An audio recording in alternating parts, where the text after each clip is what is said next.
Dreamscape presents The Deception by Gillian Jackson, narrated by Jodie Harris. Chapter 1. Samantha, 2010. Alison Ashby lay motionless on a hospital bed, hovering on the edge of life. It was late June, a night too warm for comfort, and quite airless in the hospital ICU unit. Ali's sister Samantha sat as close as possible to the bedside, clinging to her hand, willing her to recover. Tubes snaked into Ali's nose and mouth, and a grotesque ventilator assisted her breathing. The rhythmic whoosh of the machine sounded almost otherworldly, an ugly reminder of how serious the injuries were. An emergency operation hadn't been entirely successful, as the pressure on her brain was severe. The doctor had explained that if Ali did recover, the injury would almost certainly impact future brain function. She was out of theatre, but not out of danger. Sam stroked her sister's hair and whispered words of encouragement, reminding her of how much there was to live for. "Don't leave me, Ali, please. I'm sorry I've let you down, but I'll make it up to you. Promise. We can find that flat we talked about buying for next year, and maybe have a holiday together. I need you, Ali. There's no future for me without you in it. Please.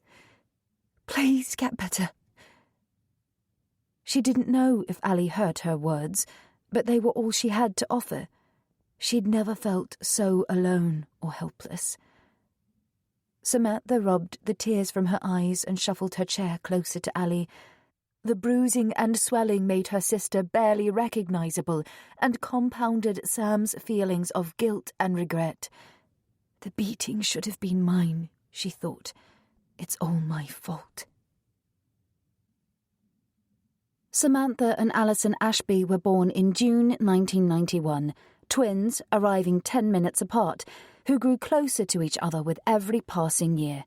Their parents, Veronica and Philip, adored their girls, as did their paternal grandmother, Doreen Ashby.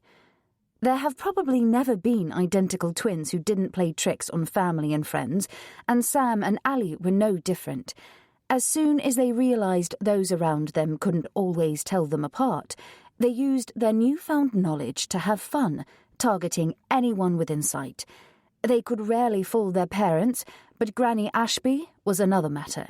She roared with laughter at their tricks, even if she wasn't always taken in. At school, Sam and Ali quickly learned that their alikeness was an exception rather than the norm. It had never occurred to them that other children couldn't communicate without words, hold a conversation with their eyes, or constantly have someone beside them who could second-guess their every thought. To the twins, it was natural to see an image of themselves across the kitchen table as well as in the mirror. They knew no different and wouldn't change it if they could. In each other, Ali and Sam achieved security, companionship, and understanding without ever having to try. Their bond was tangible, irrepressible, and neither wished for life to be any other way. Veronica often declared it impossible to tell where one of them ended and the other began, an observation which dissolved the pair into fits of giggles. With blonde curls and wide blue eyes, the twins earned the nickname the Sunshine Girls, an apt description not only of their looks, but their apparent sunny dispositions and charmed life. Yet, it's impossible to remain untouched by tragedy. To encounter pain and loss is the unavoidable path of life, and unbeknown to them, their lives were about to change forever. The tender age of 16 is far too young to be confronted with the stark reality of death, too soon to be robbed of the security of a comfortable, carefree life. But Ali and Sam were unexpectedly thrust into a new and alarmingly different world from the one they'd known and possibly even taken for granted. Veronica Ashby rarely accompanied her husband on work trips, but made an exception when Philip, an up-and-coming architect, was to receive an award, and she was included in the invitation to witness the accolade. "Be good for Granny. I love you both." These were the last words Veronica spoke to her children. It was a celebration fated to end in tragedy when the couple were killed in a horrific car accident. If they hadn't been so keen to get home to their daughters, they may not have ventured out so late at night and in such adverse conditions. But the truth died with them, as freezing fog and a treacherous country lane conspired to rob Samantha and Alison of their beloved parents. Shocked and heartbroken, they mourned their loss bitterly, leaning heavily on each other and their grandmother for support, attempting to understand how and why the accident happened, yet finding no consoling answers. And so, Sam and Ali moved in with Granny Ashby, and their second home became their only one, their world shrinking at a time when it should have been expanding. The loss of their parents took away the girls' security, structure, and the unconditional love which perhaps they'd taken for granted. Feeling adrift, Ali and Sam clung to each other for support, robbed of the adults who'd been their compass and guiding lights. Doreen Ashby did her best for her granddaughters, but she too was grieving, and the untimely death of her only son took its toll on her health. Exams were looming at school, adding more pressure to Sam and Ali, but they worked hard, determined to do well in memory of their parents who'd been passionate about education and encouraged them to be the best people they could possibly be. University was their ultimate goal, and over the following 2 years the twins worked towards their A-levels. But another blow was to leave Sam and Ali reeling when their much-loved granny died. Another funeral, and another loss brought with it the familiar heartache as their world shrank yet again. On the cusp of adult life, the twins found themselves bereft of family other than each other. Chapter 2. Will you be okay on your own, Ali? Samantha dropped the last box of her sister's possessions in her room at the halls of residence and rolled her shoulders to ease the aches and pains. Stop fussing, I'll be fine, and I'm hardly alone. The halls are literally crawling with students. Alison hugged her sister. Off you go and get your own stuff sorted. We'll meet up in the morning as planned. Sam reluctantly said goodbye, feeling years older than her sister, not just the 10 minutes it actually was. It was the first time they'd been separated, and it felt strange, as if a part of herself was missing. Ring me if you need anything, won't you? I can be back in 20 minutes. A towel whizzed past her ears as Ali waved her away. It was the beginning of a new era. The sisters needed the comfort of being geographically close, if not on the same course, and Liverpool John Moores University offered the opportunity to do just that. Samantha had enrolled for a BSc Honours in adult nursing, while Ali plumped for a BSc in biochemistry. Wishing to experience living among other students, the girls opted to reside in separate halls of residence, yet on the same campus. Looking ahead, they planned to find somewhere together during the second year, a flat perhaps, using the money from the sale of their grandmother's house rather than the trust fund left to them by their parents, but education was the first year's priority. Both the academic and social sides of student life proved hectic yet exciting, with the consequence that for the first time in their lives, Ali and Sam didn't see each other every day. A strange, unnatural feeling eased only by daily phone calls. The first weeks of term flew by, and as Christmas approached, Sam and Ali were at a loss to know what to do. I don't feel like celebrating. Samantha flopped down on her sister's bed one day. Half the students have already left for home, and I can't help being envious of their perfect family Christmases. What shall we do, Ali?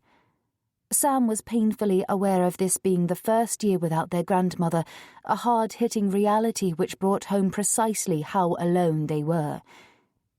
If we do nothing, we'll be miserable, and I don't want to mope. Why don't we book ourselves into a posh hotel somewhere? Ali's eyes sparkled. We don't have a home to go to, and it'll be like a ghost town if we hang around here. I know it's an extravagance, but we'll be together, and it'll be fun to be pampered for a change.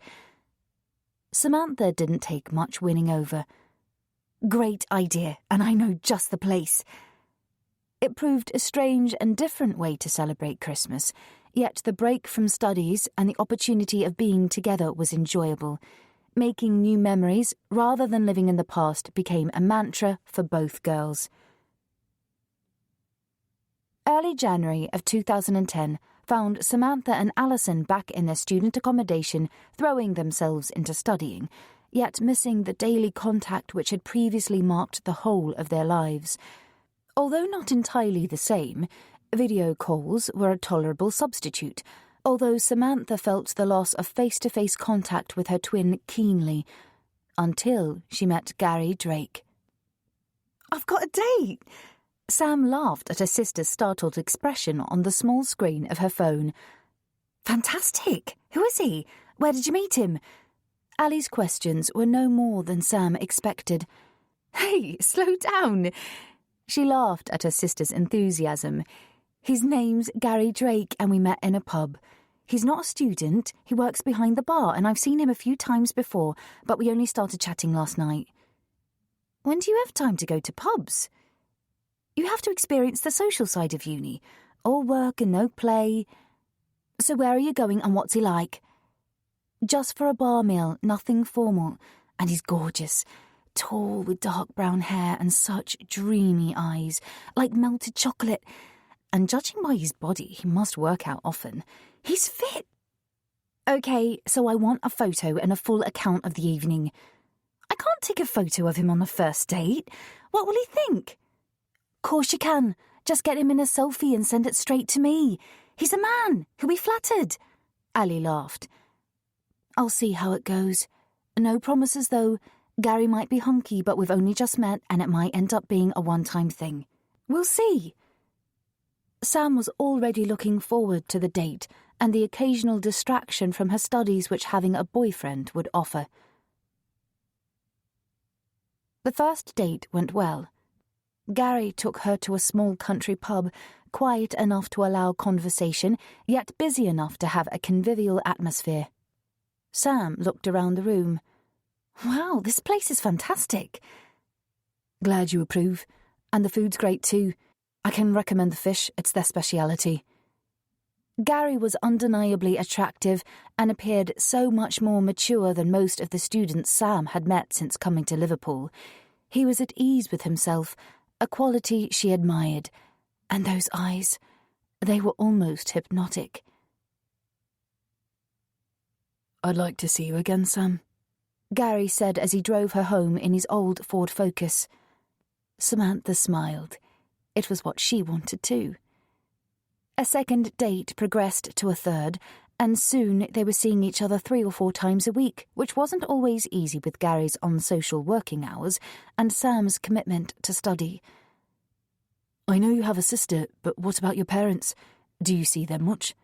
Gary asked one evening. "They were killed in an accident when I was 16.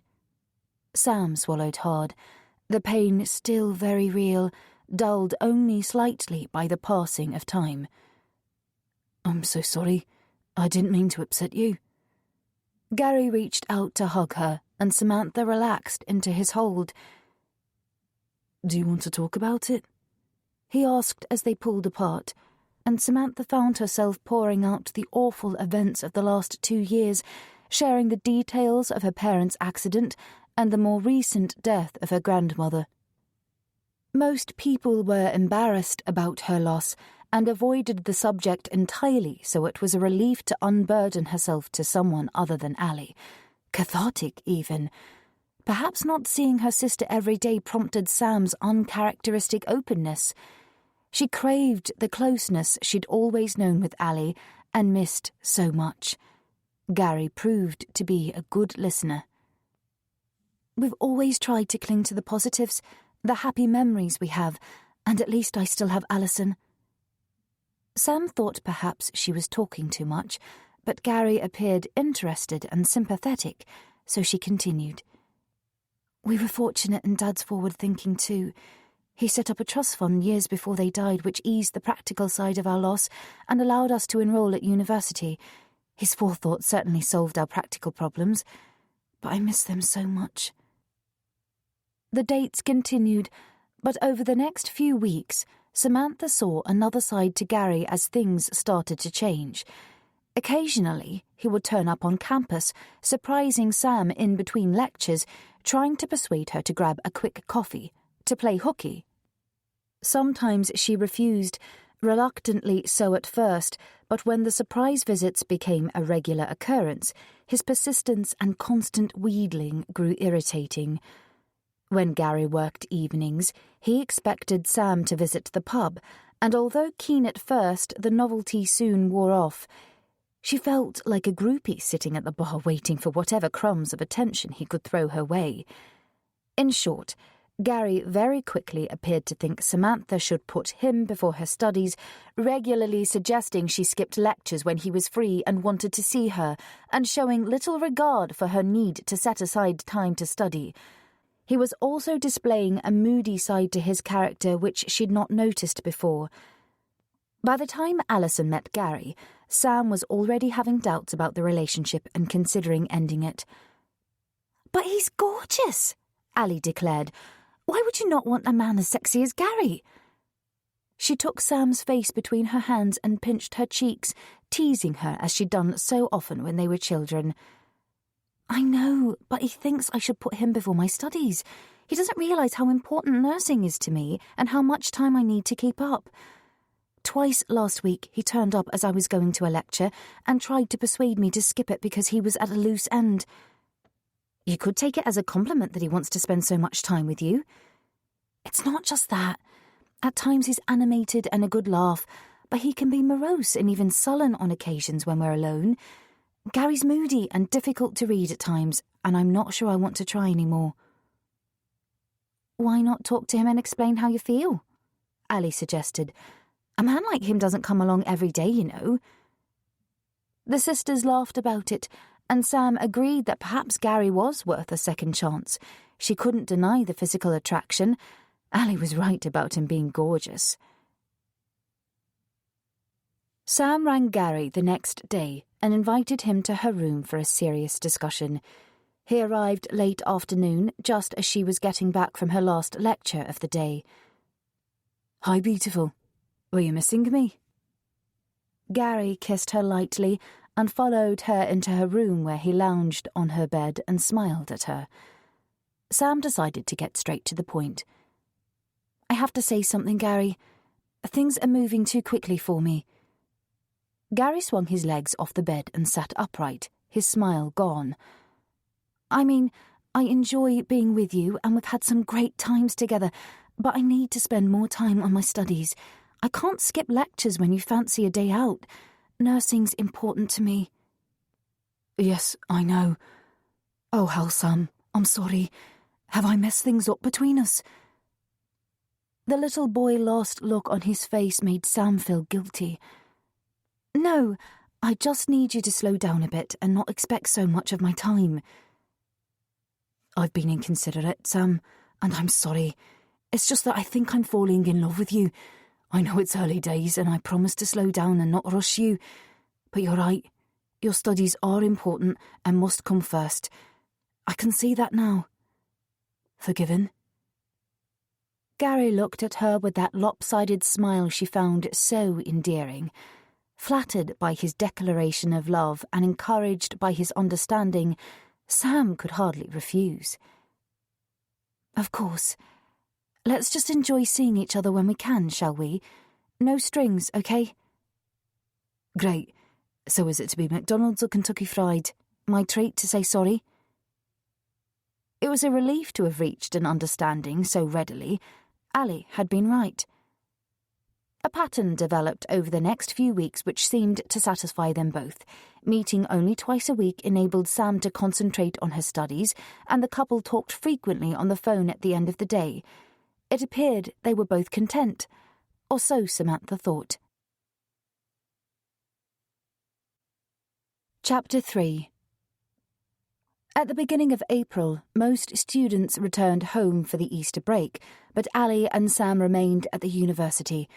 Barring another hotel stay, there was nowhere else to go. At such times the ache of missing her parents and grandmother was palpable, and although pushed deep into the recesses of her mind, the pain of their loss threatened on occasions to overwhelm Samantha.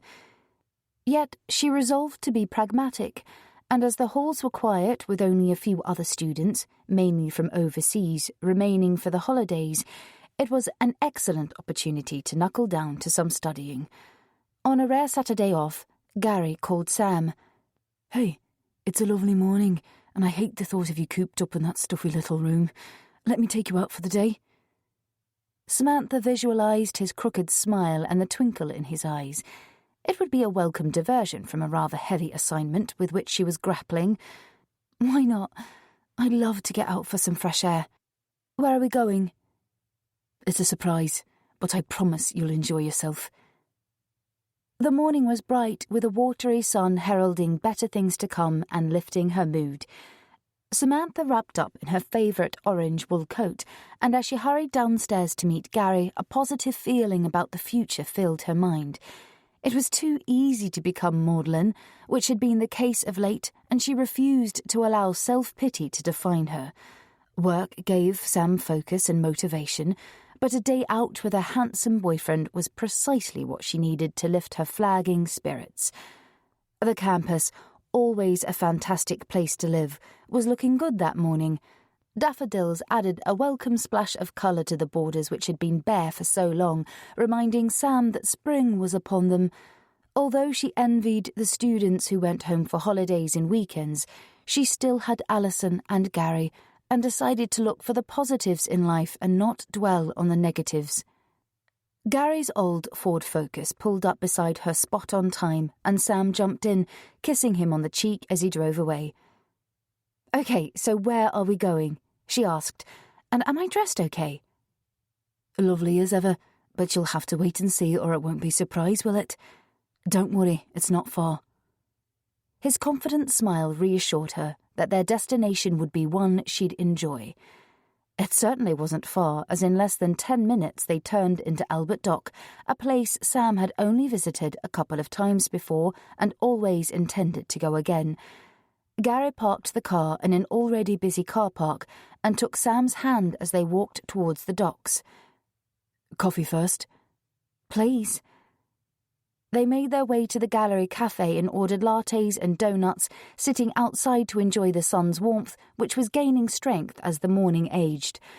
A companionable silence settled over the couple as they enjoyed the bustling atmosphere. "This day's just for you, Sam, so you can choose where you'd like to go first. Take Liverpool or the Beatles' Magical Mystery Tour," Gary offered. "Oh, the tour, I think. I've been to the Tate with Ali, and at such a lovely morning the bus tour will be fantastic." The day was already proving enjoyable, and Gary was going out of his way to be good company. The tour certainly lived up to expectations, with piped music, Beatles songs of course, playing in the background as they drove to all the sites associated with the rise of the Fab Four. 2 hours later, Samantha felt more relaxed than she'd been in weeks, with her workload forgotten in the delight of a day out with Gary. It was time for lunch, and they settled on a small independent cafe, ordering toasted paninis and salad, followed by ice cream with warm cherry sauce. "This is just what I needed today, thanks." Sam smiled, enjoying his company. "It's not over yet."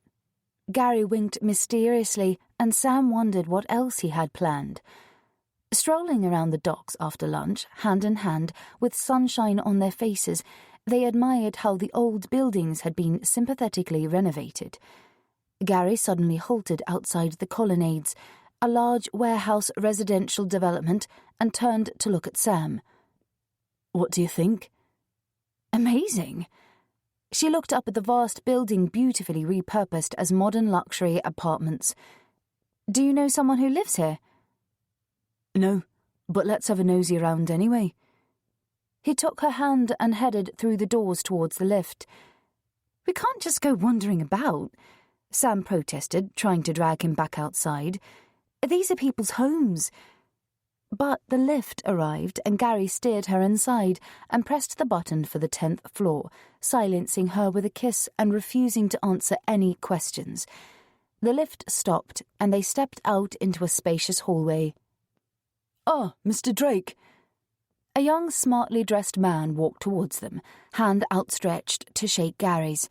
He introduced himself as Jason Urquhart and, hugging his briefcase to his chest, asked them to follow him. "Hang on. Gary, what's going on?" Sam whispered, confused and a little annoyed. "This is your surprise?" Gary pressed his finger to her lips to silence her and would say no more as he followed Jason into the apartment he was unlocking, dragging her reluctantly behind him. The 10th floor apartment was nothing short of stunning. Exposed brick walls, steel pillars, and an open tread metal staircase enhanced the rustic warehouse feel. The room into which they entered was a spacious lounge with high ceilings, floor-to-ceiling windows, and concealed lighting in the alcoves at either end of the room. It was furnished beautifully, with huge cream sofas, glass and chrome tables, and enormous colourful prints positioned to catch the light. And the room boasted plenty of natural light from the windows where so much glass elicited the feeling of being outside. A balcony, the length of one wall, provided space to sit outside to watch the boats bobbing on the water and experience the bustle of the Albert Dock. A fantastic vantage point with an unrivalled view. Jason, whom Samantha realised by then was an estate agent, was pointing out the high specification of the kitchen appliances, an endless patter designed to impress when his words were unnecessary. The apartment spoke for itself. They moved from the high-quality bespoke kitchen to the staircase, and as the agent ascended first, Sam hissed in Gary's ear, "What are we doing here?" "Just looking. Relax, sweetheart, and enjoy the ride." He beamed, ignoring her discomfort. They followed the estate agent upstairs into 2 huge bedrooms, both immaculately presented with luxurious soft furnishings enhancing the expensive decor. The bathroom was next, a large family bathroom as beautifully finished as the ensuite in the master bedroom. The tour was over, leaving Samantha stunned. The apartment was undoubtedly impressive, but she was angry and hated wasting the agent's time simply so they could be entertained by mooching around someone's luxury home. It smacked of voyeurism. As they left the apartment and returned to the corridor, Gary said a few words to Jason which Sam didn't quite catch before Jason went down in the lift. The couple were alone together, standing on plush, springy carpeting which looked far too expensive to be in a communal corridor. Sam turned angrily to Gary. "Are you going to explain what that was all about?" He snaked his arm protectively around her. "Let's find somewhere to talk, love." He steered her to the lift, a self-satisfied smile across his face. Chapter 4. Sam and Gary walked in silence beside the quay, eventually finding a low wall on which to sit and talk over the last hour. "Why did you think I'd enjoy nosing around someone's apartment? It's just mean, giving false hope to the vendor and the estate agent." Samantha couldn't understand Gary's reasoning. "It wasn't idle curiosity. It's a glimpse of what our life could be like. Didn't you just love it?" He was clearly excited, and Sam, shocked by what he might be implying, remained silent to allow him chance to explain. "Look, seeing you only a couple of times a week isn't enough for me. I thought it would be, but it's not. I miss you, Sam, and want to be with you. If we moved in together, we'd have the opportunity to see more of each other. The university's near enough to walk from here, and we'd be together every day." Gary's voice was high, animated, but Sam was stunned. In a way, it was flattering that he thought so much of her, but she wasn't yet 19 and still in the first year at uni. It was far too soon to make such a huge commitment. And why show her such an expensive apartment? Gary lived in a tiny terraced house near the pub where he worked. Sam had visited once, which was enough. It left much to be desired. He rented the house and said he only stayed there because it was cheap. "But how could you afford somewhere like the Colonnades? You work in a pub and I'm at uni. It's impossible." "No, it's not. Think about it, Sam. You're well off, and if you use that trust fund of yours, we could easily afford such a place. It's £345,000, and they'd probably take enough of cash." He looked at her, eyes sparkling. Gary was eager, like a child at Christmas, and showed none of the maturity she'd thought he possessed. Sam was suddenly furious. "How dare you think you can decide how to use my trust fund? We've only known each other 3 months. It's far too soon to be making any such commitment, and I'm not even sure I want to be with you anymore." She stood to go. "Wait, Sam, why don't you just think about it? It would be our own little love nest. We'll see each other every night, and you'll still have plenty of time for your studies. Come on, be reasonable." A scowl was spreading across his face, and she could tell his mood, although imploring, was darkening. Sam was speechless. Had he simply expected her to be wowed with the apartment and buy it outright? It was Gary who was being unreasonable. The money was for her and Ali's future. How dare he decide how she should spend it? Unable to think of anything else to say and wanting to be as far away from Gary Drake as possible, Sam set off to walk back to the university. "Sam, don't be stupid. At least think about it." He ran after her, grabbing at her shoulder to pull her back. A few people stared at them as she shrugged him off and quickened her pace. "Come on, come back to the car," he hissed. Sam couldn't even look at him. She was so angry and didn't trust herself to reply. Gary didn't persist in following, and Sam was glad of the walk, the time alone to clear her head and think over what had just occurred. Arriving back at the halls, she headed to her room, for the first time pleased that the place was almost deserted. Flopping down on the bed, the angry, frustrated tears she'd been holding back were released. Her mind whirred at the day's events. It was almost unreal, and she wondered if she'd imagined it all.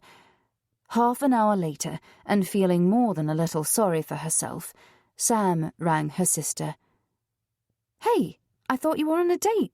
Is something wrong?" Ali asked. "Everything. Can I come over?" Sam knew she sounded pitiful. "Of course. I'll put the kettle on." Alison's halls were 15 minutes' walk away, and soon Sam was sobbing in her twin's arms, pouring out what had happened.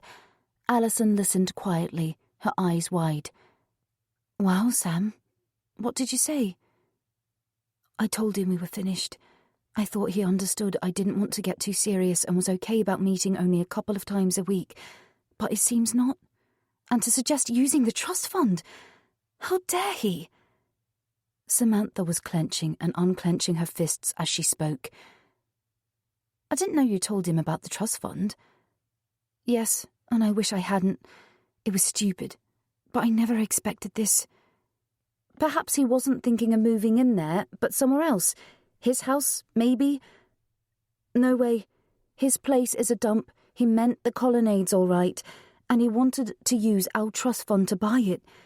It makes me wonder if it's me Gary wants or just the money."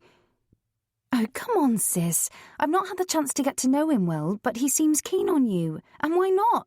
You're a catch, Sam." "Because I've got money." The words sounded rather more bitter than she intended. "So, what are you going to do? Do you want to see him again?" Ali stroked Sam's hair as their mother used to do when they were small and upset. "No, never.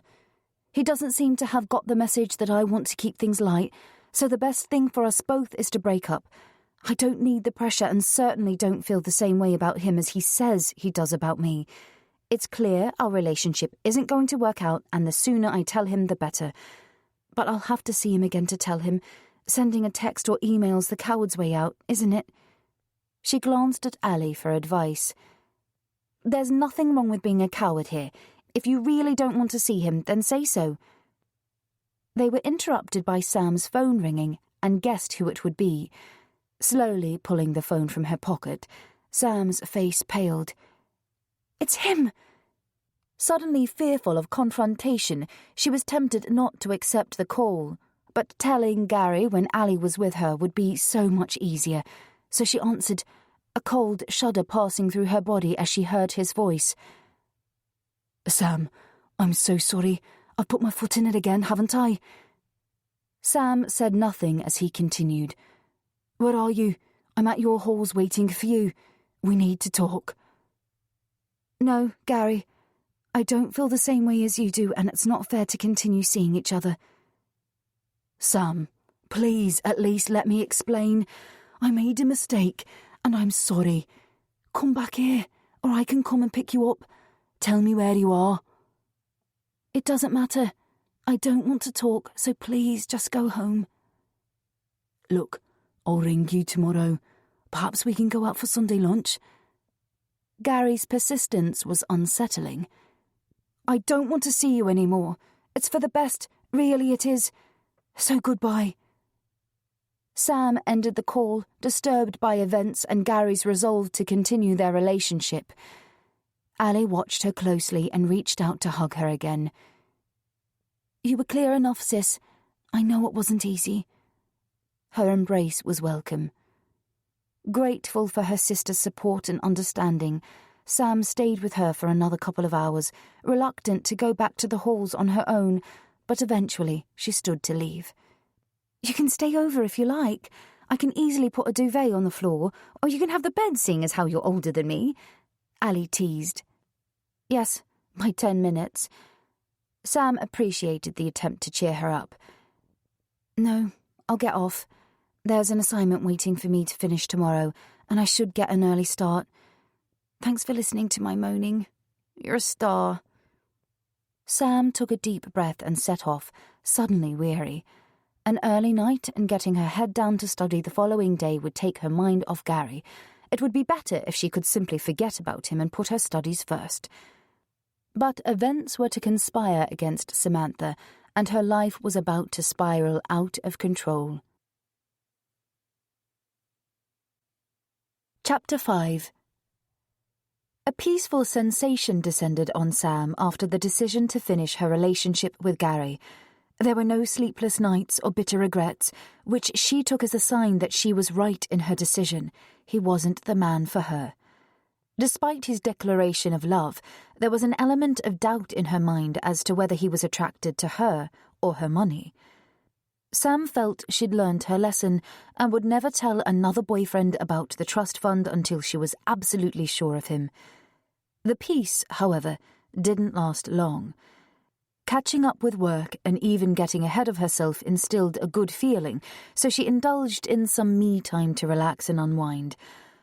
Although not going far from the campus, using the gym and the pool, or meeting Ali or a friend for coffee, Sam experienced an uncomfortable sense of being watched each time she ventured outside.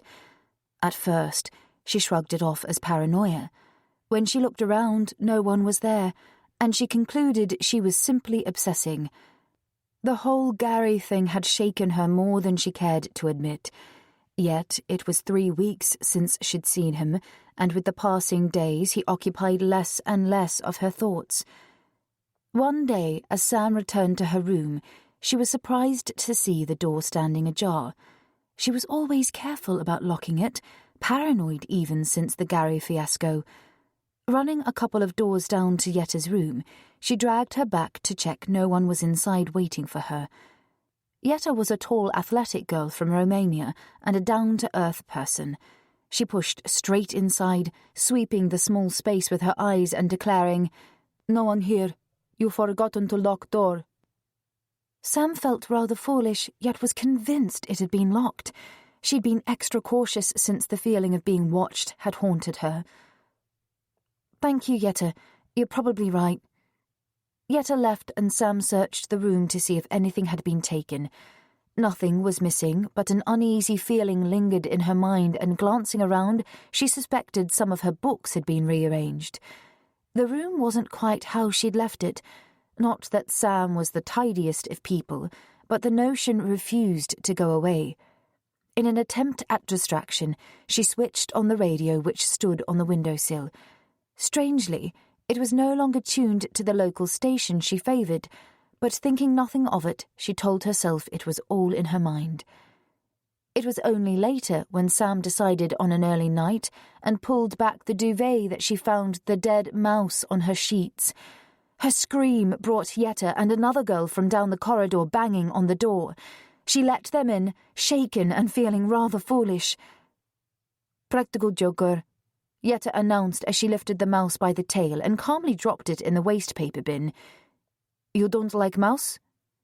Her matter-of-fact common sense was comforting, her accent endearing. "No, it's silly, but I've always hated them." "No worries, he'd be more scared than you." Sam's friends left, and the next hour was spent in telling herself it was stupid to let such a silly incident rattle her. She could hardly call the police. It was only someone's stupid idea of a practical joke. Sam changed the bedding and took the bin downstairs to empty it outside, unable to bear the thought of sharing her room with a mouse, even a dead one. Eventually, crawling into bed, sleep refused to come, and the silent, dark hours dragged by, feeding her paranoia and self-pity. Having agreed with her friends that the incident was a joke, it seemed a particularly cruel one by someone who apparently wanted to spook Sam, and Gary Drake was the first person to come to mind as a possible culprit. He'd been strangely quiet since she'd ended their relationship, not quite what she'd expected from someone who was usually so determined. But would he be so petty as to place a dead mouse in her bed? And what could he gain from such a stunt? The next day was busy. Back-to-back lectures and a tutorial kept Sam's mind from dwelling on those silly minor incidents which were probably insignificant and hopefully wouldn't be repeated. When evening finally came, she rang Ali to catch up with her news, but the phone went to voicemail. "Hey, where are you, sis? Ring me back when you get this. I need a chat." Disappointment descended like a fog. Sam had been looking forward to talking to her sister, sharing those weird events and getting them out of her system. They would laugh about them together, and the laughter would be cathartic. When Ali didn't return her call that evening, Sam left another message. "Sorry not to have caught up with you. I'm around until 10 tomorrow morning if you're free to call. Love you." It wasn't like Alison not to ring straight back, but Sam was confident the morning would bring an apologetic call and they'd catch up then. Her sister would likely think the mouse incident a hoot. Ali loved practical jokes, yet it still unsettled Sam. Had she forgotten to lock her door? If so, it was a strange coincidence that it happened on the same day someone decided to play such a tasteless prank. Alison didn't ring before it was time for Sam to leave for lectures, so she gave her another quick try. This time her phone was switched off, so she couldn't even leave a message. If Sam didn't hear from her during the day, she resolved to walk over to her halls that evening, but before she had the chance to do so, Alison rang. "Ali, hi! I was getting worried when you didn't reply." "No need, I was out last night, that's all." Ali sounded unusually snappy and was breathless as if she was running. "Oh, okay. Did you go anywhere exciting?" "Nowhere special. Look, Sam, is there anything in particular you wanted? Only I'm in a hurry." "Well, no, just a chat, really. Can we do it another time, then? Got to dash, bye." Ali ended the brief call, leaving Sam puzzled. If she hadn't recognised the voice, she wouldn't have known it was her sister. It was unlike her to be so abrupt.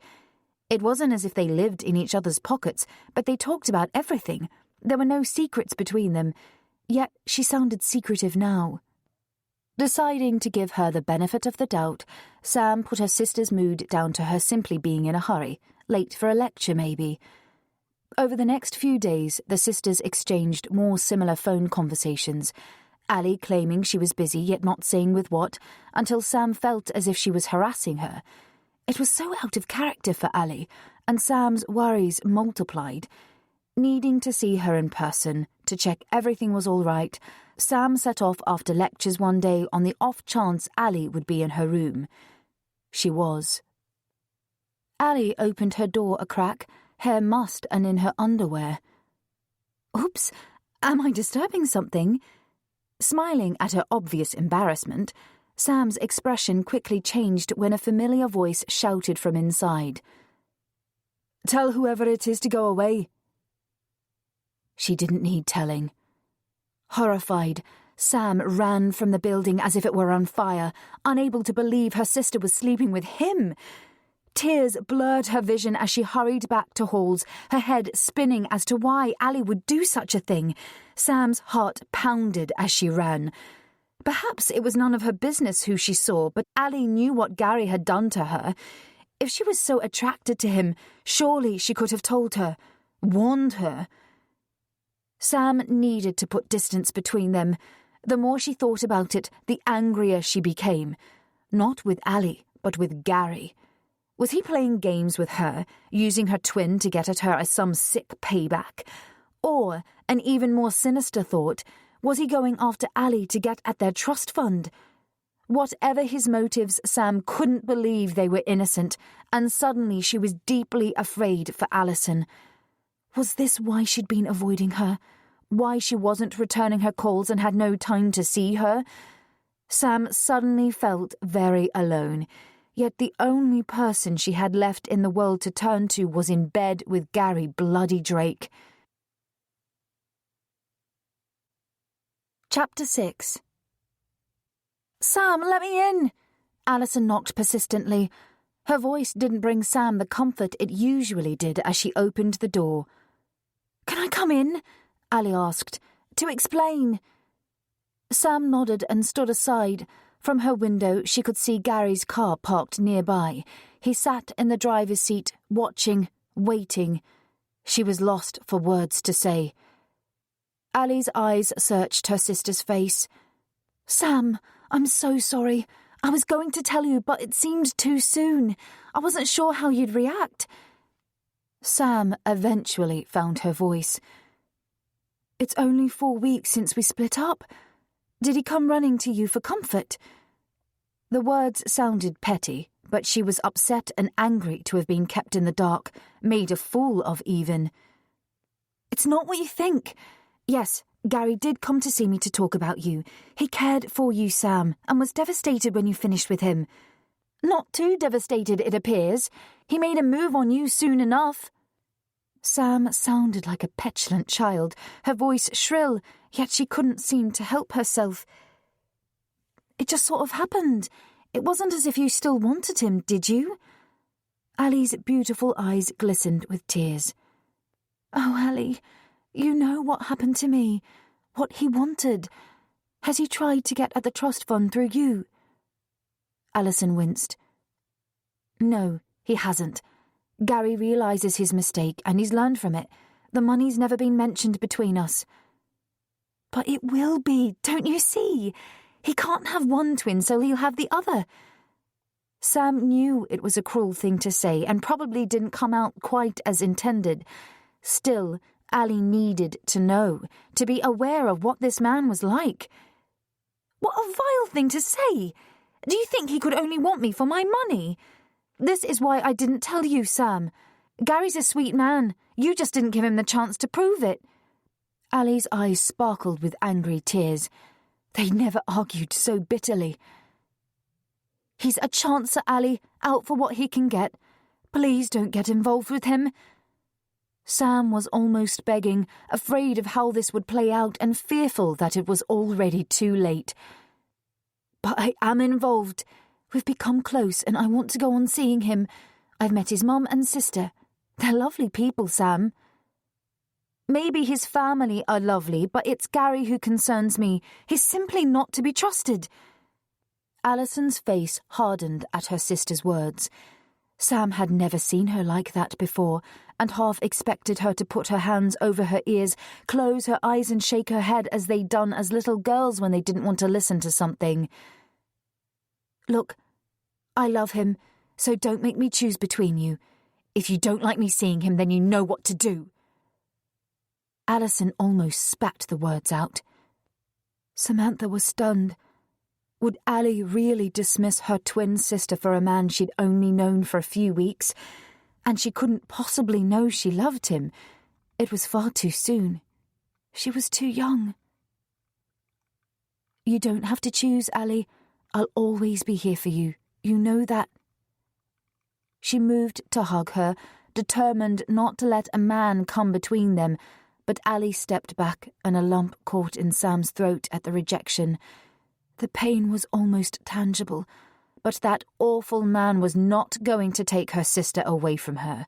Sam would remain in her life and be there to pick up the pieces when things went wrong, which was inevitable. There was no chance to say more, to repair the rift between them. Sam stiffened at the sound of a loud knock on the door, knowing it would be Gary, afraid she'd persuade her sister to leave him. Ali opened the door. Gary stood in the corridor, craning his neck to see inside. "Everything all right?" he asked, an innocent smile playing on his lips. Sam couldn't bring herself to speak to him, to even look at him, convinced he was enjoying the awful situation he'd created. "Yes, I'm ready now." Ali smiled up at him, the look in her eyes confirming she was already under his spell. "We'll speak later, Sam, okay?" She barely glanced over her shoulder and hurried off down the corridor. Gary remained leaning against the door jamb and smiled lazily. His eyes swept the little room and he nodded towards a packet of biscuits on the windowsill. "I wouldn't leave them lying around. You're likely to get mice." The man then had the audacity to wink at Sam as he turned to follow her sister down the stairs. The next few days passed in a blur. Sam was livid, bitter at a man who didn't deserve her beautiful sister, and confused as to the best way to proceed. If she tried to turn Ali against Gary, it would look like sour grapes. Even though Ali must surely know she didn't want him for herself, it would probably push her closer to him. It would be the same if she told her about the mouse. There was no doubt in Sam's mind that Gary had been in her room, but would Ali believe her? The sisters continued to speak on the phone, although not every day as was the norm, and their conversations were stilted, unnatural, talking only about their studies and avoiding any personal issues. Neither of them mentioned Gary, the subject taboo, and Ali's silence shouted loud and clear that she was still involved with him. Sam's stomach churned at the thought. Determined not to give up, Sam rang her sister. "Hi, Ali. I wondered if you had time to meet me at the mall on Saturday. We could have a coffee or lunch if you like, and I'd like your help in choosing a new dress." She knew she was trying too hard, rambling even, but to her surprise, Ali agreed. They met in Costa Coffee, both wary and unsure what to say. Ali broke the ice. "Is the dress for a special occasion?" Sam smiled a little too brightly. "An end-of-term party for one of the girls in my study group." An awkward silence followed as they both tried to think of things to say without mentioning Gary. "Let's try Oasis first," Sam suggested when they'd finished their coffee, and Ali followed on with little enthusiasm. Sam chose a dress she didn't particularly like. Having always enjoyed shopping together, the excitement and frivolity was noticeably absent. Gary may not have been with them in person, but he hung over them like a cloud, dogging their relationship and driving a massive wedge between them. Sam felt a deep sadness, but remained uncertain how to put things right. June rolled around, and once again many students were leaving for the long summer break. Sam stayed on for lack of anywhere else to go, as did Ali, presumably to be near him. The time was quickly approaching to consider accommodation for their second year at uni, and Sam wondered if Ali would still wish to share with her. How it would work, she had no idea. It would inevitably mean accepting Gary as part of the package, an appalling thought which made her feel sick. But she missed her twin more than she could ever have thought possible, and as each day passed, Sam felt increasingly alone, as if time was widening the gulf between them. Chapter 7. It was over a week since their difficult coffee date, and Sam wanted to see Ali again to discuss the next term's accommodation. Their infrequent phone calls remained awkward, initiated by Sam and cut short by Ali, yet Sam refused to let her sister drift out of her life. She'd make a nuisance of herself before losing her. There were still times when Ali didn't answer her calls, times she assumed her sister was with Gary, and she didn't always return her messages, but there was no way she was going to stop trying. After several unanswered calls one week, Sam decided to visit and made her way to Ali's halls of residence, hoping to find her alone.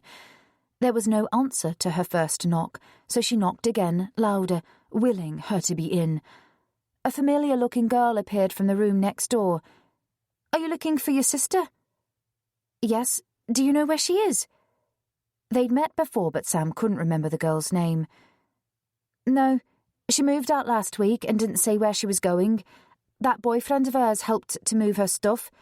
You know, the fit one." The girl shrugged and returned to her room, leaving Sam standing with her mouth open, incredulous.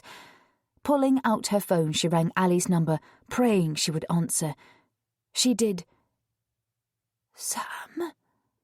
Ali's voice was barely a whisper. "Ali, where are you? Your neighbour said you've moved out.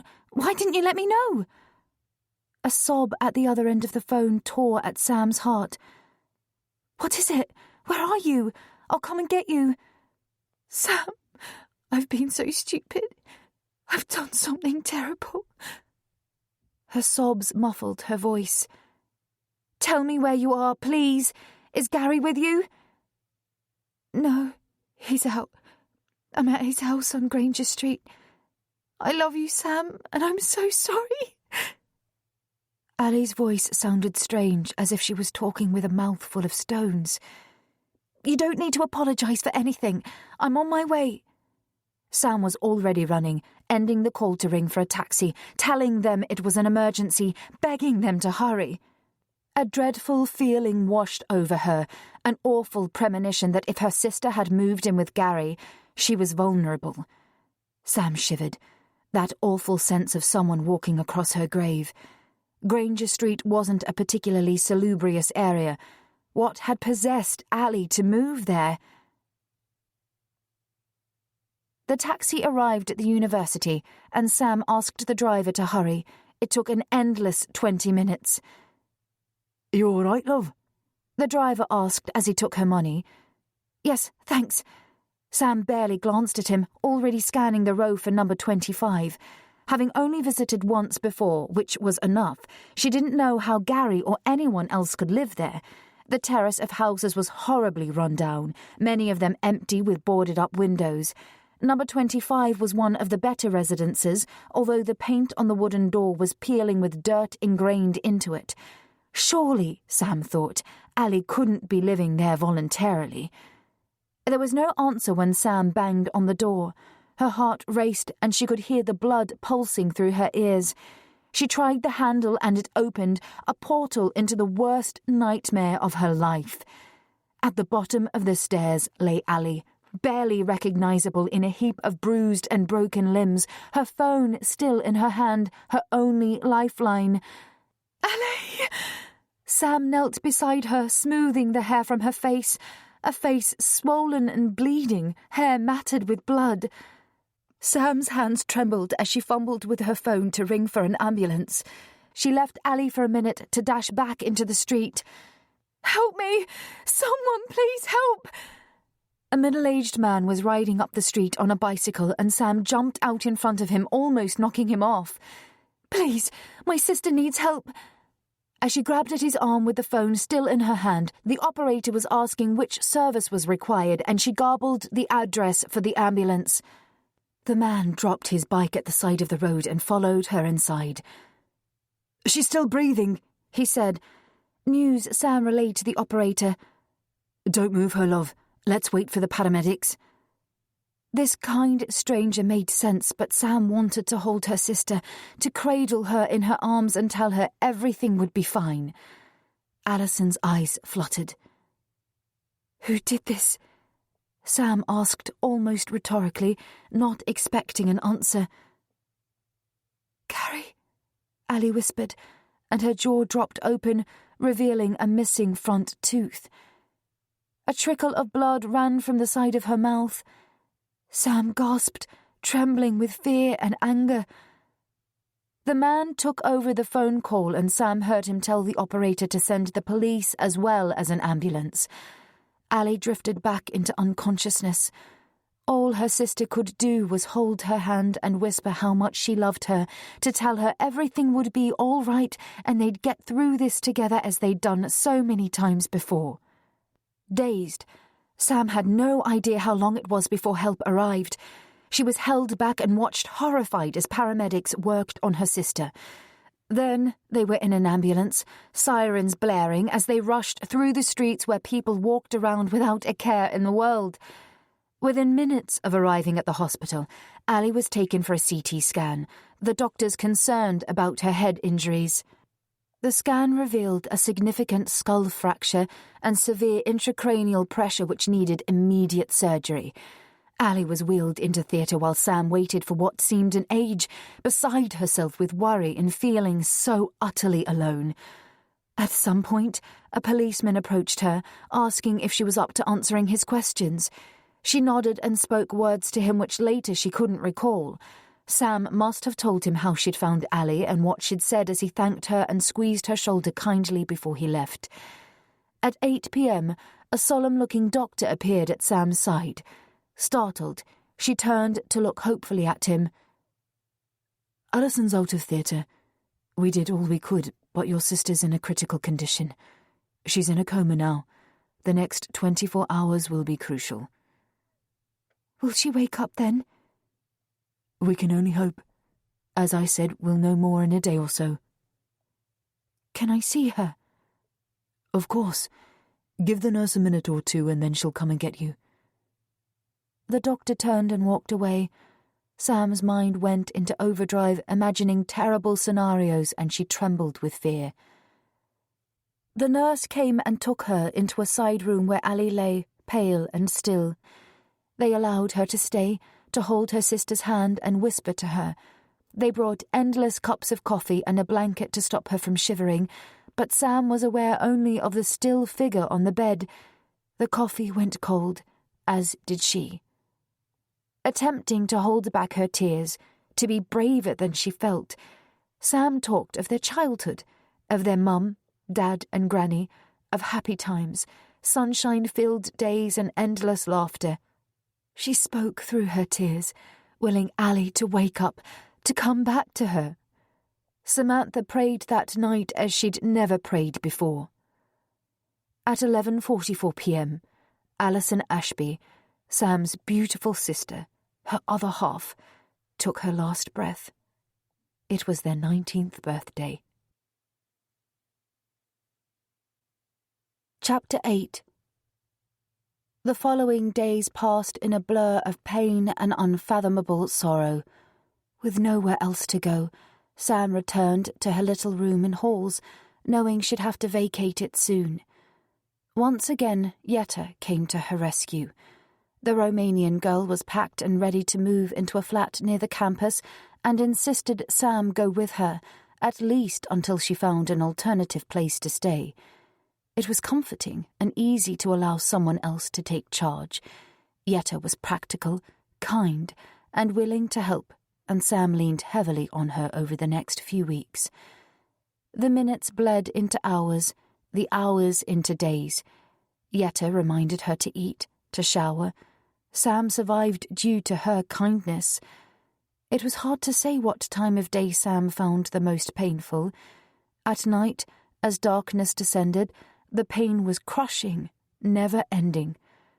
The doctor prescribed medication to help her sleep, which she took greedily, but morning inevitably arrived. Another day, another painful, excruciating day to face up to.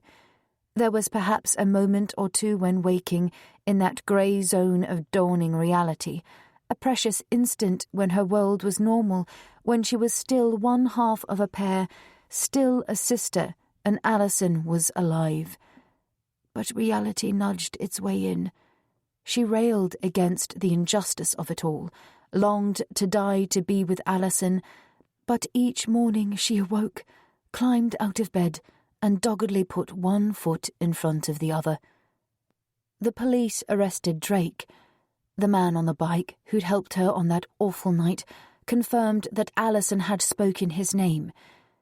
Gary had moved Alison into the house in Granger Street, whether willingly or not, Sam would never know, after which their relationship spiralled rapidly downwards.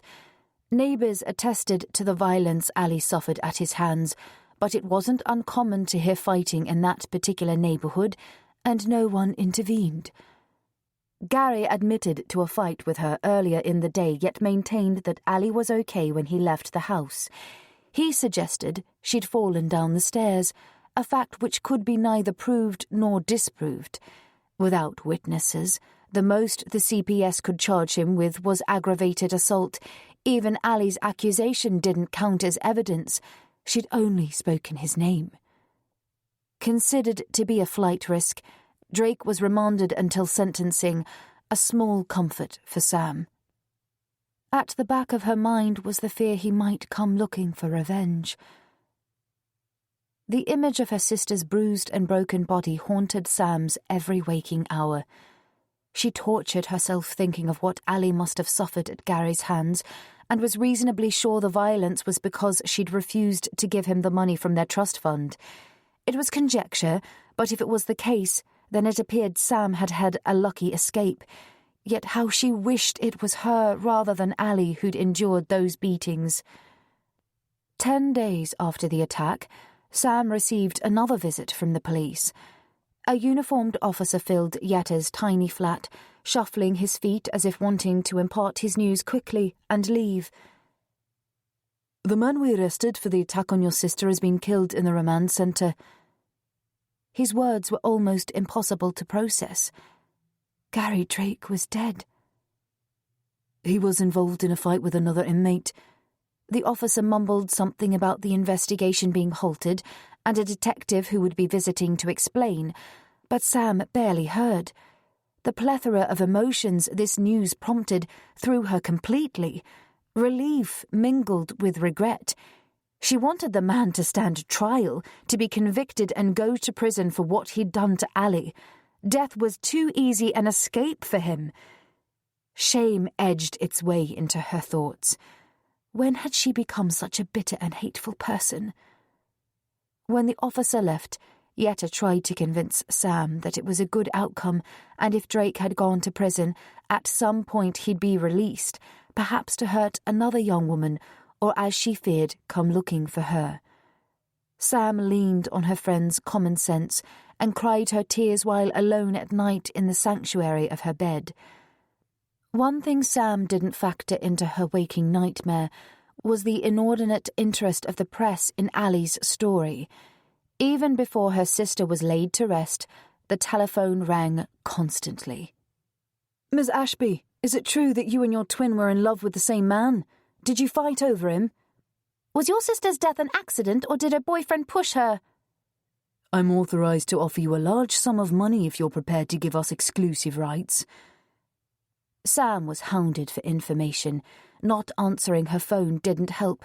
If the press couldn't get information, they made it up. Requests for photographs arrived regularly, but Sam refused, not wanting her or Ali's face spread across the papers. Unfortunately, it didn't stop it from happening.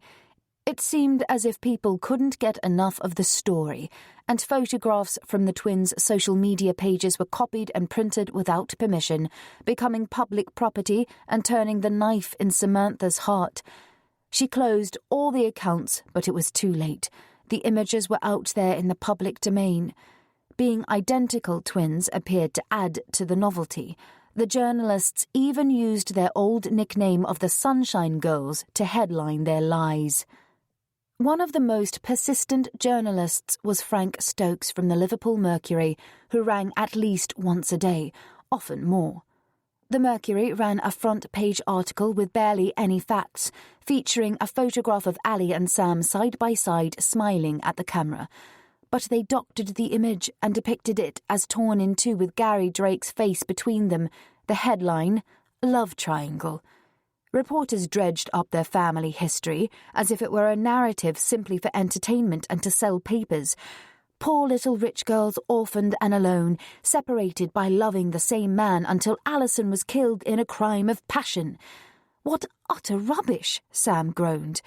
Yet there was nothing to be done to dampen the interest. The storm raged. She would simply have to hang on to her sanity and sit it out. The inordinate interest and speculation of the press made those days almost unbearable.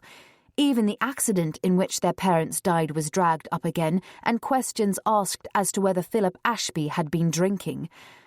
"How dare they insinuate such vile untruths?" Sam cried, frustrated at the constant lies. Refuting the allegations only fueled the flames. Aiming for a dignified silence, Sam longed to scream at them, to berate them for their falsehoods, to protect and deny everything, to burn every copy of a newspaper she came across. After the trauma of Ali's funeral, and when most of her anger at the injustice of life was spent, Sam knew the time had come to look to the future. She was still alive, and the last thing Alison would want would be for her to stop living, to become a bitter and broken person. There were times when Ali's voice seemed almost audible, telling her to live for them both, dream for them both, and try to be happy. Chapter 9. Going back to uni wasn't an option for Sam. There were far too many memories, and she needed a complete change, an escape to start a new life. The first step towards this goal involved a visit to Stroud to the family solicitor, whose help Sam sought to wind up the trust fund. At least there was more than sufficient money to buy a property somewhere, a place where she was unknown, where she could breathe easily again and decide the course her life should take. William Jenkinson had been a friend of Sam's father for many years and handled all the family business. He'd been the one to suggest a trust fund to Philip and Veronica to secure their daughters' futures, a timely proposal for which Sam was now grateful. She made an appointment and was in the Stroud office of Jenkinson and Willis in good time. Instead of the expected handshake, William greeted Sam with a hug and expressed his sorrow at the trials she'd been through of late. He knew everything. It wasn't only the local Liverpool papers who ran the story.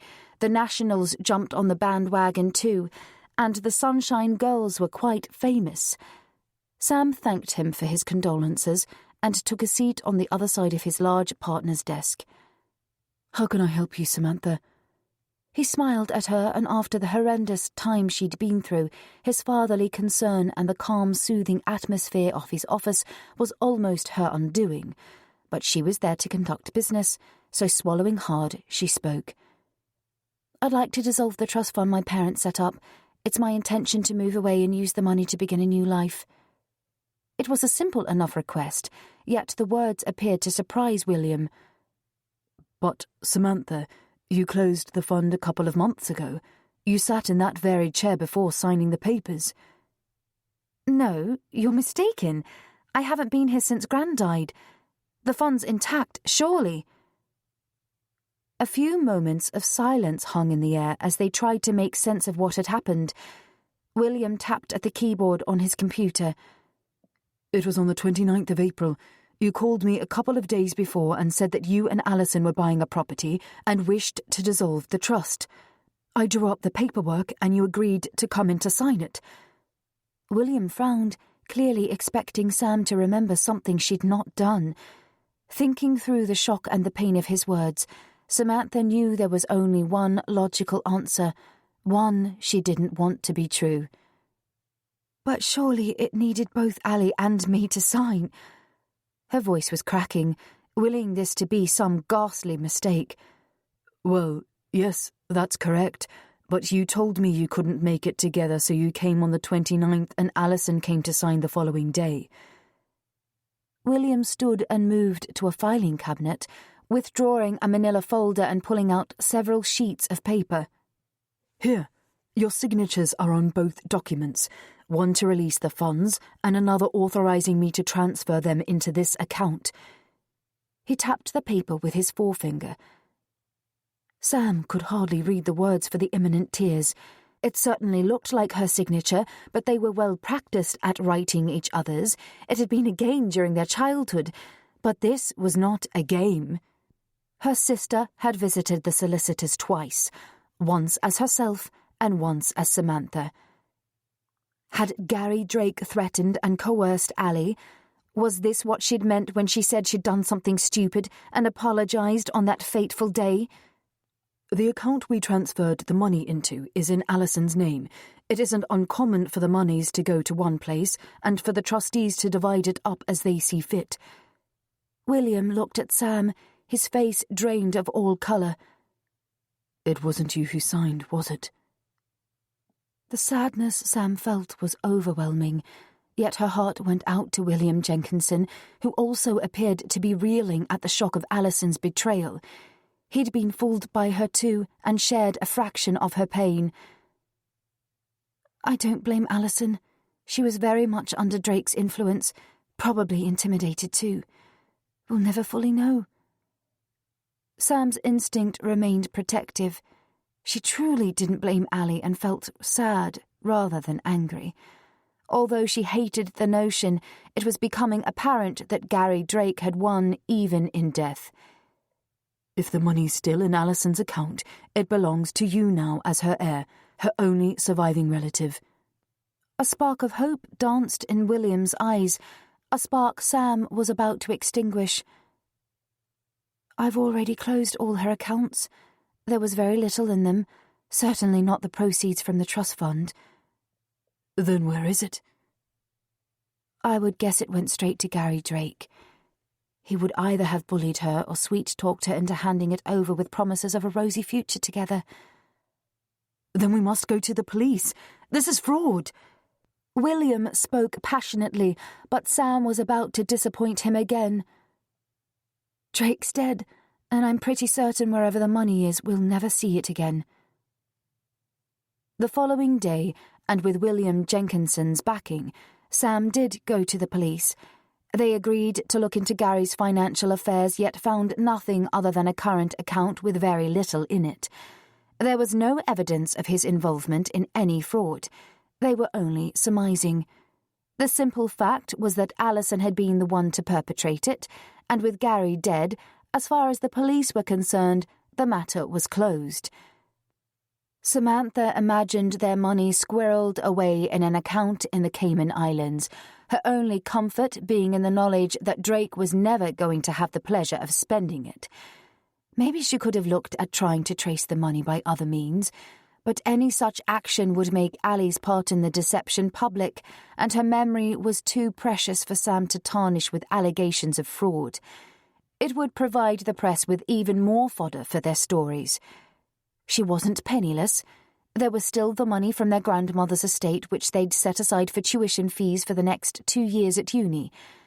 Sam took in a deep breath and stuck a pin in a map to find her new home.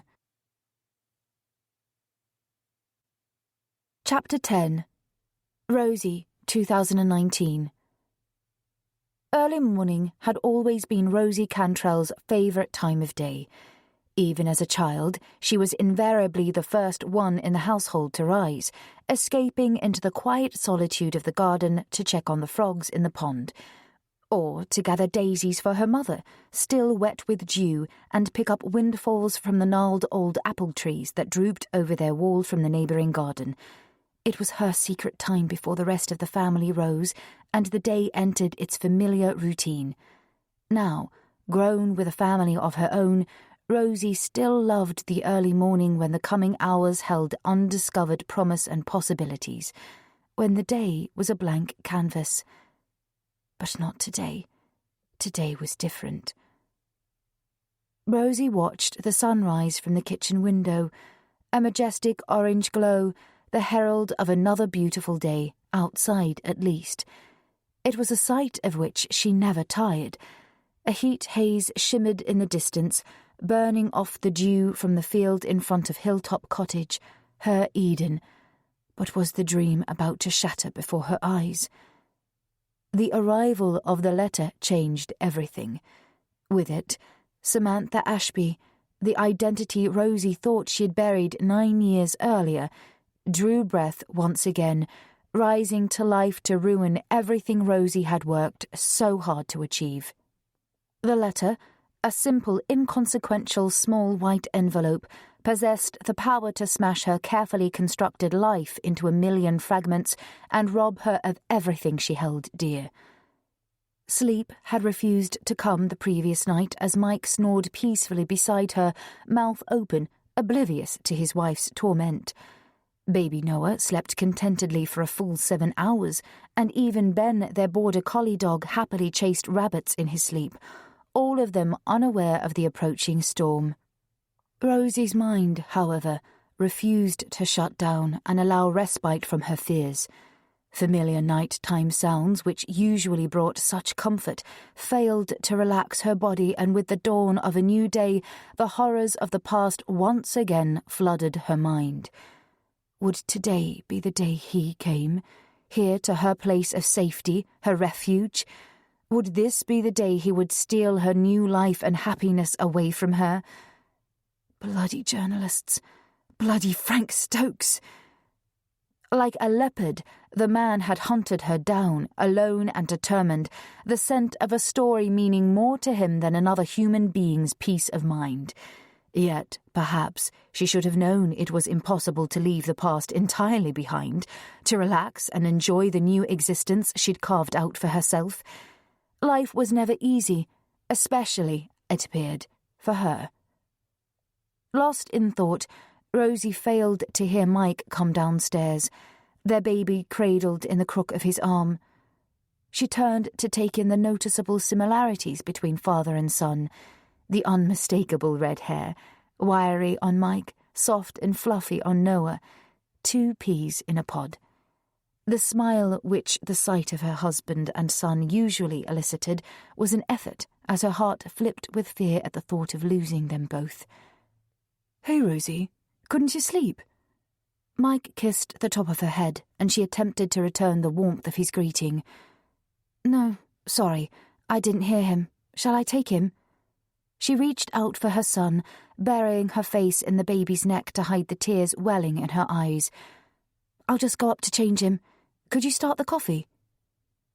Rosie couldn't meet her husband's eyes. Noah chuckled as he lay on the mat to have his nappy changed. It was a customary game. Rosie blew raspberries on his tummy, and he responded with a deep, throaty laugh, a sound she never tired of hearing. Cleaning him up, she sniffed back the tears and forced herself to smile at her son. What would Noah think if he knew the truth? What would Mike think? And why had she not told him before, trusted him to understand? The smell of coffee wafted up the stairs, reminding her Mike was waiting. Rosie pulled herself up from the floor, lifted her son and headed back to the kitchen. Her husband was rummaging in the cupboard for cereal, bread already in the toaster, humming a cheery tune. "A whole day to ourselves. Whatever shall we do?" He grinned roguishly and wiggled his eyebrows. Rosie smiled, troubled that she was about to spoil his first Saturday off since Noah's birth, yet she must tell him first, today, before Frank Stokes arrived and Mike learned of her past from him. It could at least wait until after breakfast. A few more minutes of playing happy families wasn't much to ask. Noah snuggled in his bouncer seat as his daddy rocked it in between pushing spoonfuls of baby rice into his mouth. Rosie breathed in the sight, wanting to imprint it in her mind's eye. Mike in his pyjamas chewing his bottom lip, concentrating on the task in hand. Noah blowing bubbles into the milky rice. Usually, her husband would have left an hour earlier. Running a market garden was demanding, always something to do, and with Saturday being market day, an early start was the norm. Only in the last few months had they afforded the luxury of taking on extra help, hence the welcome day off. Lisa Edwards was doing the farmer's market that day. "Will Lisa be okay alone?" Rosie asked absent-mindedly. "She'll be fine. She's proving to be quite a godsend, great work ethic and as strong as any man. She might even sell more than me with her pretty face." He slathered butter on another piece of toast. They both appreciated Lisa, who'd become a firm friend since coming to work for them 6 months earlier when a heavily pregnant Rosie had reluctantly hung up her gardening gloves. Rosie missed the physicality of being at the market garden, but continued to do the bookkeeping, an involvement which made her feel useful at a time she could do little else due to high blood pressure and a huge baby bump. After Noah's birth, Lisa became a willing babysitter, giving his parents the welcome opportunity of an occasional break, and the baby loved her. "He's getting sleepy," Mike announced, watching fascinated as his son struggled to keep his eyes open.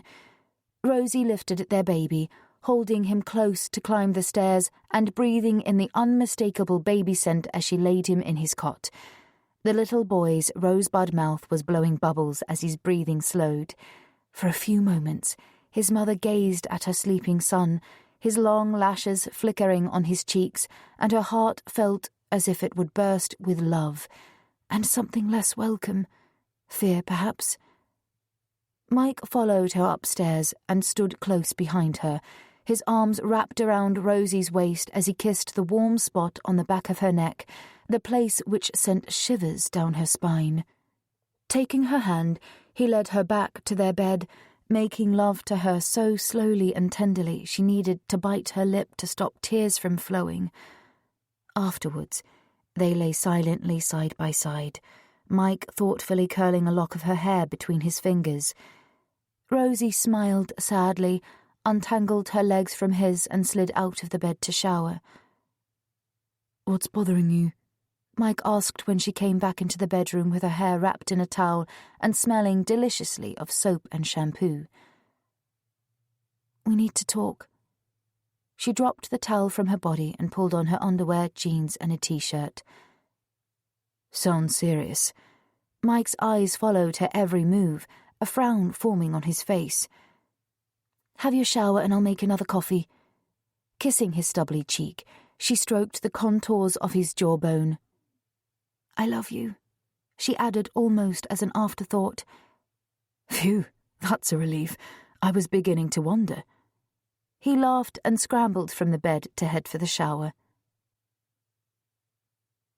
10 minutes later, Mike appeared, hair damp and in faded jeans and an ancient polo shirt, certainly not dressed for going out. Did he perhaps have an inkling of what was to come? Rosie wondered. He flopped down beside her on the battered old sofa they'd picked up in a charity shop, all they could afford for the time being, saying nothing, simply waiting expectantly for Rosie to speak. "There are things you need to know about me, Mike. Things I should have told you before we married." Chapter 11. Over the next hour, Mike listened as Rosie shared the details of her past life with him, starting with revealing her real name as Samantha Ashby. She spoke haltingly at times, tearfully at others, asking him not to interrupt until she was finished, which he did with difficulty. When Rosie's story was complete, Mike took her in his arms and held her close. Moved by her harrowing tale, it was one he would never have suspected. Yes, he knew Rosie could be reflective at times, and she wouldn't be drawn into talking about her past. All she'd ever told him was that her parents died in a car crash when she was young. Accepting how painful it must be to talk about, he hadn't pushed for details, assuming she'd confide when she was ready. But there'd been no mention of a twin sister or the awful circumstances surrounding Alison's death, and now Mike felt such love for his wife and an overwhelming desire to protect her from the horrors of the world. "So why B-Dale, Rosie?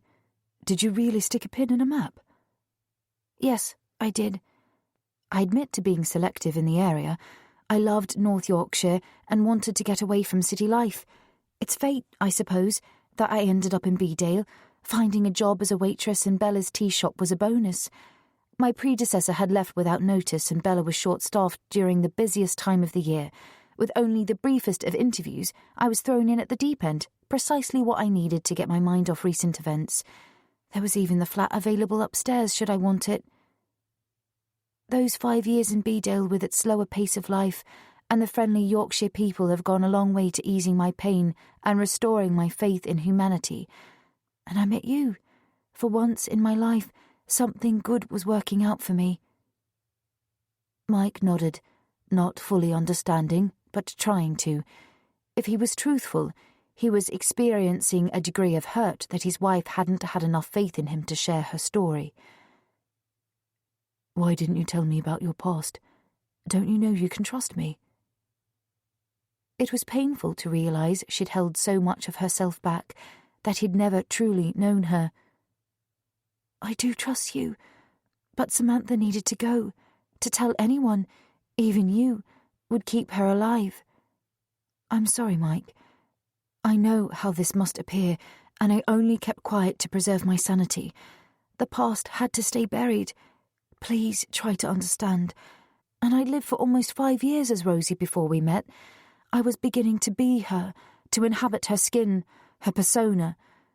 When you came along, it seemed too good to be true, and I was unsure if it would last.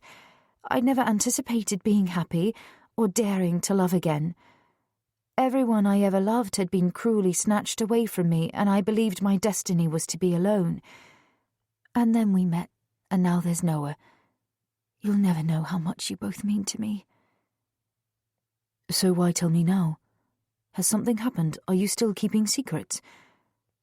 Mike longed for her to share her pain and allow him to help if he could. Silently, Rosie handed over a letter. What's this? He unfolded the paper and read the letter, his face growing darker as each word registered. Is this Frank Stokes, the journalist who hounded you? Yes, from the Liverpool Mercury. It appears he wants to do a follow-up to give me the chance to set the record straight. He's even hinted at a book. Can you believe the nerve of the man? I don't trust the bastard. It was because of him that people thought Ali and I fought over a man, a fight which ended in 2 deaths. Why the hell should he think that he has the right to rake over all that grief again? Rosie sniffed back the tears. More to the point, how did he find out your new name and address? I changed my name legally by deed poll, so there'll be a record somewhere, and our marriage will be in the public record too.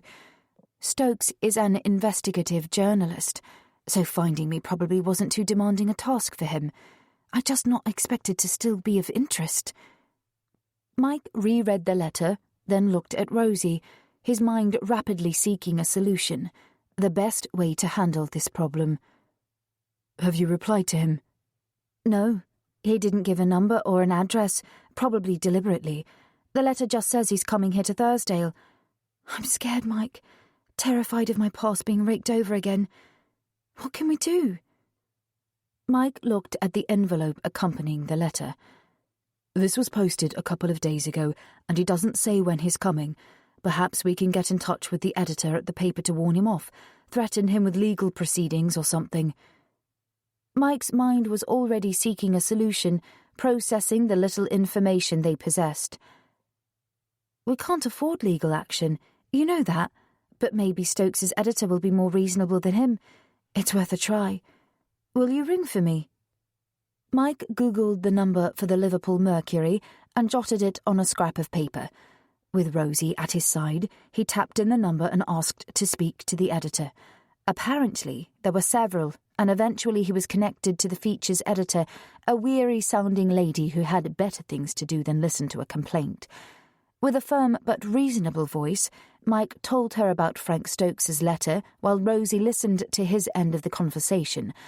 After a lengthy silence, he rang off after only a brief discussion. Frank Stokes left the Mercury 2 years ago. That was his former editor, who thinks he's working freelance now. The implication of the words hit them both like a physical blow.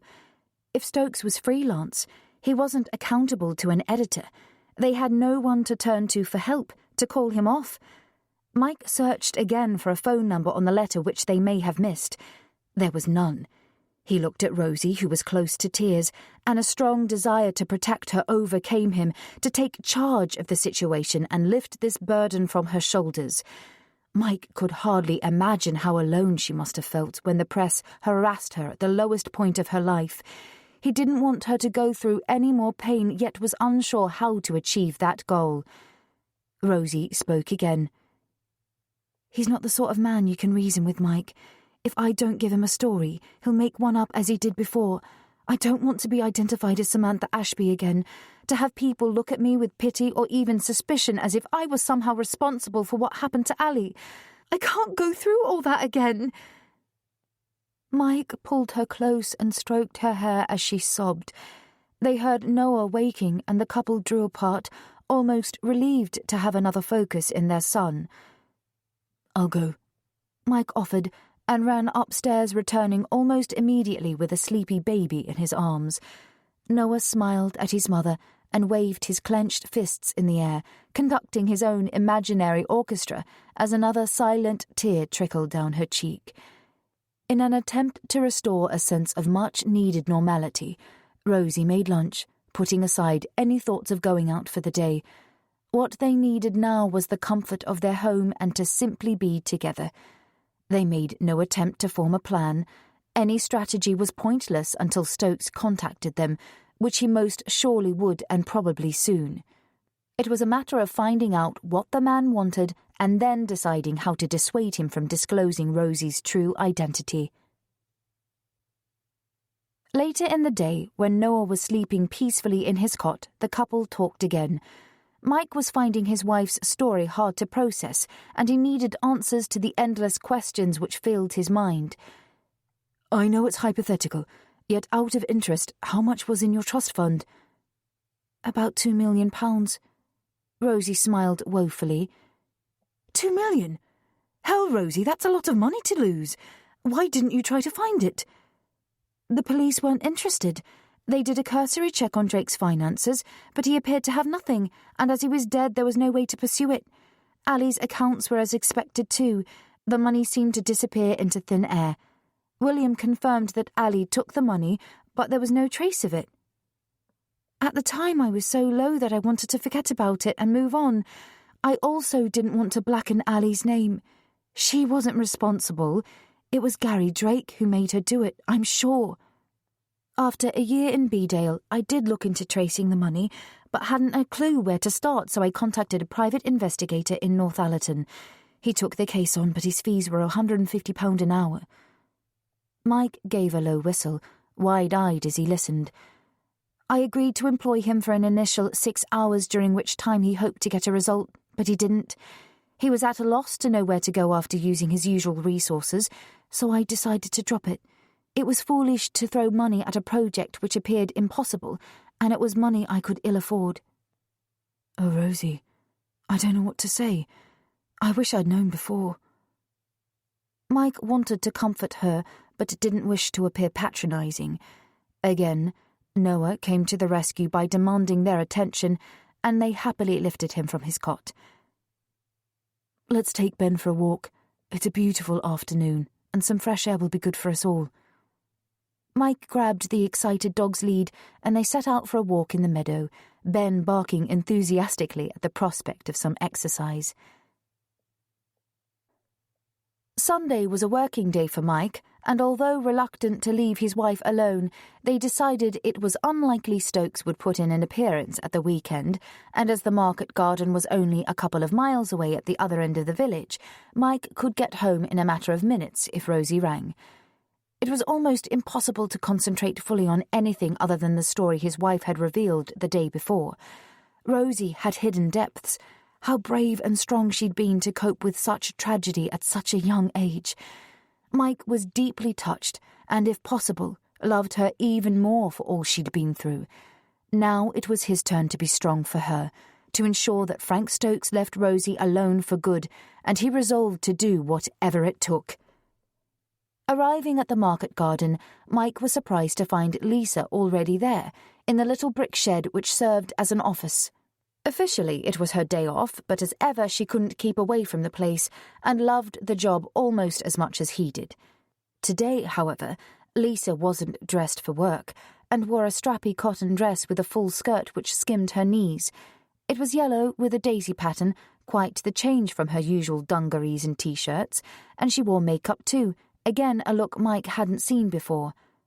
"Hi, how did the market go yesterday?" He smiled at the sight of her. She looked so young and pretty. "Brill. Record takings, and I could have sold half as much again if I'd had the stock. I've just put the takings in the safe. Did you have a good day off?"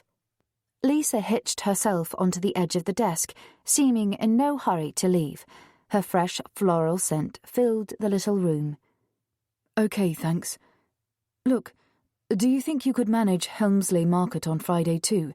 I'm sorry to ask, but I want to stay around the garden this week if possible. Sure, I'd love it. Anything wrong? You're usually up for the markets yourself. Nothing really. Rosie's a bit under the weather, so I'd like to be close at hand, that's all. He smiled to reassure Lisa. Oh, sorry. Shall I go over to the house now to see her? I've nothing special planned and could help out with Noah if she's not too well. Thanks, but I think she'll probably try to rest when Noah does today, so it's maybe best to leave her alone. Get yourself away and enjoy your day off. You spend too much time here as it is. I don't mind. I'm making myself indispensable so my job will be secure. No worries there. I already appreciate all you do. Lisa left, and once alone again, Mike threw himself into his work. The summer had been busy, and with the dry spell of late, watering alone took up several hours of his day. Produce was ripening daily and needed to be picked and stored at precisely the right time to be at its best for market days. The first task was to sort the deliveries. Thankfully, not many on a Sunday, just the local pubs and restaurants who all appreciated his fresh organic produce. With his thoughts still firmly fixed on Rosie and the tale she'd told him, Mike rolled up his sleeves and began to load the van. The sooner he started, the sooner he could get back home. Chapter 12. Frank Stokes loathed Monday mornings. Truthfully, he was beginning to hate every morning. Dragging himself out of bed, usually contending with a hangover, his own fault of course, and having to apply himself to making a living was something he'd never enjoyed. Yet, as Frank was born into a working-class family, work was the only way he knew to make money. Legally, at least. Perhaps the daily grind fed his disdain for wealthy people, for those to whom life handed everything on a plate, a silver one at that, and he took every opportunity to have a dig at the wealthy classes, his job offering the perfect medium to do so. Reluctantly, Frank accepted that a certain amount of discipline was necessary, especially now he was no longer a salaried staff member on any paper, and found himself in the unenviable position of making his way in an already overcrowded business. Having left the Liverpool Mercury under something of a cloud, their fault and their loss naturally, Stokes found it almost impossible to secure a position with another newspaper. Excuses dogged him at every inquiry. Sales of paper editions were down due to increased internet usage. Downsizing was the order of the day, until eventually there was no option other than going freelance. If the national papers were getting rid of salaried staff, it stood to reason they'd still have column inches to fill, and Frank assumed his copy was of a standard to be at the top of the pile on any editor's desk. Yet so far it hadn't been plain sailing, and rejections were sadly becoming the norm. He was a man with a chip on his shoulder, an affliction he almost cherished and nurtured with regular bouts of self-pity. Frank's brain was often befuddled by alcohol, the demon drink which he vowed so often to eradicate from his life, but his lack of success in doing so didn't help his career. It had cost him his job, or at the very least been a contributing factor, and his wife and daughter, leaving him on the long, hard road of proving his worth once again. It was 9 years since his last big story, since he was the editor's golden boy and could do no wrong. Now he was reduced to trawling through the dozens of local presses which very occasionally proffered some undiscovered gem of a news item which he could dig into and discover a story worth his time and effort. Always looking for an angle, Frank allotted 2 hours to this task, 2 tedious hours each day which needed the assistance of several cups of coffee to keep him focused. Invariably, all the good stuff was picked up by the nationals, but he ploughed on. Human interest stories were what every editor wanted, extremely good news or devastatingly bad. They didn't care which, as long as it made good copy.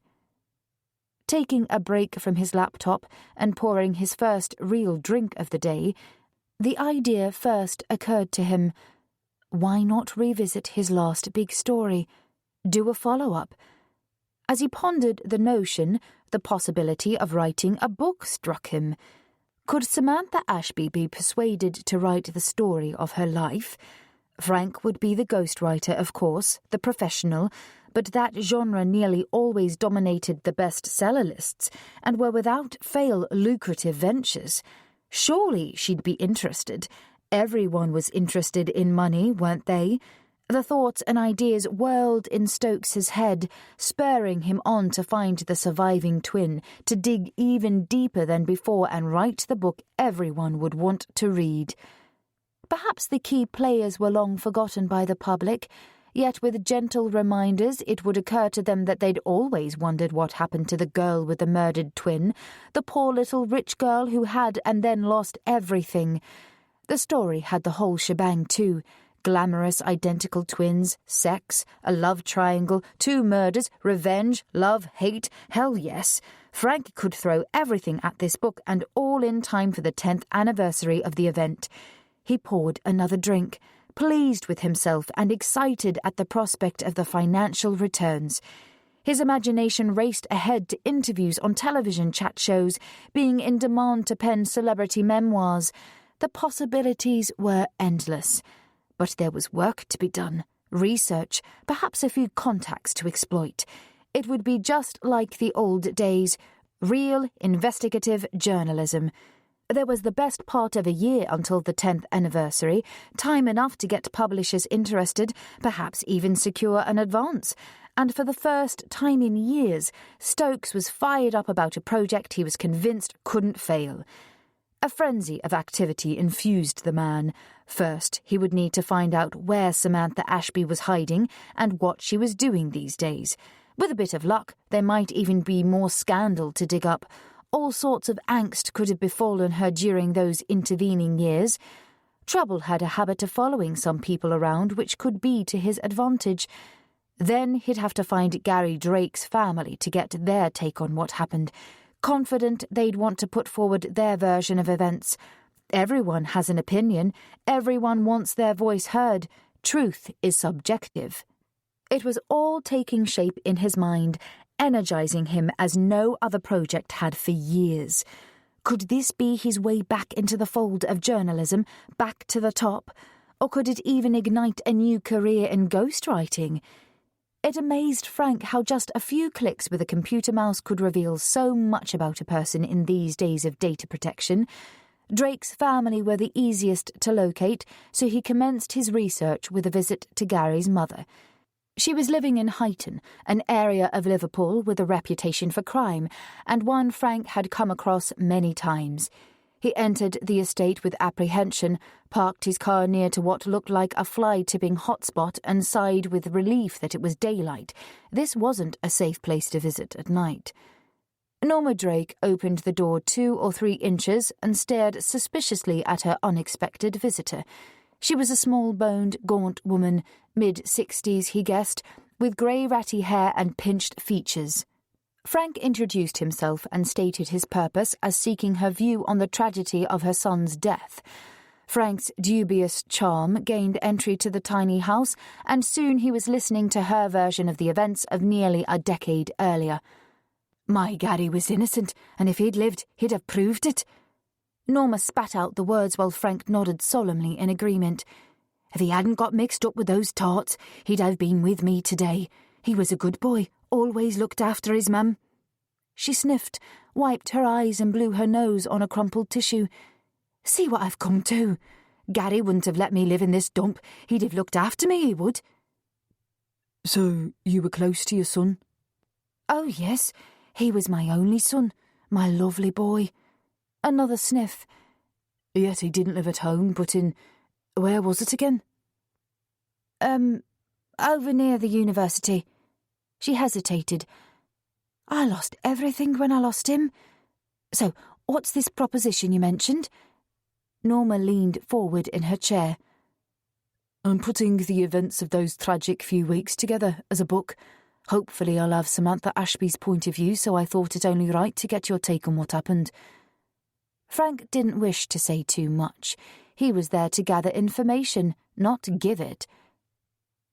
"You won't be able to believe anything that bitch tells you. She was a scheming little madam who told the police my Gary killed her sister. It's a lie. Gary was a gentleman. I brought him up to respect women. He'd taken the girl in to live with him when she had nowhere else to go, and that was all the thanks he got. And then he was killed. Never had the chance to clear his name. Those twins were evil schemers who took advantage of my Gary." The tissue came out again. Frank was having difficulty imagining what the Ashby sisters would have wanted from Drake, but he allowed the woman to ramble on. "Are you going to use what I say in your book, Mr. Stokes? I suppose it'll make you quite a bit of money. Books about murder sell well, don't they?" "I'm not sure you've given me much to go on. Did you ever meet Samantha Ashby?" "No, but I met the other one, the one who fell down the stairs." "And is there anything else you can remember which might be relevant?"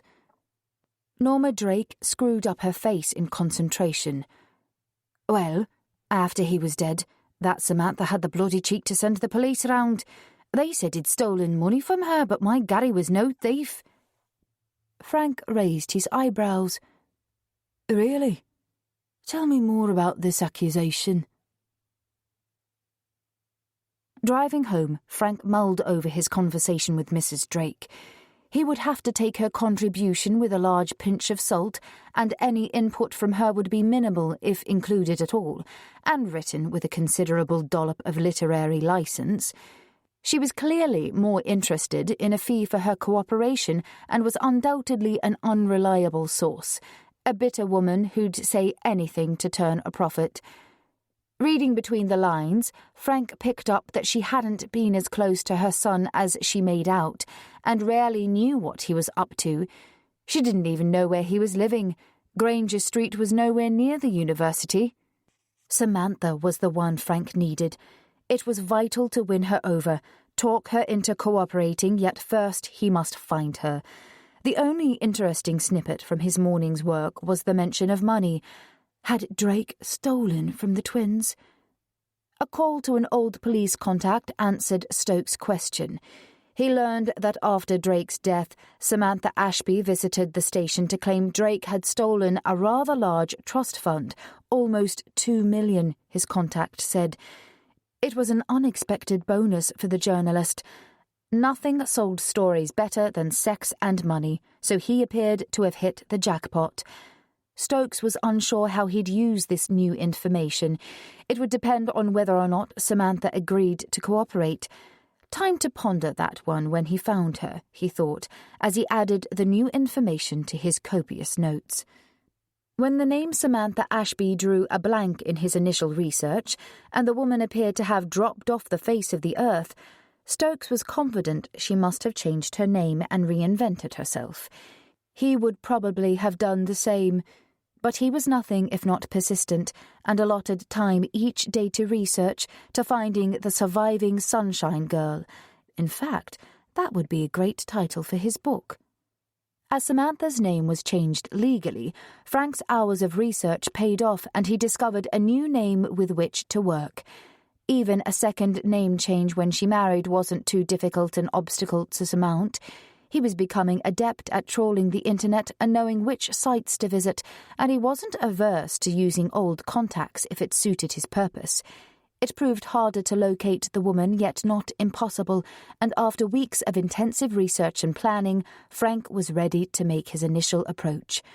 Stokes could have turned up on Rosie Cantrell's doorstep unannounced, taken her by surprise and possibly wrong-footed her into committing to his plan. But no. He decided to write a letter first, to make a civilized approach in the hope of gaining her trust. The journalist was proud of the final draft, which pointed out how assisting him would benefit her, whilst the tone was firm and authoritative. He decided not to give a contact address or phone number and simply wrote that he would be in touch very soon. Naturally, he dropped hints that he would proceed with a feature or even a book with or without her permission. Surely that fact alone would make her see reason. A sense of satisfaction gave him the kind of buzz he'd not experienced in a long time as he dropped the letter into the postbox. The groundwork was complete, and Frank Stokes couldn't wait to approach Rosie Cantrell and begin to write his book. Chapter 13. Rosie wandered around the house aimlessly after Mike left. The place felt eerily quiet without him, even though she was used to his long hours. Before pregnancy curbed her activities, she'd enjoyed working with him, a labour of love as they built their business, anticipating a future of security when money wasn't so tight. A few difficult years were to be expected until they reached that happy position, yet what they hadn't planned for was their son, Noah. Maybe he wasn't planned, but there couldn't be a more wanted or loved baby, and when they grew accustomed to the idea of a family, he brought nothing except joy. The Cantrells' home in Thursdale, a village just a few miles from Beedale, was an 18th-century cottage, adored by the couple, yet sadly in need of mountains of work to bring it up to modern-day standards. Renovations they put on hold to prioritise getting the business up and running. It was situated on the edge of the village, with their nearest neighbours being almost 100 yards to the west, with the rest of the village scattered beyond in a delightful higgledy-piggledy fashion. It offered peace and tranquillity without being entirely isolated. Rosie loved so many of the village's characteristics, like being able to walk from one end to the other, and the primary school nestled at the heart of the village where Noah would hopefully attend. Thursdale was where Rosie wanted her future to be, a place to put down roots and feel at home. Mike loved village life too, and many residents were now his regular customers, appreciating the garden's organic produce and sustainable practices. The villagers befriended the young couple who, after 5 years, were now accepted as locals and no longer considered incomers.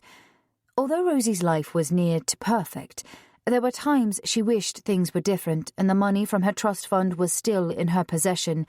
Yet, by nature, she was philosophical, and daydreams of how useful such a sum would be for the cottage and the business were rare. If the past hadn't been what it was, she would never have met Mike and become a mother to Noah. Giving birth was undoubtedly the very best of experiences. If Mike had brought happiness back to her life, Noah took it a step further, in some small measure making up for past pain. He was adorable, a true gift. Mike and Noah brought meaning and contentment back to Rosie. She was happy again, a happiness which was threatened when the letter from Frank Stokes arrived. The plop on the mat of that one little envelope dragged her reluctantly back in time to relive events she'd tried so hard to obliterate from her memory. Having lived as Rosie Cantrell for so long, she fitted into her skin. She was her. But now Samantha Ashby was haunting her again. Those familiar insecurities which had hovered in her mind, the sense of loss and fear of being alone, all those emotions, so very real in the past, returned with the arrival of that one hateful letter, and suddenly Rosie no longer knew who she was. Even that awful feeling of being watched, an unpleasant sensation which dogged the days before Alison's death, had returned. Ridiculous though it was, Rosie thought someone had been in the house when she'd been out the previous week. How paranoid was she becoming? Rosie was also developing a fear of leaving the house, painfully aware that if she ventured far she'd be looking at every stranger, searching faces for Frank Stokes, simultaneously wanting to see him to warn him off, to rid her life of the threat he posed, but also to hide from him, never to have to look at his face again. Noah, sensing his mother's unsettled mood, was unusually fractious. When there was a knock on the door after lunch, Rosie was delighted to see Lisa's smile and invited their friend inside. "Wow, you look lovely." Lisa gave a mock curtsy. "Thank you." Noah continued to whine and Rosie apologised for her son's grizzles. "Could it be teeth coming through?" Lisa asked. "It's a bit early at 4 months, although a possibility, I suppose." Rosie felt guilty knowing Noah's anxiety was probably a reflection of her own, but she could hardly tell Lisa what was happening in their lives. "And what about you? Mike said you were a bit low today. I wasn't going to come and disturb you, but thought you might welcome some company." "Oh, I'm fine. Just lack of sleep catching up with me, but I'm glad you're here. Let's sit in the garden, shall we?" Rosie opened a bottle of wine, not something she'd normally do during the day, but she felt in need of something to relax her, to take her mind off the letter. "Do you think it's a late case of the baby blues?" Lisa's face was so serious that Rosie laughed. "Goodness, no. I didn't feel anything other than ecstatic after this little chap arrived. Still don't. Tell me how you got on yesterday." Talking about herself was the last thing she wanted to do. It was difficult enough to share her past with Mike, and although she was sure Lisa would be understanding, Rosie had no intention of opening up to her friend. Fortunately, Lisa didn't pursue the subject and happily related anecdotes from her day at the market, an experience she'd enjoyed immensely and was keen to repeat. "Mike's asked me to do Helmsley Market on Friday. It'll be fun. It's always busy, so takings should be good too, and I love the banter with the customers. It's quite the day out, hardly like work at all."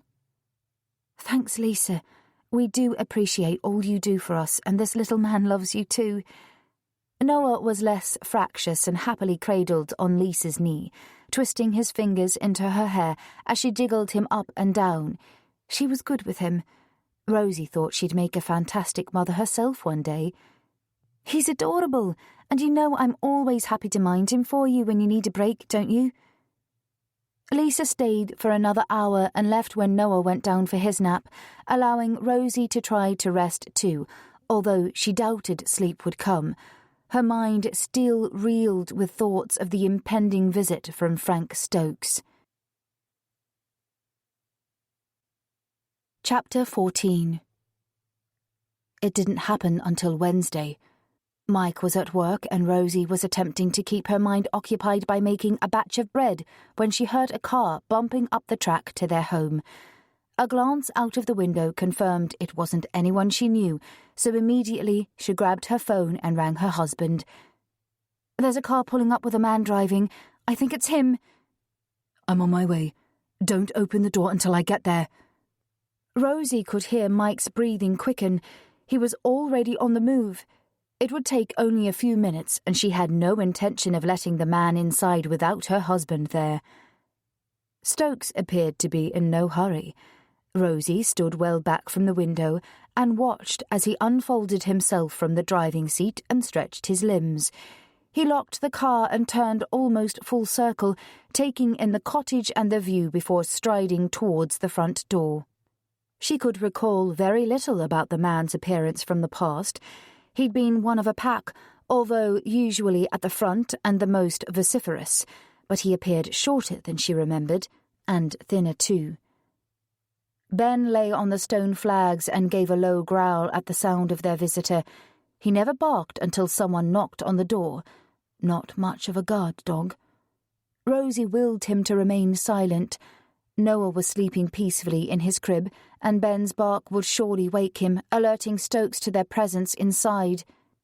She found she was holding her breath, counting off the seconds in her head and longing for Mike to arrive. The inevitable knock came, loud, intrusive. Ben jumped up, barking excitedly at the sound, his tail wagging furiously as he commenced his usual ritual of chasing his tail until the door was opened. Noah woke with a sudden cry, and his mother lifted him, holding him close and hurrying into the lounge, knowing Stokes would now be aware she was inside. A second knock came a couple of minutes later, followed by shouting through the letterbox. "I know you're in there, Mrs. Cantrell. Please open the door so we can talk. I'm not going away until you give me at least a couple of minutes of your time." The welcome sound of another car pulling up behind Stokes's brought Rosie's heart rate down, and tiptoeing back into the kitchen, she watched her husband talking to the journalist. An animated discussion, the words of which she couldn't hear but could guess. They seemed to reach an impasse, and Mike moved towards the door, opening it and stepping inside. Frank Stokes followed, Rosie wasn't surprised when Mike allowed the man inside their home. They'd discussed how to handle the meeting, and both accepted that Stokes was unlikely to go away without speaking to her. For a moment, Rosie stared at the unwelcome visitor, transported back to that awful time in her life when he'd pestered her for quotes and persistently remained on her doorstep for hours on end. He looked older. It was nearly 10 years on, years which hadn't been kind to him. His round, shaved head seemed too large for his now skinny body, and a bulbous nose appeared more prominent than she remembered. An odour of stale beer and tobacco clung to his clothing, which was crumpled, even stained. Stokes smiled at her, revealing crooked, nicotine-stained teeth. "Hello, Samantha." "It's Rosie." Her voice was curt. "Yes, of course. Sorry." He took a step nearer, and she could smell alcohol on his breath. It wasn't even midday. She desperately wanted this man out of her house. "You're wasting your time here, Mr. Stokes. I have no intention of giving you an interview or discussing events of the past, whatever you say." Rosie felt braver with Mike by her side and held Noah close. He'd stopped crying and was watching his mother intently. His little starfish hand tapped her cheek, and she hugged him even tighter, her arms a shield protecting her son. Stokes shifted his weight from one foot to the other. "Look, I know we didn't hit it off last time we met, but things are different now, and I have an idea which could benefit you. I'm not working for the Mercury any longer. I'm freelance, and am planning a book." "If the book includes anything about me, then you can forget it. There's no way I'll give permission to have my past dragged up again purely for entertainment and for you to make money." Rosie was trembling. Mike squeezed her shoulder, his hand reassuring. "OK, Mr. Stokes, you've heard it directly from my wife. She doesn't want any part in your scheme, so I think it's time you left. We have things to do." Mike moved forward to edge the journalist backwards towards the door. They were still in the hallway. This wasn't a social visit, so they hadn't invited the man into the lounge. Stokes held his ground, not quite finished, and looked at Rosie again. "You do know I can write this without your cooperation. Your story is in the public domain, and people are interested in what happened to you. Do I need to point out that if I go ahead without you, there'll be nothing in it for you?" The man smiled again, and Rosie's stomach roiled. "Is that a threat, Mr. Stokes?" Mike asked. "No, it's just a fact. It's what will probably happen if you refuse to talk to me. And if you go down that road, we'll take out an injunction to stop you, so you might as well forget about your book." "An injunction would only delay the inevitable, Mr. Cantrell, and cost you 500 quid or more for the privilege. I'm offering you the chance to make some serious money here, and if you don't mind me saying so, it looks as if it would be welcome." Stokes cast his eyes around the downstairs rooms, able to see into both the kitchen and lounge from where they stood. Rosie was embarrassingly aware of the shabby furnishings, the crack in the plaster beside the fireplace, the ill-fitting windows. Stokes continued. "We can discuss the angle of the book. The hook is the 10th anniversary, which is coming up soon. It's entirely possible we'll be ready to publish by then, as I've already done much of the groundwork. It'll be a sympathetic account, nothing salacious, I promise." "The answer is no, whatever angle or hook you're thinking of. I want nothing to do with your book, and will fight you all the way if you proceed with its publication." Rosie's voice was raised, anxious. She was close to tears, yet refused to break down in front of this awful man. How dare he intend to profit from her life, from the misery and loss suffered in the past? The man had no ethics, no moral fibre. Why would he think she'd want to work with him? Mike stepped forward, forcing the man back out of the open door. "You have your answer, Mr. Stokes, and that's final, so please respect our privacy and don't call or write to my wife again." "At least sleep on it and discuss how the money could help you. Samantha's story has the potential to be a bestseller. Look, I'm staying at the Green Dragon in Beedale, and I've another appointment in the area, so I'll call back tomorrow. to see if you've changed your minds. The journalist wasn't going to admit defeat. Please don't bother. The answer will be the same. Mike moved to close the door, but Stokes wasn't quite finished. It would make up for the loss of your nice little trust fund, don't you think? He threw that golden nugget in as a last resort before the door was firmly closed on him. After a few minutes, they heard his car start up and drive slowly away. Are you okay? Mike asked as he took Noah from his wife's arms and laid him back in his crib. I'll be fine. I just hate confrontation of any kind, and he was certainly persistent. Do you think he'll come back? Rosie was trembling and sank down on the sofa, drawing in several deep breaths. Probably. He's likely to have another go before he returns under whichever stone he crept out of. You don't have to see him again, though. If he turns up tomorrow, ring me again, and I'll be here in no time. Don't even open the door. Rosie thought they'd been reasonably polite to the man, but if he turned up again the next day, she knew Mike would be angry. How did he know about the trust fund? Rosie spoke to herself as much as her husband. I didn't even find out about it until Drake was dead, by which time the papers had more or less given up on the story. I don't know, love, but don't worry about it. We're not getting involved. Look, I'm going to make you a cup of tea. You stay there. Rosie did as he said, leaning her head back and closing her eyes.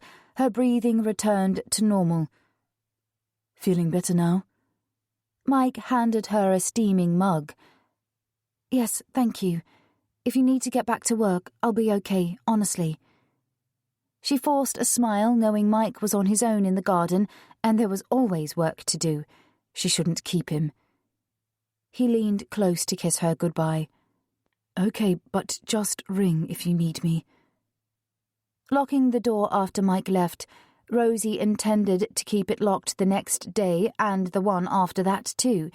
If Stokes had travelled from Liverpool, he'd probably not leave before trying to see her at least one more time, but she wouldn't let him inside her home again. Rosie's mood swung between raw fear and anger during the remainder of the day. Stokes's insensitivity was incredible. To view her life as simply a story to entertain was unbelievable. To have Alison's memory besmirched, and to once again be reminded of Gary Drake. However did the journalist imagine she'd want any part of his book? The hours dragged by, and Rosie achieved very little other than conjuring up every conceivable scenario, at least every negative one, and gaining a headache in the process.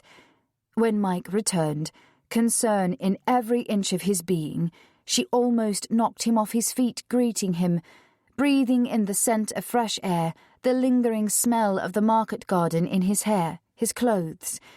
His presence brought comfort and a little envy as she hugged him, wishing she'd been with him working outside, exhausting herself physically and having no time to think. Rosie served a cold meal of leftover meat and salad and was unusually pensive as they ate in a reflective silence, talking only to their son. Mike bathed Noah after the meal and then put him to bed while Rosie cleared the dishes. Mike then poured his wife a glass of wine and took it into the garden where she sat, lost in thought. Don't worry, love. If he does come back, we'll threaten to report him to the police for harassment. That should see him off. Mike attempted a smile. They both knew how unlikely it was that such a threat would deter Stokes. I hope so, but he strikes me as a man who doesn't give up easily. Neither do I. So leave Frank Stokes to me. Chapter 15. To Rosie's surprise, they didn't hear from Stokes the following day, nor the next one. As the weekend loomed, she finally relaxed, hoping the journalist had thought better of his plans and gone home thwarted, although deep inside she doubted it would be quite so simple. Despite the relief of not seeing him again, Rosie still experienced an unsettling feeling of being watched, which she put down to paranoia and resolutely stopped herself from looking out of the window quite so often.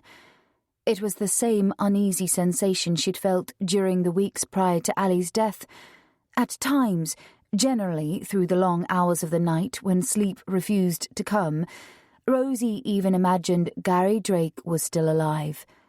Since the arrival of Stokes's letter, Drake's ghost seemed to haunt her every thought, encroaching on her peace. His face inhabited her mind, those eyes laughing at her discomfort, images she could not readily shake off. It was a crazy thought which Rosie couldn't get out of her head, even though she knew Drake was dead. For some reason, Rosie was unable to share these thoughts with Mike. Perhaps he'd think her unstable after her recent revelations. To his credit, since she'd told him the truth about her past, he hadn't pushed for more information or asked the many questions which must surely be in his mind. It concerned her somewhat that his perception of her might have changed, but if so, it certainly wasn't showing in the way he treated her. If anything, Mike was even more loving and attentive, so she told herself to stop obsessing and continue life as Rosie Cantrell, consigning Samantha Ashby to the past. Early on Saturday morning, as Mike dashed about upstairs getting ready for work and Rosie was in the kitchen giving Noah his bottle, a car pulled up outside. Rosie's heart raced. Could it be Stokes? But it was only 7:30 a.m.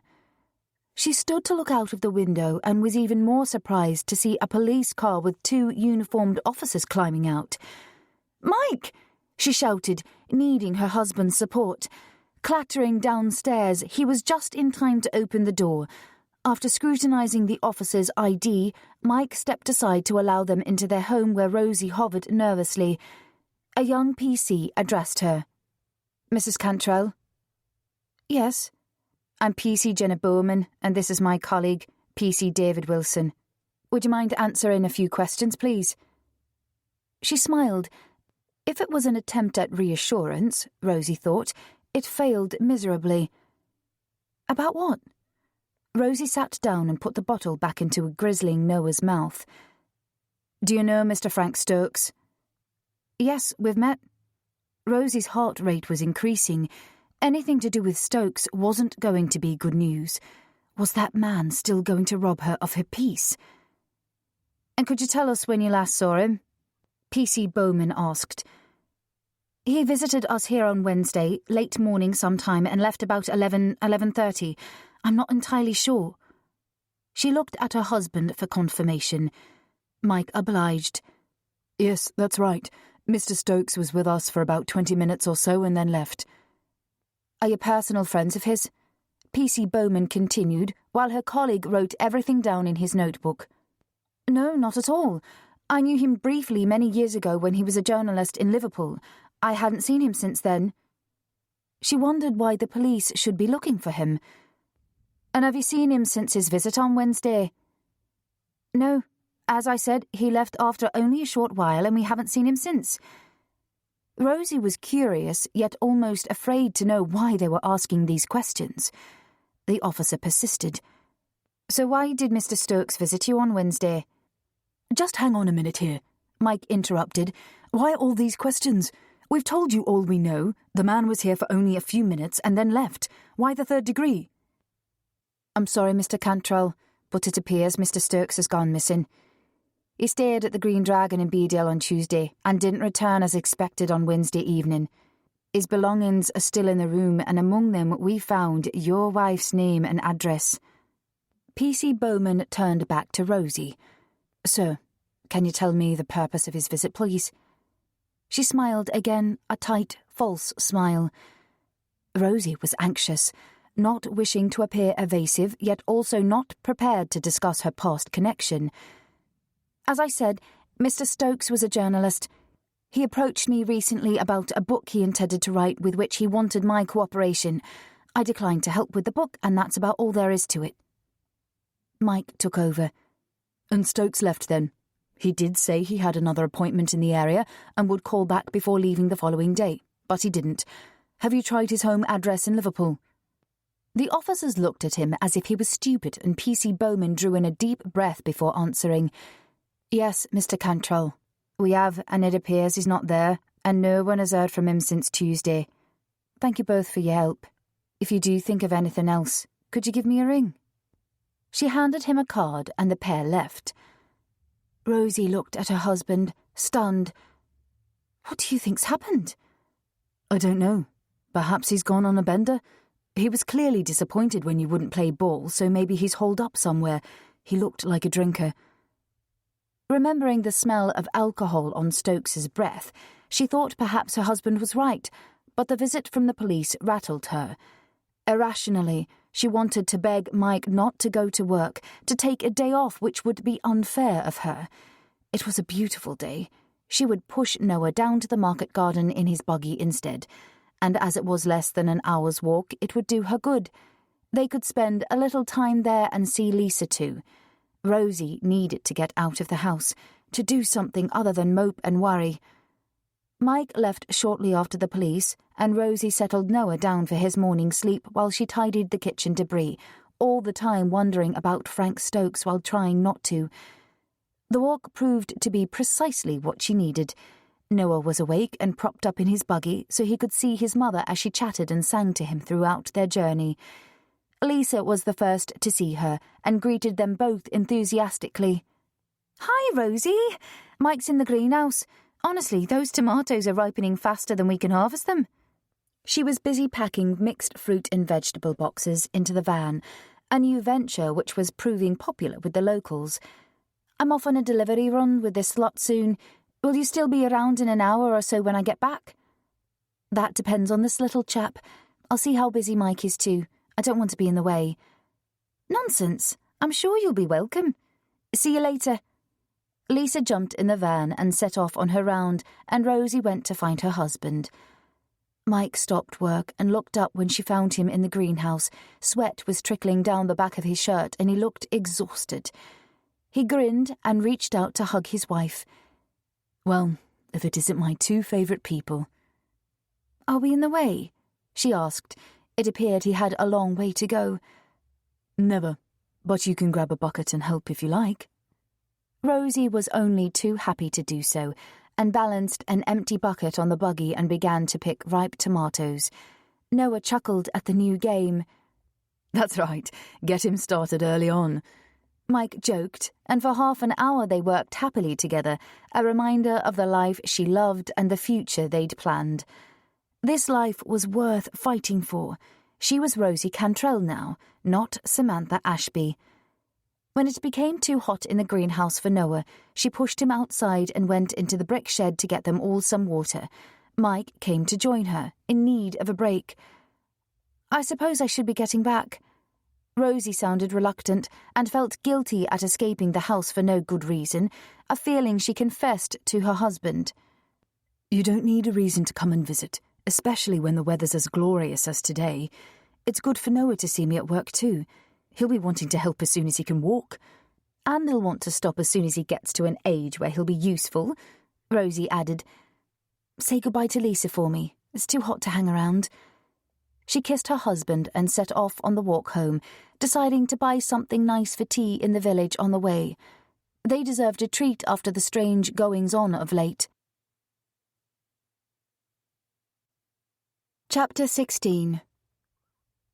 In all her 58 years, Florence Smith had never seen a dead body, and it was worse than she could have imagined. Sandy found it first. The inquisitive golden Labrador ran into the trees sniffing around as usual, but failed to come back after a few minutes when generally he rarely wandered out of her sight. Initially, the dog didn't respond to her calls, and then the urgent barking began. Florence followed the sound into the wooded area to discover her much-loved pet excitedly digging at something she first mistook to be a bundle of rags. It was only on closer inspection that Florence noticed the flesh, hardly recognizable as such, not flesh-coloured at all, but a dull grey. Leaves and soil partially obscured the man's head, but a head it was, and Florence immediately hoped Sandy hadn't been responsible for covering it. The body, too, was partly covered, as if someone had made a half-hearted attempt to conceal it and either failed or given up. Florence wished she'd not indulged in that extra slice of toast for breakfast as her stomach churned and she turned away to be sick. Such a hideous sight marred the beauty of the spot she loved so much. It was doubtful she'd ever wish to walk Sandy there again. "Sandy! Sandy, here, boy!" Florence called out, and the reluctant dog eventually left his new plaything to return to his mistress, tail wagging and tongue lolling, waiting for praise for being a good boy. His trembling mistress clipped him on his lead, propped herself up against a sturdy tree trunk for support, called the police, and in a very shaky voice told them of the body in the woods. "Are you sure the patient isn't breathing?" the voice on the other end asked. Florence reluctantly glanced again at the heap of a man and noted blood on the body parts Sandy had uncovered, dried-up pools of blood which again had her retching. She could see the man's eyes too, open and staring, eyes she knew would haunt her dreams for a long time to come. She almost laughed. He could hardly be called a patient. It was far too late for that. After giving her considered opinion that the man was way beyond help and her location, Florence stepped well back, outside of the woods and back on the track, keeping Sandy from returning to his find as the woman had asked. The whole scene was an incongruous sight for such a beautiful day, and Florence knew she'd never think of the woods again without seeing the man's body. It seemed an age until sirens could be heard in the distance. Florence assumed they'd be coming from Beedale, the nearest police station, and felt a rush of relief to be able to pass on the responsibility of the body, for that was how it felt, her responsibility. After all, it was her dog who'd found the poor soul. 3 police cars bounced along the track beside the wood, coming to a halt when they saw Florence waving wildly at them. A female PC approached her first, gently asking what she'd found while her colleagues dashed into the trees to discover the body for themselves. "Is it anyone you recognise?" the PC asked after establishing that Florence lived locally in the village of Thursdale. "No, at least I don't think so, although I didn't get a good look." She'd not considered it would be someone local, but then all she'd seen of his face were those eyes. Florence comforted herself with the thought that nothing like this happened in a sleepy little village like theirs, so it must be a stranger, a tourist perhaps, although she most certainly wasn't going to offer to take another peek.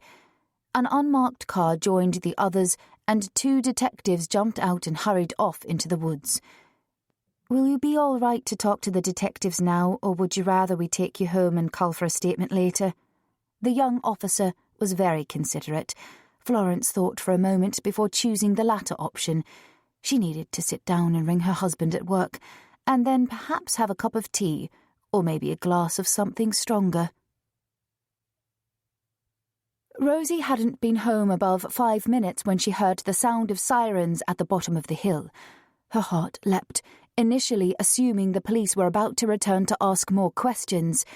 Yet why the sirens, the urgency? From the window she watched, open-mouthed, as 3 cars pulled up on the edge of the woods at the bottom of the meadow, with stick people getting out and rushing around. Within minutes, another vehicle arrived with more people and finally a black van. Although the view was uninterrupted, it was some distance and Rosie couldn't make out any details or recognise the figures. Instinctively, she knew the commotion was somehow connected to Frank Stokes. It had to be, and by association, to her. Once again the man had brought mayhem to her ordered, peaceful life, and very soon the police would be back at her door with more of their prying questions. Noah, who'd slept during the walk home, was now awake and demanding food, so Rosie put his bottle into warm and began to mix a tiny portion of baby food in a plastic bowl, rice and apple, his favourite. She wouldn't ring Mike again. He'd been disturbed enough today, and there was nothing she could tell him for sure, just a feeling, an unwelcome foreboding. It would wait until the police came, which they most certainly would. Spooning tiny portions of the sloppy mixture into her son's mouth, a strange sensation of resignation came over her.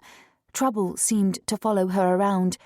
How, Rosie wondered, would this latest dilemma end?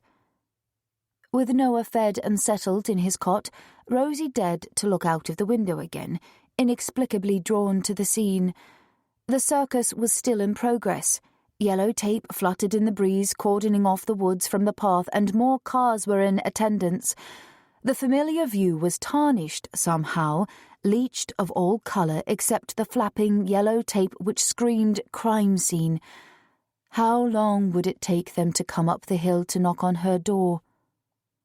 Making a coffee and a sandwich she didn't want, Rosie took them into the lounge. It was only then that she noticed the open window. Rosie was sure it was closed when she'd gone out in the morning, yet now the curtains were blowing gently, silently, and for the first time ever Rosie was afraid to be in her own home. It was no longer her place of safety, her sanctuary, and that awful feeling of losing control washed over her.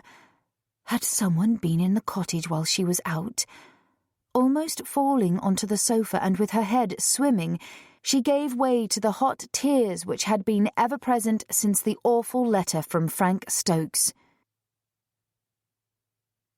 There was still a police presence on the edge of the woodland when Mike came home from work 6 hours later. "What's going on?" he asked, a frown etched on his sweat-streaked brow. "There's one of those police mobile incident rooms in the village. Whatever it is must be serious." "I don't know. I wondered if it was anything to do with Stokes, but the police haven't been again." Rosie looked at her husband expectantly. He appeared to know even less than her. "It might not be connected." "Mike, the man's been missing since he came here, and now something serious is going on close to our home. It has to be Stokes. Look at the tape and the police guard. Do you think Stokes is dead?"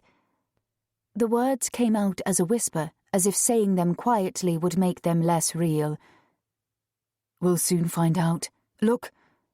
Mike's eyes fixed on the window, and as Rosie followed his line of sight, she saw the car climbing the track to their cottage. Chapter 17. These visitors were not uniformed officers, but detectives. They stood on the doorstep, warrant cards in hands and solemn expressions fixed on their faces. The man introduced himself as D.I. Tom Harris and his colleague as D.S. Emma Russell. "May we come in?" Harris asked. "Of course." Mike stood aside to allow them to enter and led them into the lounge where Rosie waited, chewing on her fingernails. The D.I. was a tall, thin man with a long face and a mass of grey, wiry hair clipped short at the sides and too long on top. A grey jacket, which had seen better days, hung off his spare frame, the sleeves too short for his long arms. His sergeant was impossibly young and very pretty, petite with dark hair tied neatly into a ponytail and huge brown eyes in an oval face. She offered a quick, tight smile. The D.I. maintained a poker face, his pale blue eyes taking in his surroundings. "What's happened?" Mike asked. Rosie thought he spoke too quickly, although they both wanted confirmation of what had occurred. "A man's body has been found in the woods. We believe it to be Frank Stokes, a gentleman who visited you on Wednesday." The D.I. raised one eyebrow, clearly expecting an answer. Rosie gasped. In her heart she'd known it must be Stokes, yet hearing the words still shocked her. Mike replied, "Yes, we spoke to 2 of your colleagues this morning, which I'm sure you already know." Is it true that the police only ever ask questions to which they knew the answers, or was it a myth? The inspector simply nodded. "How did he die?" Mike asked. "I can't give out any details except to say we're treating it as murder." Rosie's eyes widened. She'd assumed perhaps he'd suffered a heart attack or something. He didn't look the picture of health. But murder? Who would want to kill him? "Mrs. Cantrell, can you tell me about your relationship with Mr. Stokes?" "There is no relationship." She was suddenly irritated. Why wouldn't they leave her alone? "I told your officers this morning that we saw Stokes on Wednesday and he left before lunchtime. We haven't seen him since." "And can you tell me the purpose of his visit?" D.I. Harris asked. Rosie clasped her hands together to stop them shaking. He was planning to write a book or an article about certain events which happened in the past and wanted me to give him an interview. I told him I wasn't interested and asked him to leave and not to contact me again." "And what time was that?"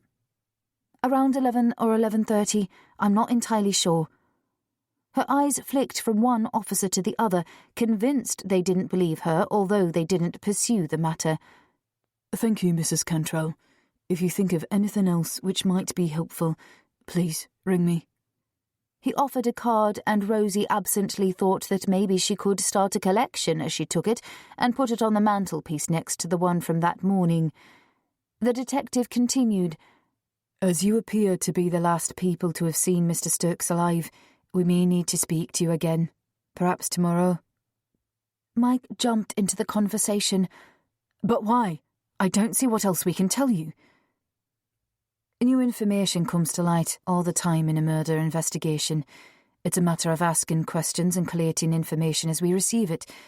You're not the only ones we'll be speaking to. Officers are conducting house-to-house inquiries in the village as we speak."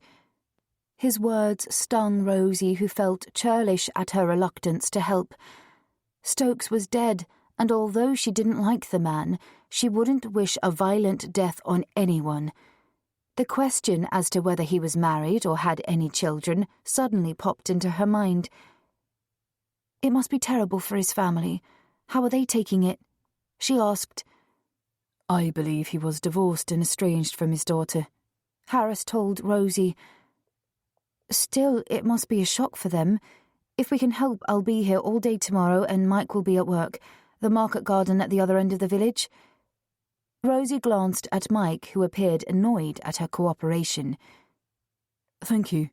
We'll leave you in peace now." D.I. Harris gave a perfunctory smile and the officers left.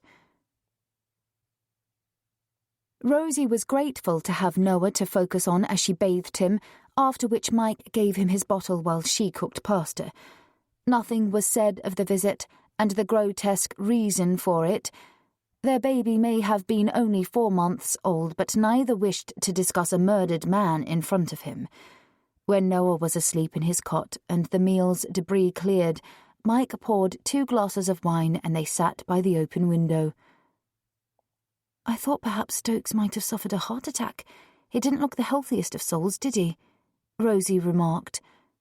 "No, but then who around here would want to murder him?" Her eyes filled with tears. "I think that's going to be our problem. I'm the only person with a motive." Mike drew her towards him and kissed her gently. "Darling, no one's going to believe you killed him over a stupid book or whatever it was he was planning. You've nothing to worry about."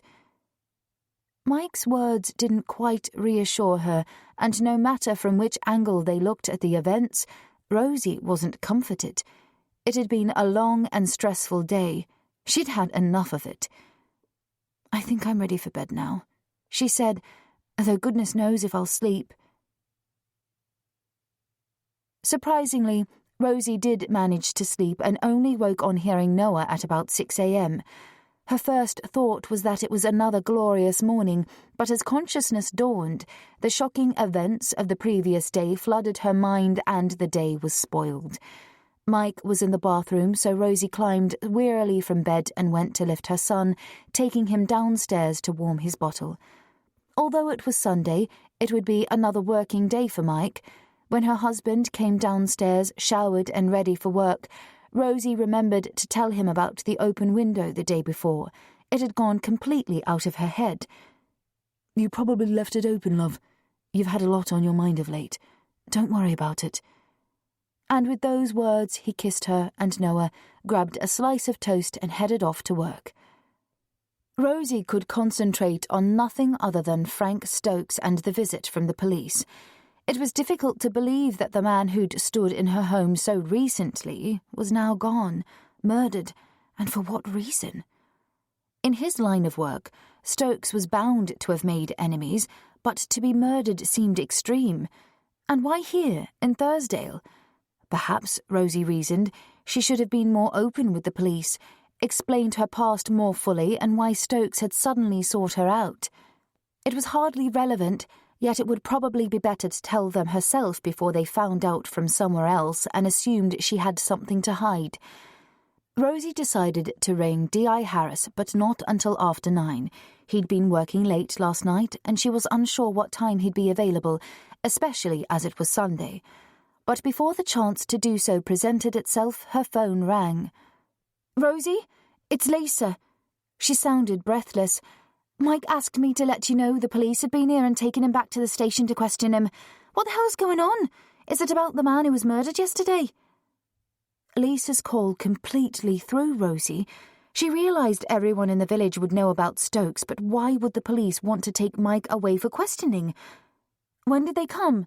she asked in a daze. "A few minutes ago. They've only just left. He didn't have a chance to ring you." "Do you know where they've taken him?" "Bedale, I think. Did you know the dead man?" Lisa was bound to have questions. Everyone would have questions, but Rosie didn't want to answer them. "A long time ago, yes. Did the police say what they wanted with Mike?" "Just to ask a few more questions. They stressed it was voluntary and said he wasn't under arrest." Thought crowded in on Rosie. Why did they want to speak to her husband and not her? Should she get a solicitor or go to Bedale to see what was going on? "Lisa, what shall I do?" She was panicking, unsure of her next move. "Do you think I should go to Bedale?" There was a moment or two of silence before her friend replied. "If they only want to ask Mike questions, he probably won't be very long, and I'm sure he'll ring you as soon as he gets the chance. You can hardly go chasing after him with a baby in tow, can you? Unless you want me to come and mind Noah." "No, you're right. Mike will probably be back soon," Rosie mumbled. Even level-headed Lisa sounded uncertain. "Thanks for letting me know." Rosie ended the call and paced the kitchen anxiously. Why would they want to speak to Mike? He'd only met Stokes for the first time on Wednesday. With no chance of settling to anything constructive, she decided to go ahead with her plan to ring D.I. Harris. Perhaps he would enlighten her as to why they needed to speak to Mike. Tapping in the number from the D.I.'s card, Rosie's fingers trembled. Why did that awful little man, Stokes, have to seek her out, to throw her back into a life of worry and confusion when things were going so well? D.I. Harris. The voice was clipped, hurried. "Hello, it's Rosie Cantrell here. I believe you have Mike with you. Can you tell me why?" She suddenly doubted the wisdom of ringing, fearful of antagonising the police. "Yes, Mrs. Cantrell. I'm just about to go into the interview room to speak with him now. We have some routine questions. Nothing to worry about at this stage." Rosie wondered what "at this stage" meant. Should they worry further down the line? "We told you everything yesterday." She sounded pathetic, even to herself. "There's a couple of discrepancies we need to clear up. I'm sure your husband will tell you when he gets home." The man was clearly trying to end the call, but Rosie continued, wanting to be more open with him. "Right, okay. I was going to ring you this morning to clear up a few things. When I heard the news of Stokes's death last night, I was shocked and perhaps didn't fully explain the history I have with him. I'm sure it has nothing to do with his murder, but I can tell you more about why he came to see me if you think it'll help." "Yes, that would be helpful, thank you. Perhaps I can call to see you this afternoon." "Fine, I'll be here." Rosie rang off, allowing the detective to get on with his job and wondering if she'd made things better or perhaps worse. Yet she had nothing to hide and desperately wanted the police to know it. Chapter 18. 2 hours passed before Mike rang from work, by which time Rosie was on to her 4th cup of coffee, her nerves jangling from the effects of too much caffeine and imagining all kinds of scenarios as to why the police took him to the station rather than simply asked their questions at the market garden. "I'm back. Nothing to worry about." His breezy manner triggered Rosie's anger. Did he not realise she'd been doing nothing but worry all morning? "What do you mean?" she snapped. "Don't you think being taken to the police station for questioning is something to worry about? I've been frantic not knowing what was going on." "Look, I'll explain later. There are things which need doing here, so I'll have to go. You need to tell me now. D.I. Harris is coming to see me this afternoon, so I need to know why he spoke to you this morning and what you told him. What? Oh, sod it, Rosie. Why is he coming to see you? When did he ring? He didn't ring. I rang him. I thought it would be better to tell him why Stokes visited us and explain my history with him, rather than wait until he found out from someone else. It won't be relevant to the murder, and I've nothing to hide. Don't talk to him alone, Rosie. Tell me when he's coming and I'll come home. Rosie detected a note of panic in Mike's voice. I don't know what time, he didn't say. Look, don't come home. As you said, you've work to do and we can't keep putting on Lisa. Now, are you going to tell me why they wanted to speak to you, or should I ask D.I. Harris? This was not the sort of conversation she usually had with Mike. They were both tetchy and he seemed unusually evasive.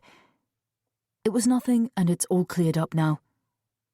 Rosie could hear Mike moving about, going into the brick shed, probably out of Lisa's hearing. It's just that someone in the village told the police they'd seen me in the pub with Stokes on Wednesday lunchtime, that's all. Why would they say such a thing? Because it's true. I did go to see him to make sure he was going to leave you alone. On my way to work after Stokes's visit, I noticed his car in the pub car park, and on impulse I went in. It wasn't planned and nothing untoward happened. It was all very amicable. I even bought the man a drink. I simply wanted to reiterate what we'd already told him. Rosie could hardly believe Mike would do such a thing, and then to lie about it wasn't like him at all. Then why didn't you tell the police about it? Why say you didn't see him after he left our cottage? You must have known they'd find out. It wasn't me who said we didn't see him again. It was you, remember? You spoke for us both, and I just didn't correct you. Rosie was losing patience. Don't split hairs with me, Mike. Surely you know how bad this must look to the police, and why the hell didn't you tell me you'd seen Stokes again? Because nothing happened. I simply told him not to call you again, ever. Rosie could picture Mike running his fingers through his hair as he always did when he was exasperated, which he seemed to be. Anger with him for not telling her was bubbling up inside, but having this conversation over the phone was frustrating. Mike eventually spoke. Okay, it's happened, and I can't change it. The police know, so let them make of it what they will. I've told them all I can. His words were emphatic, and she knew the conversation was over for now, but would hang between them until they discussed it fully later. After the call, Rosie sat in silence for a few moments, considering Mike's revelation. Why would he seek the man out again when they'd sent him away from their home? Strange dark images nudged themselves into her mind. Unwelcome thoughts which were completely insane. Mike was a gentle soul, wasn't he? She'd never known him to be violent in any way. Surely his anger was righteous indignation on her behalf. He would never act on it, would he? Mike's words from Wednesday echoed in her mind. Leave Frank Stokes to me. Rosie shook her head to erase the unpalatable images and thoughts which crowded in on her and turned her attention to Noah. He was such a good little baby, happily amusing himself in his crib, catching his toes in his little fists and chuckling away as if life was perfect, which it had been until Frank Stokes had appeared.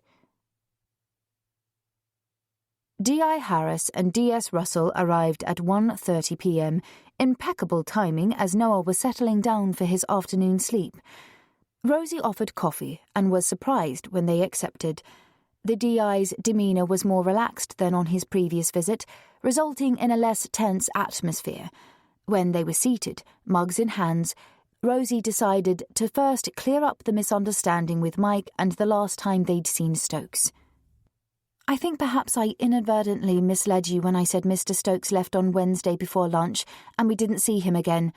At the time I didn't know Mike had popped into the pub when he saw his car, so I assumed I was speaking for both of us when it should have been only for myself. D.S. Russell raised an eyebrow. So your husband didn't tell you you'd seen Mr. Stokes again that day? Oh hell, Rosie thought. Had she made the incident seem even more suspicious?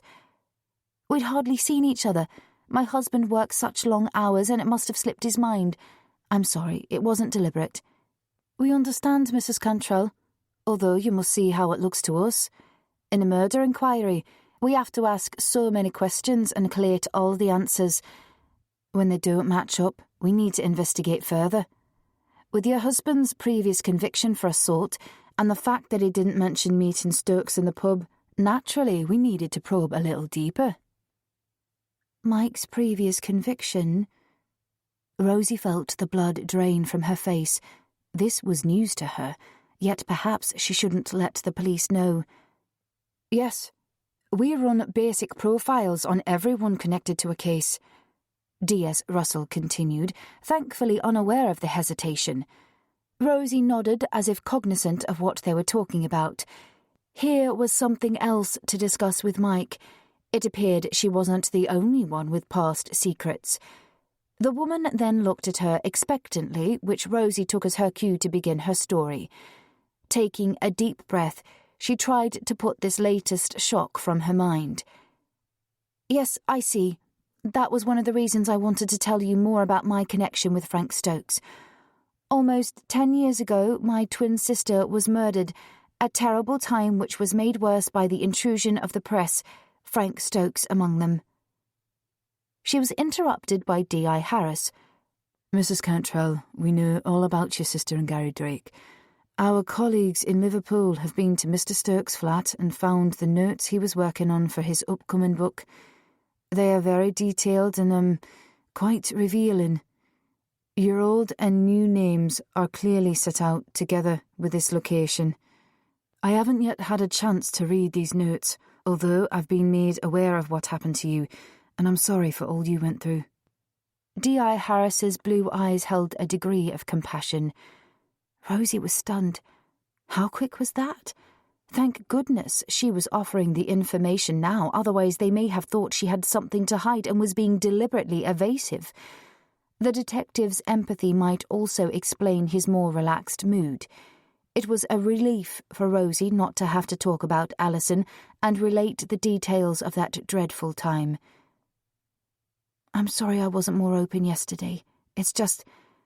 Well, Stokes's visit and now his murder has thrown me. It's been an unsettling experience which brought back some pretty horrific memories." Rosie's voice was cracking. Things really were getting to her. "And I still don't see how my past or what happened to Alison has any bearing on Stokes's murder. Surely you don't think I would kill him simply to stop him writing a book?" "To be blunt, we look at all lines of inquiry, and as Mr. Stokes was working freelance, naturally we have to consider his current projects, and your story seems to have occupied most of his time over recent months. We will, of course, be looking into other articles he's written, particularly from his past when he worked as an investigative journalist.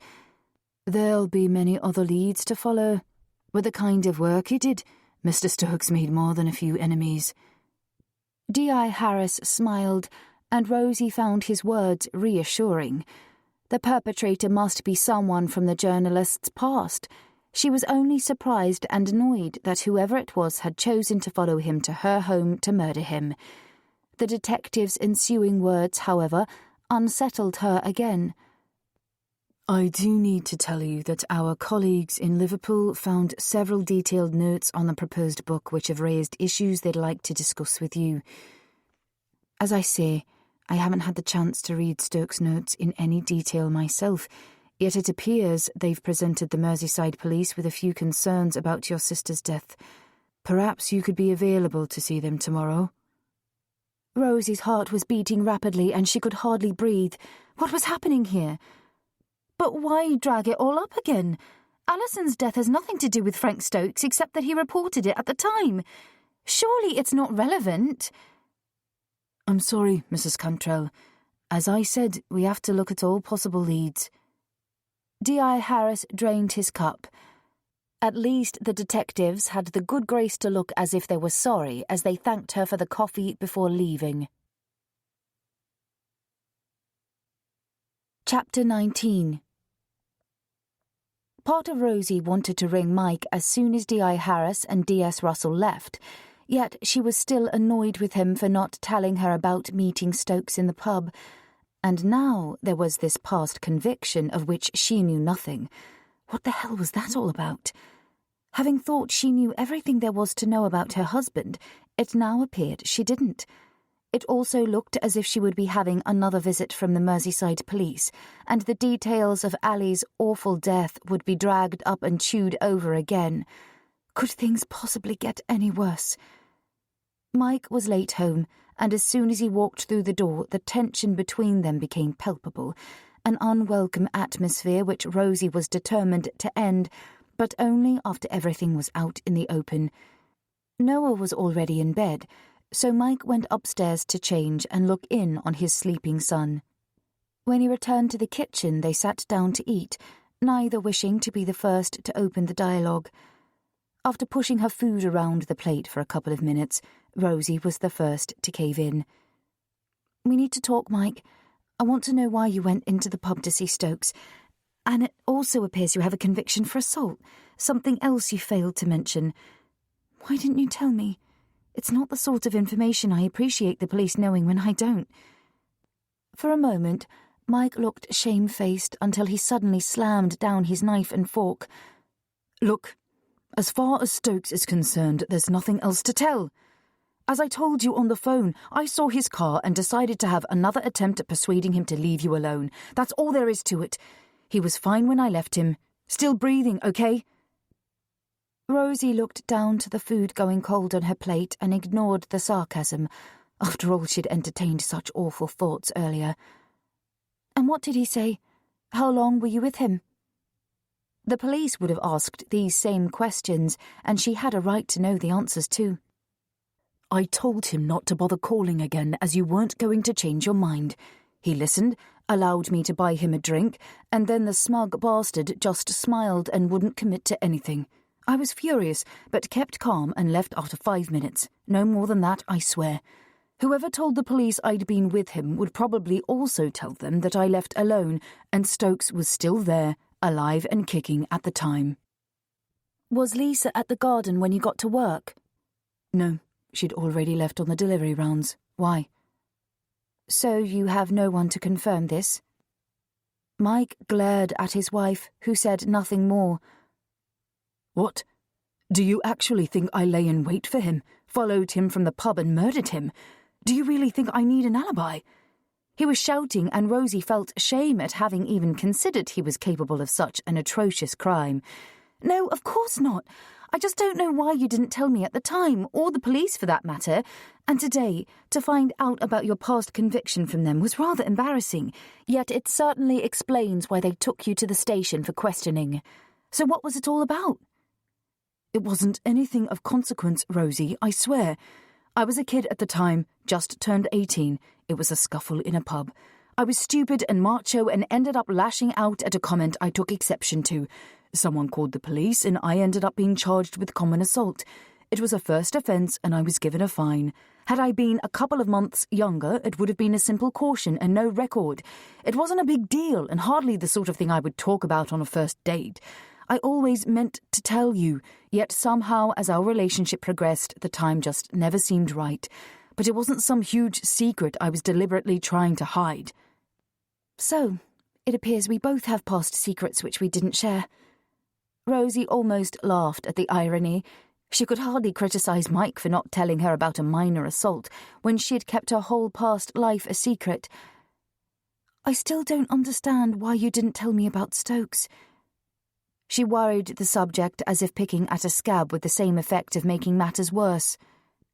"Perhaps because I knew you'd have a go at me." Mike sighed and took up his knife and fork. Rosie said nothing more. He apparently wasn't in the mood to have a reasonable conversation. They ate in silence for a few minutes. Finally, Mike asked, "So, what happened with the police this afternoon?" D.I. Harris knew all about my past. The Merseyside police have already searched Stokes's home and found his notes on the proposed book, and they want to speak to me about it tomorrow." Rosie's eyes filled with tears, and Mike's mood instantly softened. "Oh, love, I'm sorry. Do you want me to stay at home tomorrow?" "No, you can't afford to let things slip at work. I'll be fine. There's nothing new I can tell them. I don't know what they're hoping to achieve by raking over the past. Suddenly, Mike's arms were around her and he held her as she sobbed, stroking her hair and telling her it would be fine, a promise she knew he could hardly make, yet words Rosie desperately wanted to believe. "Mike," she said to him much later, "let's not argue about this anymore. I feel bad enough for having brought it all into our lives. I don't want to fall out with you over it." "We won't fall out, Rosie. We'll fight it together. Once the police realise we had nothing to do with the murder, they'll leave us alone and hopefully find the real killer. And the sooner the better." Chapter 20. After a restless night, Rosie awoke the following morning feeling exhausted. Completely drained, with a throbbing head and gritty eyes, she could barely concentrate on simple, mundane tasks. Even Noah picked up on her mood and refused to take his bottle, flailing his little fists when she tried to persuade him. The forthcoming visit from the police was all she could think about, and Mike, sensing her dread, offered to stay with her. Although longing to say yes, Rosie knew he needed to get to work. Lisa was always willing to step in, but she was young, still learning the ropes and required supervision. Kissing her husband goodbye, Rosie insisted she'd be fine, forcing a brave smile before scooping up her son to give him her undivided attention and hopefully take her mind off whatever the day might hold. D.I. Teresa Lloyd and D.S. Peter Naismith arrived at 10:30 a.m. and entered Hilltop Cottage, their expressions inscrutable. Rosie offered coffee, which they declined, so she settled Noah in his crib and sat in the lounge with her visitors. The detective sergeant took out a notebook and pen while his boss opened the dialogue. "Mrs. Cantrell, while assisting our colleagues from Bedale in their inquiries into the murder of Frank Stokes, we searched his home in Liverpool and came across copious notes on a book he appeared to be writing. As you seem to be the main subject of the book, we hoped you could tell us why you were assisting him in writing it and how much is factual." The woman's manner was brusque, officious, and Rosie felt they'd reached their conclusions before entering the house. Shocked, she answered, "But I wasn't helping him. You've got it all wrong. Frank Stokes wrote to me a little over a week ago, which was the first time I'd heard from him since my sister's death. He mentioned doing a feature about her, us, for the 10th anniversary and the possibility of a book, and that he'd be coming to see me. It was a complete surprise. I changed my name when I moved here, so goodness knows how he traced me. Until then, I hadn't heard about the book and certainly didn't want any part of it." "About your change of name, Mrs. Cantrell, wasn't it a bit extreme? Why did you decide to run away and come to Yorkshire under a new name?" D.I. Lloyd made it sound suspicious, as if her actions were devious, nefarious even. Rosie sighed. It wasn't going to be easy making these people understand. "I was 19. My parents and grandmother were dead and my sister recently murdered. There was no one for me to turn to, and the press, Frank Stokes among them, was hounding me. It wasn't a matter of running away. I needed to carve out a new life to regain some kind of sanity, and Liverpool wasn't my hometown anyway. Being completely alone with no ties to the city, I decided to leave, to start afresh somewhere else." It shouldn't be necessary to explain her reasons, and Rosie was frustrated and annoyed in equal measures. The questions were intrusive, dredging up those old, painful memories she'd worked so hard to suppress. The D.I. moved on, her voice betraying nothing, not even an iota of compassion. "The inquest into your sister's death returned an open verdict. Do you understand what that means, Mrs. Cantrell?" "Yes. Ali's death was suspicious, but because Gary Drake died before he came to trial, he couldn't be convicted." She swallowed hard, wondering where this was going. It was an effort to keep calm, to breathe evenly, and Rosie wished she'd asked Mike to stay. "That's not strictly correct. Yes, your sister's death was recorded as suspicious, and with Drake's subsequent death, a trial obviously couldn't proceed. It doesn't mean he was presumed guilty. As there wasn't a conviction, the open verdict still stands, and at the time the police weren't looking for anyone else in connection with your sister's death. However, the case was not closed. Now that we have Mr. Stokes's notes, we think there may be grounds to review your sister's death." Both detectives scrutinised Rosie intently, watching for a reaction. "I don't understand. What could a journalist have written to make you doubt that it was Gary Drake who killed Ali?" This whole interview was surreal, and Rosie felt like an observer, as if she was outside the room peering in. "Can I see these notes?" she asked. "I'm afraid not. They're now evidence in a murder case. I'm sure you can see." Rosie understood that much, although nothing else. "So how can you investigate something which happened so long ago, and why?" "We'll start by looking again at all the old and any new evidence. We've already spoken to the man who was with you when you found your sister in Granger Street. It might be a cold case, Mrs. Cantrell, but we have ways of investigating, and as Miss Ashby's next of kin, one of the reasons we're here is to officially inform you that we're looking again at the case." "But what new evidence can you possibly have? Ali said it was Gary who pushed her down the stairs. You have a statement from the man who helped me, as well as mine to attest to that. He heard her too." Rosie couldn't believe her ears. Surely this was a nightmare. Couldn't they see it was Drake who killed Ali? "Your sister said only one word, Gary. She may simply have been asking for him in her time of need. After all, he was her partner and they were living together at the time." "What utter rubbish! Ali was telling me he'd done it. Your colleagues knew it then, and Gary admitted he'd beaten her before. He was a bully and a violent one too." Rosie was angry and felt intimidated by the presence of these two police officers in her home. A knot was forming in her chest, making breathing difficult as she listened to the DI's monotonous voice. "Other things have recently come to light which weren't disclosed at the time. One in particular is the issue of your trust fund. Why did you not tell us at the time there'd been arguments over the money, Mrs. Cantrell?" The DI leaned forward on the edge of her seat.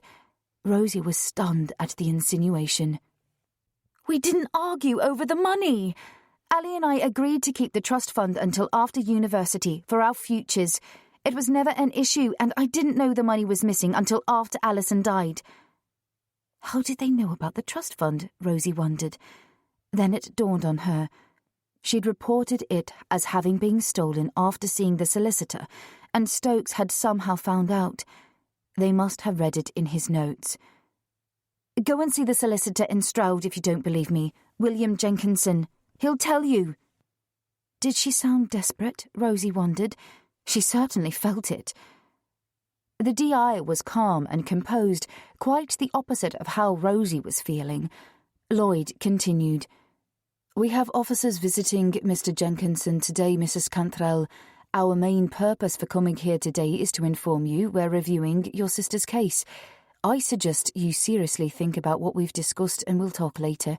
You might even wish to consider legal representation.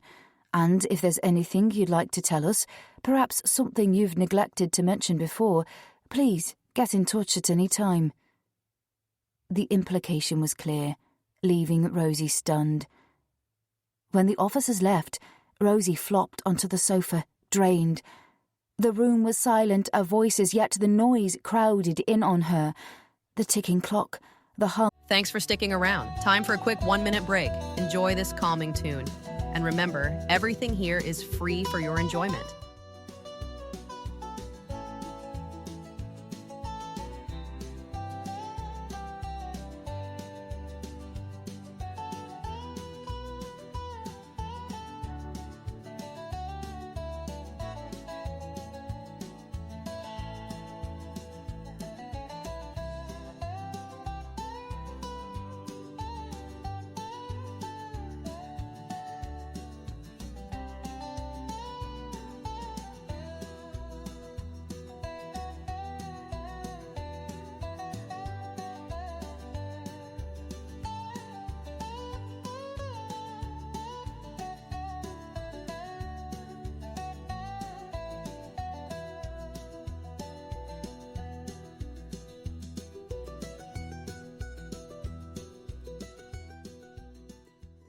of the fridge in the kitchen and the rush of blood throbbing in her ears. What was happening here? And what could Stokes have written to make them look again at Ali's murder? Was the detective hinting that they thought Rosie had something to do with her sister's death? It certainly appeared so. As questions flooded her mind, Rosie felt quite nauseous. Once again, she was being sucked into a nightmare of suspicion and death, only this time she couldn't change her name and disappear. This time, she needed to stand her ground and fight for the life she cherished. Rosie lost all track of time until Noah's cries disturbed her reverie. Attending to his needs helped bring some semblance of normality, but the visit from the police couldn't be readily dismissed from her mind, or the unthinkable implications of it. Relating the morning's events to Mike later still didn't ease her mind. "They're reopening the investigation into Ali's death," she told her husband solemnly. Surely they can't do that without new evidence. Mike's brow furrowed as he gave his wife his full attention. "Apparently they've found the notes Frank Stokes made and are factoring the missing trust fund money into the equation, even though I didn't know about it until much later. They hinted that I had something to do with it, that we quarrelled over the money. But it isn't true, Mike. We didn't argue." Rosie's tears flowed freely, tears she'd bottled up all day, not wanting Noah to sense her mood. "Your solicitor will vouch for you, won't he? He can confirm you didn't know the money was missing." "Yes, they had someone visiting him today. Maybe I'll ring tomorrow to speak to him." William Jenkinson could be their one spark of hope in this frightening situation. He'd surely back her up. "And we need to know what's in Stokes's notes, but they said I couldn't see them." "Perhaps you could ask Mr. Jenkinson where you stand legally. I think at some point the police have to disclose anything they want to use as evidence, but we need proper advice." Mike ran his fingers through his hair. The usual sparkle in his eyes dimmed. "We can't afford legal advice, Mike. We'll have to deal with it ourselves, but maybe William can advise us." "Let's not worry for now. You need to rest. Ring him tomorrow and at least find out what the police wanted with him." Chapter 21. Mike had been somewhat relieved when Rosie refused his offer to stay at home the previous morning. Although his reasons were valid, there was always so much to do at work. Watering alone took up so much time in the summer, much of it done by hand as only 2 of the greenhouses were fitted with drip irrigation systems. His words of comfort to Rosie were easier to say than to practice, and although he tried not to show it, Mike was every bit as worried as his wife. He'd not known her all those years ago, not known Alison or the dynamics between the sisters, so he was trying to reassure Rosie when he felt anything but convinced himself. This Frank Stokes business couldn't have come at a worse time. Mike hadn't taken a day off for over a week, not since the Saturday Rosie had stunned him with the story of her past, and now he felt guilty for not being able to spend more time with his wife when she needed him the most. He also hated putting on Lisa. She was great and didn't complain, but they couldn't afford to lose her by overworking her. "Hi, Mike. How are things?" Lisa appeared in the doorway. "Fine, thanks. Do you know where the order sheets are?" His distracted rummaging was adding to the usual mess on the desk. Lisa reached over his head to the pigeonhole above and pulled out a wad of papers. "Oh, thanks. I should have known." "Your mind doesn't seem to be on the job at the moment. Is everything all right at home?" "Why?" he snapped, wondering what she'd heard. "Hey, don't bite my head off. It's just that there's a lot of talk in the village, you know, about the murdered man. They're saying he was a friend of yours. Is it true?" It wasn't a surprise that people were talking about them. Nothing went unnoticed in such a small community, and murder was far from being an everyday occurrence. Mike let the order sheets drop onto the desk, swung the chair around to face Lisa, and gave her his full attention. "Okay, so what are they saying?" "Only that the police have visited you more than once, and it's not because you found the body. Florence Smith found him. Quite near your place, too. They're saying he was an old friend of Rosie's."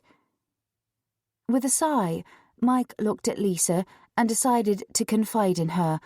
After all, they may need her help with Noah, and it was hardly fair to expect it without being open with her. The man was a journalist, certainly not a friend, although yes, he did visit Rosie before he died. It's rather complicated and I can't go into all the details, but I've recently found out that my wife has a past of which I was unaware. Her twin sister was murdered 9 years ago, and this journalist, who'd hounded her for a story at the time, was planning to write a book about the case which he expected Rosie to sanction and even help with. Naturally, losing her sister was traumatic and she didn't want anything to do with his book, so we told him to leave. That's about it in a nutshell. It was a sketchy account, yet perhaps all Lisa needed to know. Wow! A murder in the village is unheard of, but for Rosie's sister to have been murdered too is something else. And you knew nothing about this until recently? Nothing at all. She only told me when Stokes contacted her, and it seemed inevitable I'd find out through him. That's hardly fair on you, Mike. Why didn't she tell you before? Lisa's reaction and the sharpness in her voice surprised him. It was a harrowing time which, understandably, she wanted to forget. We didn't get together until 5 years later. She'd changed her name by then and moved to Beedale. The woman I met and married was Rosie, not Samantha. Lisa's tone softened. Poor Rosie, it must have been awful. She's lucky you're standing by her. Many men wouldn't. The police don't suspect she's involved in the murder, do they? I don't know what the police think. I neglected to tell them that I'd met the journalist in the pub last Wednesday, which is why they hauled me in for questioning yesterday. They suspect everyone, and it appears they're far from finished yet. Police from Merseyside are reviewing Rosie's sister's death now and asking more questions. Lisa squeezed Mike's arm. How awful. Look, if I can help, just shout. Babysitting or anything. Thanks, Lisa. There may be times we'll need to take you up on it. I haven't a clue what will happen next, although this seems far from over. But I hate to put on you. At your age, you should be out having a good time. Isn't there a boyfriend in your life? Won't he mind you working all hours? There's no boyfriend, Mike, so no worries there.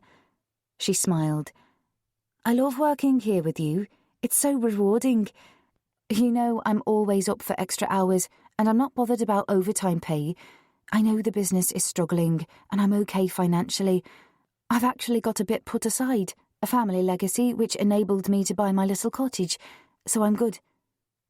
You own Lilac Cottage? I always assumed you rented it.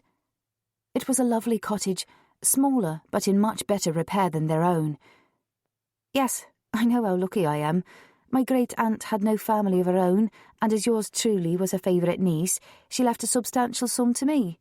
Not millions, sadly, or I might be off travelling the world, but I'm comfortable.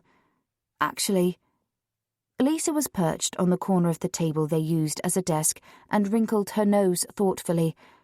Mike picked up on her hesitancy. Go on. Perhaps this isn't the best time to mention it, but I've wondered how you'd feel about allowing me to invest in the business. We work well together, and I know it's been a struggle to make ends meet recently, so maybe a partnership would be the way forward. That's quite a proposition. I've not thought much further ahead than the next week or so. Lisa was great to work with, yet did he and Rosie want to take on a partner? It was true they'd struggled since Noah came along and Rosie stopped working, but the only partnership they'd considered was with each other. Maybe it was time to rethink their business plan.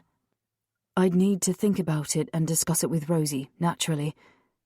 Cool. I'd be happy to put in some capital.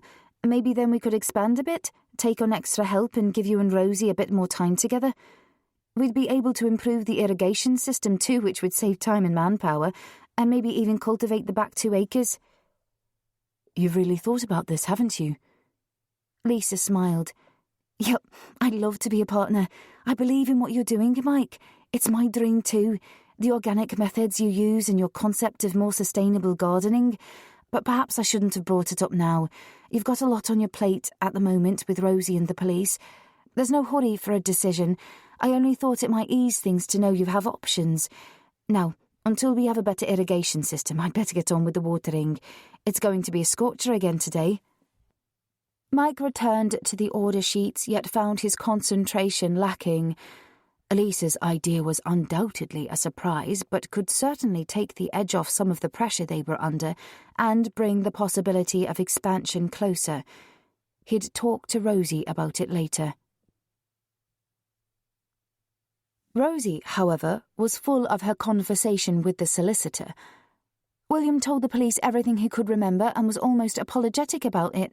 I think he still feels guilty, but he did nothing wrong. It was Ali who deceived him, under Gary Drake's influence. I don't know why the police think I had anything to do with the missing money. I reported the theft myself when we discovered it. Did you ask William if he could advise us? Yes, he said he'd help where he could, although criminal law isn't his forte. He suggested a friend who might take our case on, but his fees are eye-watering. We'll just have to hope it doesn't come to that. I can't bear the thought of getting into debt. It was much later in the evening, after Noah was sleeping, that Mike told his wife about Lisa's offer and, as expected, she was as surprised as he'd been. It's certainly generous, but do we want to take on another partner? The dream was always to own the business outright. Rosie looked tired, and Mike wondered if he'd been wise to introduce the subject at all. I know, but we didn't factor in having a family so soon, did we? I wouldn't be without Noah for the world, yet his arrival did alter our plans and stopped you from working full-time with me. Maybe it's time for a rethink. Yes, but is it the right time with everything else going on in our lives? You're right, but Lisa's not pressing for an answer. She just thought it might help to know we have options with things as they are at the moment. Mike was ready to change the subject. Exactly how much did you tell her? Mike paused before he answered. I outlined the situation. Lisa offered to help and I felt she had a right to know. How much of an outline? Rosie frowned. Did you tell her about my past? Mike didn't need to answer. His face told her all she needed to know. Oh, Mike, why? You know I value my privacy. It'll be all over the village now, and I don't think I can bear it. Her eyes filled with tears. Elisa won't say anything. She's simply concerned and wants to help. I think everything will come out in the open soon anyway. Now the police are involved, the press will become interested, and who knows where it'll all end. Instead of his words placating his wife, she stood and ran from the room. Mike heard her footsteps on the stairs and their bedroom door slam, and for a moment he wondered if he'd made a mistake in confiding in Lisa. Yet they were carrying such a heavy burden, and one which looked as if it would become worse before it was better. They needed help, and Lisa was probably the best person to offer it. Chapter 22. A trip to Bedale was not something Rosie had anticipated, but a late evening phone call from DS Peter Naismith took her by surprise.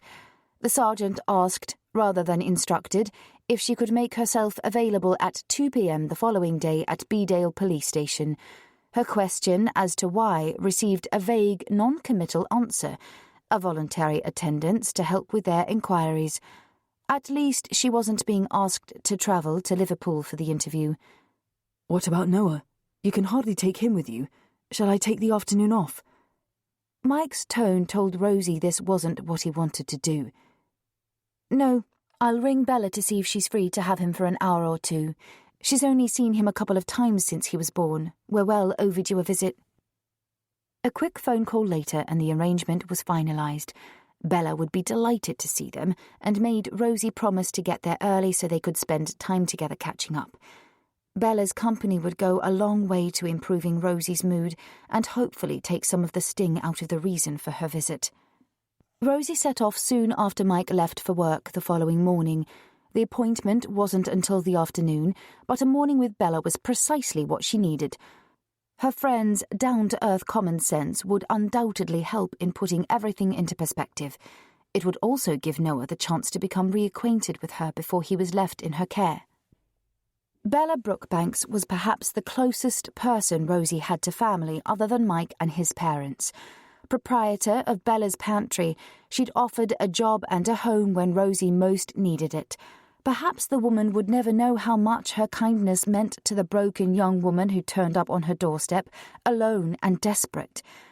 5 years later, it was a wrench for both women when Rosie moved on to a new life with Mike, promising to keep in touch and generally managing to do so even though they both led busy lives. Rosie didn't share her history with Bella, who didn't pry, accepting her as family and growing to love her as the daughter she'd always longed for, but sadly never had. Driving to Beedale now seemed to Rosie in many ways like coming home.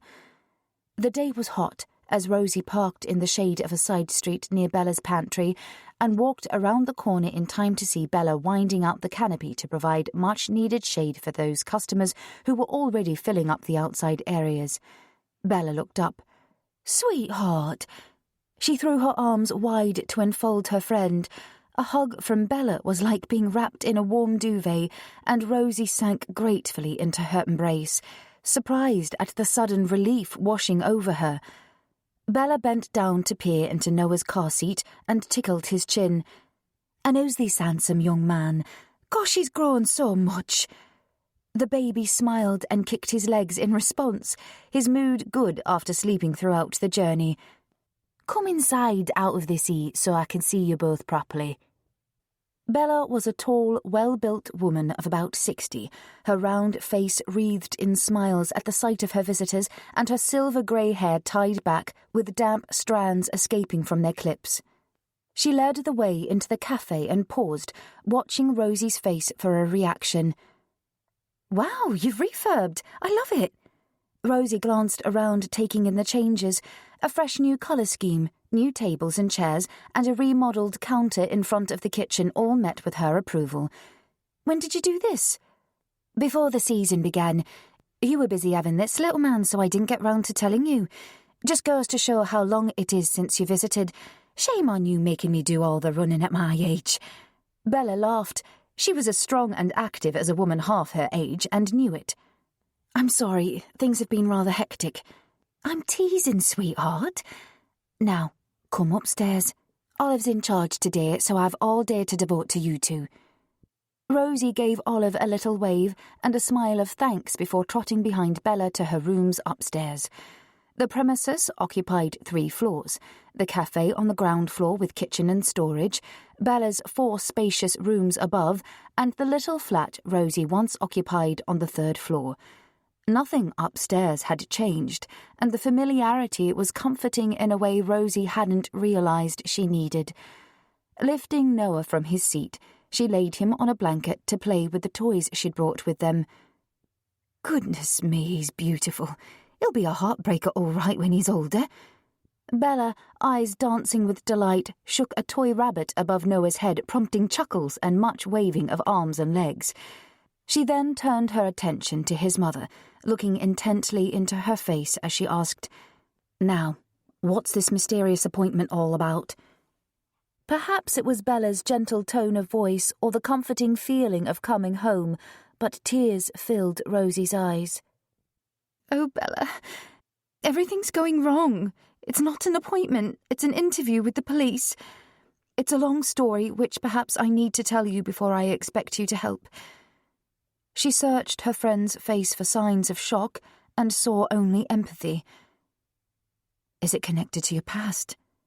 Bella's voice was low, almost a whisper. "Yes, but what do you know of my past? I didn't tell you." "You didn't need to tell me, sweetheart. When you turned up here looking for work, gosh, it must be nearly 10 years ago now. I thought you looked familiar. You know me. Once I see a face, I never forget it." "Your face was indeed familiar, and a pretty young girl wouldn't want to hide away here unless she was running away from something. So I did a little check-in, and lo and behold, you were in the papers. Your story didn't only hit the headlines in Liverpool, Rosie. We heard about it here too, and a very sorry affair it was. I figured you'd tell me all about it if you wanted to, but it was clear you needed a home and a job, and I was happy to provide it. And I have to say, you've been nothing but a blessing to me since the day you first walked into the shop. I needed help too. What's it called? A symbiotic relationship? I'm sorry for not confiding in you. I was in a mess and needed to forget those awful events, to begin again. Bella raised her hand, palm outwards. Sweetheart, you don't have to explain. You've been as good for me as I hope I've been for you.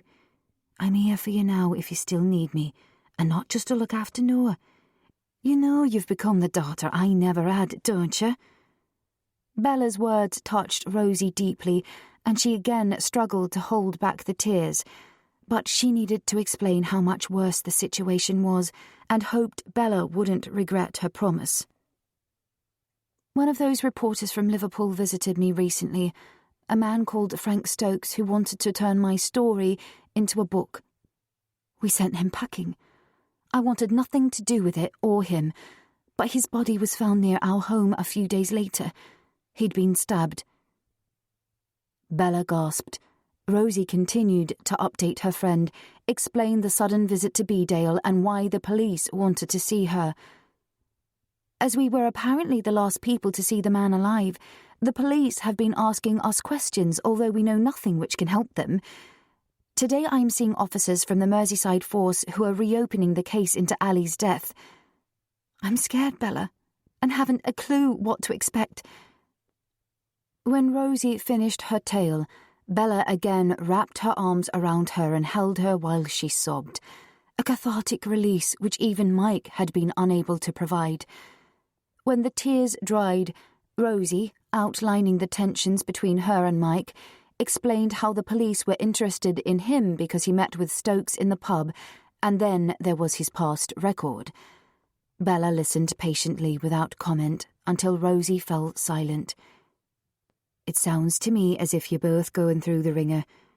I'm not a great one for giving advice, but if you tell the truth, which I know you already have, it'll work out eventually. One day you'll look back on all of this as history, and you will get through it, I promise. Chapter 23. After eating a light lunch with Bella and watching her friend happily giving Noah his bottle, Rosie set off alone. In her 5 years of living in Bedale, she'd never had cause to enter the police station, a relatively new building not far from Bella's pantry. Walking along Marketplace, memories flooded Rosie's mind, all of them good ones. They were years of healing, of taking stock and recovering sufficiently to move on with a new life, much of which Bella facilitated by providing a home, employment, and unquestioning support. The tiny flat on the top floor above Bella's own became Rosie's safe haven and held nothing other than good memories for which she would be forever grateful.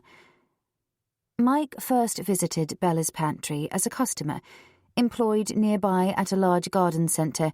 His enthusiasm for working the land and ambitious plans for an organic market garden of his own impressed Rosie. Becoming a regular customer, and not just for the scones, Bella teased, Mike eventually asked the quiet young waitress out. Rosie enjoyed listening to the tall, skinny young man with the wiry red hair, whose nut-brown skin glowed from being outside and who smelled of fresh air and wild meadows, and she surprised herself by accepting. With more than a little encouragement from Bella, the romance blossomed, and Rosie gradually relearned what happiness was. The young Mike tried his best to be romantic, to sweep his love off her feet, and his efforts were rewarded as she returned his love and eventually agreed to be his wife.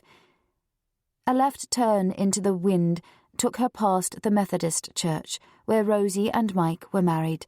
More treasured memories of her recovery, eased by life in this small market town. It had been a bittersweet day, a watershed moment, as Rosie travelled from her past life into her new, a time of great emotion when she desperately, yet secretly, missed her family. Past the church, a left turn took her into Wicker Street, the road to the Bedale police station. Her steps slowed and her heart rate increased. How this interview would unfold was impossible to guess, as she was still unsure exactly why the police needed to speak to her again. But Rosie couldn't help anticipating what horrors might occur next. As much as she loathed revisiting Alison's death, those awful events filled her mind. What could Stokes have written to persuade the police to look again at the crime? Why couldn't they simply accept that Gary Drake was responsible? Rosie was all for police investigations into miscarriages of justice, but this wasn't the case in Ali's murder. Drake beat her to death. Period. As the station's red tiles came into view, it was an effort not to turn and sprint back to the safety and comfort of Bella's pantry. But Bella's words resonated in her ears. Tell the truth. It was all she could do.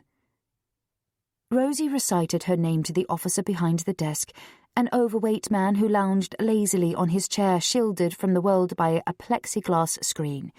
He blinked slowly, reminding Rosie of a lizard, and asked her to wait in the lobby. Usually, Rosie enjoyed people watching, inventing backstories for strangers and imagining where they lived, their families, occupations.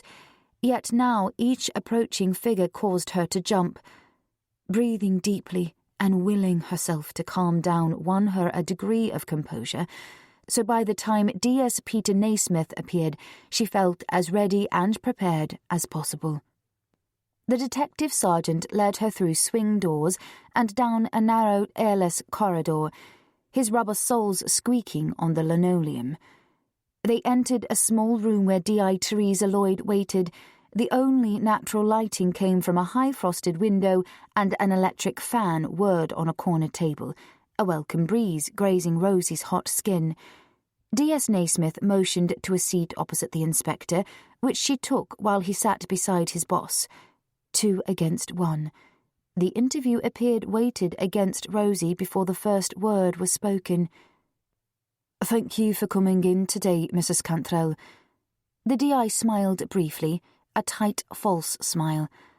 "I'd like to tape our interview if that's okay with you." "Isn't that rather formal? Am I under arrest for something?" Rosie frowned, suddenly unsure of her rights. Should she have had a solicitor with her? "No, you're not under arrest. This is an informal interview and entirely voluntary. You're free to leave at any time you wish. The recording is for our reference and also yours. Are you happy to continue?" The woman's hand hovered over the machine. Rosie nodded her assent. Refusing would seem churlish and probably set the interview off on a wrong footing. With the machine switched on, the D.I. opened a file in front of her and shuffled her papers. "We spoke about Mr. Stokes' notes when we visited you in your home. Have you had any more thoughts regarding his book?" The woman's hooded eyes held Rosie's, unblinking as she spoke. "No. As I explained then, I didn't know about the book until he visited me the day before he died, so I can tell you nothing whatsoever about it.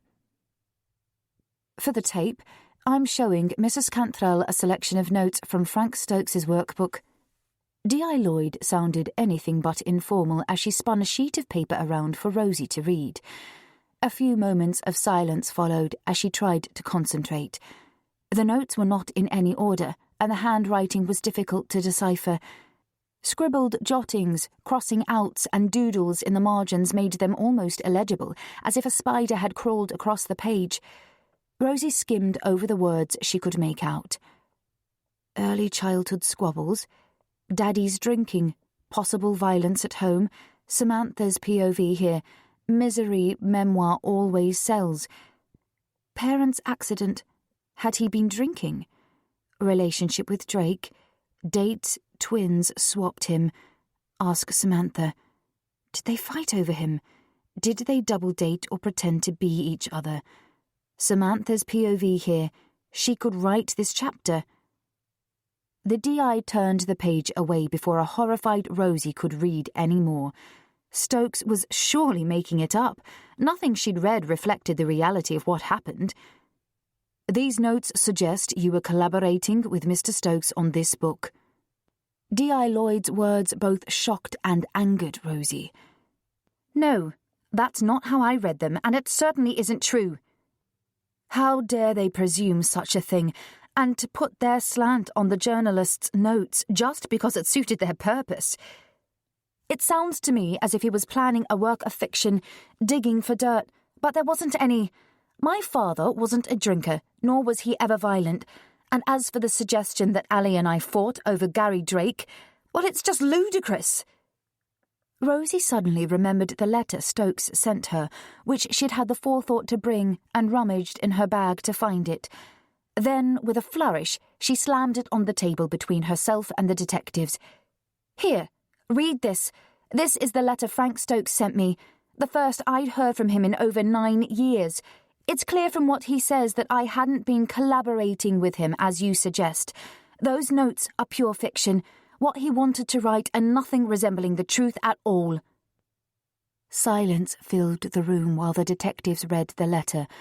Rosie was aware of her rapid heartbeat, convinced it could be heard by the others too. D.I. Lloyd finally spoke.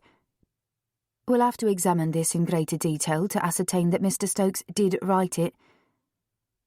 The handwriting looks pretty similar to me, and you're bound to find his fingerprints on it as well as mine and Mike's. Rosie was furious. Did they think she'd gone to the trouble of forging the letter just to exonerate herself? And of what? She still had little idea. Were they interviewing her about reopening her sister's case, or about Stokes's murder? It was unclear, as if they were fishing for something to pin on her. And if you look at the date, you'll see it's recent.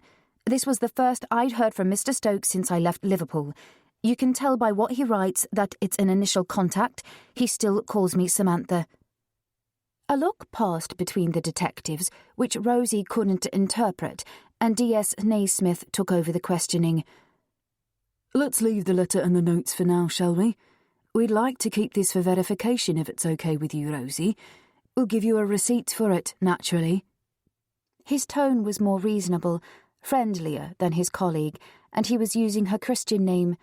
Good cop, bad cop, she thought. The sergeant continued. We'd like to ask you a few questions about your trust fund. Firstly, can you tell us how much it was worth? Momentarily taken aback at the change in subject and tone, Rosie took a deep breath and answered, It would have been in the region of £2 million, maybe more with interest. Didn't Mr. Jenkinson tell you all this? He was most accommodating, yes. And when did you visit Mr. Jenkinson concerning the money? D.S. Naismith's face was unreadable. Rosie wasn't sure where he was going with his questions, yet remembering Bella's advice to tell the truth, she thought it best to be open. It was a few weeks after Ally's death when I'd decided to leave Liverpool and make a fresh start. I can't remember the exact date, sometime in July probably. William will have a note of it, I'm sure. Did you not also visit your solicitor in May? D.I. Lloyd took over again. Bad cop. No, Rosie answered, puzzled they should ask. Our problem here, Mrs. Cantrell, is that William Jenkinson can confirm the dates when the trust fund was closed, which was May 29th and May 30th, yet he can't say with any certainty whether it was Alison or yourself who visited on those dates. It appears he was duped and is unsure which sister it was who signed the documents to close the trust fund. It seems the only way to confirm your story that it was Alison is if we have an alibi for your movements on those 2 days to confirm you were not in Stroud. But it was over 9 years ago. I can't possibly remember what I was doing then. Rosie was horrified. Did the police think she'd been the one to close the trust fund, posing as Alison? The rest of the interview passed in a haze. Rosie's concentration was all over the place, and many of the questions were impossible to answer, as so much time had elapsed with dates and locations a distant memory. She'd spent years actively trying to forget the events they were asking her to recall. The detectives quizzed her about her relationship with her twin and any animosity she might have felt from losing Gary Drake to her sister. They'd got it all so very wrong, and Rosie's frustration threatened to overwhelm her. How could she explain the love between herself and Ally, their unique bond, and the fact that she would never hurt her? Try as she might, it seemed as if the detectives had already made up their minds, and this interview was not to be the end of the matter, only the beginning. Eventually, Rosie left the police station to walk back to Bella's pantry. Much of what occurred was already a blur, but Rosie rang Mike as promised, knowing how anxious he'd be. Still bewildered, she tried to relate the interview, although much of the detail was already forgotten. They would talk later. Right now, she needed to breathe in the fresh, clean air, to rid her lungs of the heat and tension of the police station, and to hurry back to her son. Rosie desperately needed to hold Noah in her arms, to feel his sturdy little body, his baby breath on her face, and remind herself that he was her future. She would fight to clear her name for Noah's sake as much as her own. Chapter 24. Mike put the phone down and sighed. Is everything okay? Lisa stood in the doorway of the brick shed, their makeshift office. Not really. Rosie sounds dreadful. The police appear to have given her a rough time, although she didn't go into detail. We'll talk tonight, but they asked where she was on particular dates as far back as 9 years ago. It's as if they suspect her of something. That's awful. Poor thing must be devastated. Do you want me to finish off here so you can get home early? Thanks, but it's okay. Rosie's still in Beedale, so I might as well carry on a while longer. Lisa seemed in no hurry to leave and was keen to talk. I wonder what they think she's done. I thought they knew who killed her sister. Trouble is, the bastard who did it was killed himself before there was a trial, so it was never conclusive, and the coroner recorded an open verdict. Today they showed Rosie notes from that journalist, Stokes, which they seem to be taking as gospel and which raise all kinds of questions. Then there's the trust fund. As the money was never recovered, the police appear to suspect her of taking that too. Mike ran his fingers through his hair, tugging at it in frustration. What trust fund? Lisa asked, and he suddenly realised he'd not mentioned it before. Rosie had a trust fund set up by her parents. After Alison died, she discovered the money was missing and it was never found. He explained briefly, making a mental note to remember what he'd said to whom in future. How strange. It must be so difficult for you, Mike. I mean, you didn't know Rosie back then or her sister, so you don't actually know what happened, do you? I wonder why she's been so secretive about it. Did she never talk about her past? I suppose I never pushed for details. She was young when her parents died and struggled to cope. She told me that much. But no, Rosie didn't even tell me she had a twin sister or the circumstances surrounding her death. I have to say, I'm surprised she didn't trust you enough to confide in you. Mike was momentarily taken aback and felt suddenly defensive of his wife. She's had a traumatic time in the past. It's hardly surprising she wanted to put it all behind her. Yes, of course. I didn't mean anything by it. It's only that I find you so easy to talk to, so I'm surprised Rosie doesn't as well. Lisa smiled and put her hand on his arm. You know, you must look after yourself as well as Rosie. This is hard on you too. It's brought you under suspicion at a time when you could do without extra pressure.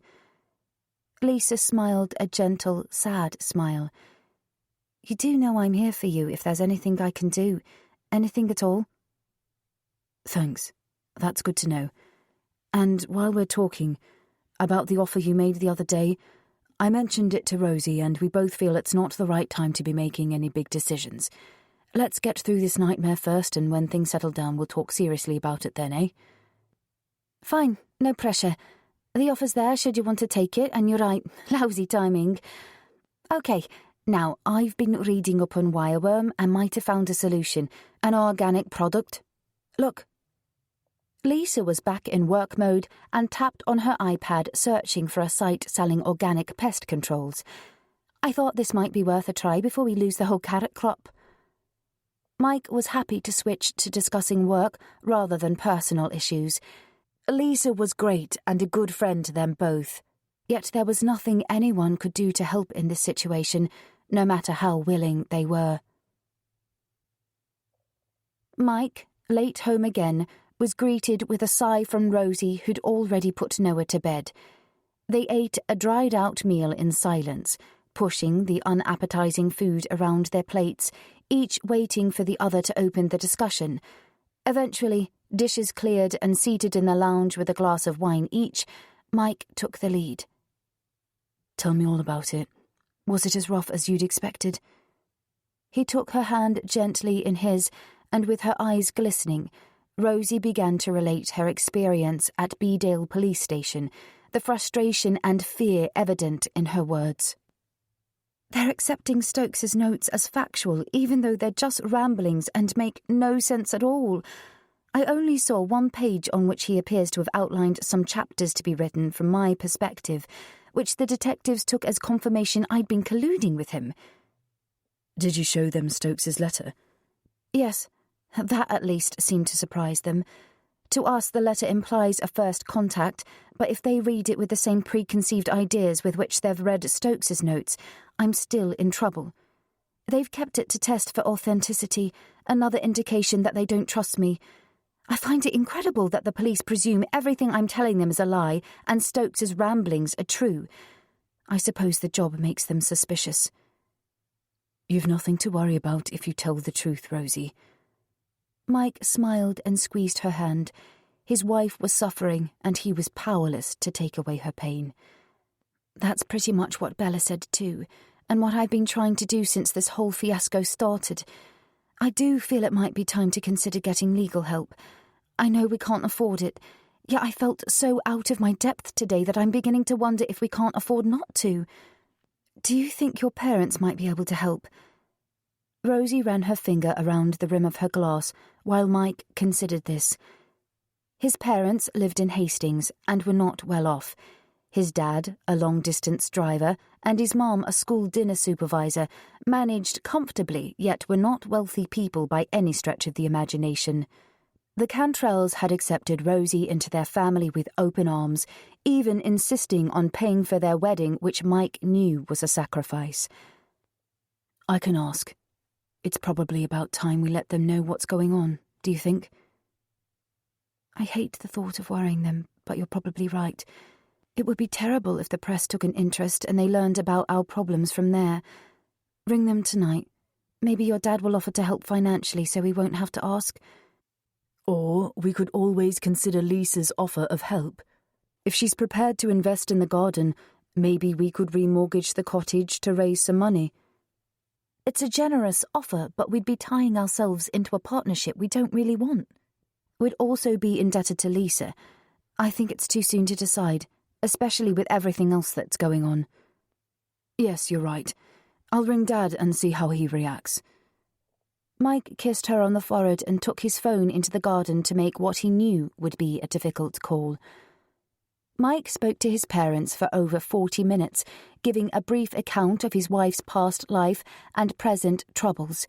His mother, listening on speaker, was tearful. Poor Rosie. Give her our love and tell her we'll do whatever we can to help. Thanks, Mum. It's getting to the point where we think we may need to employ a solicitor, but the cost would be astronomical. Never mind the cost. We'll help out, won't we, Mary? Yes, of course. Do whatever you need to do, son. Dad and I are behind you all the way.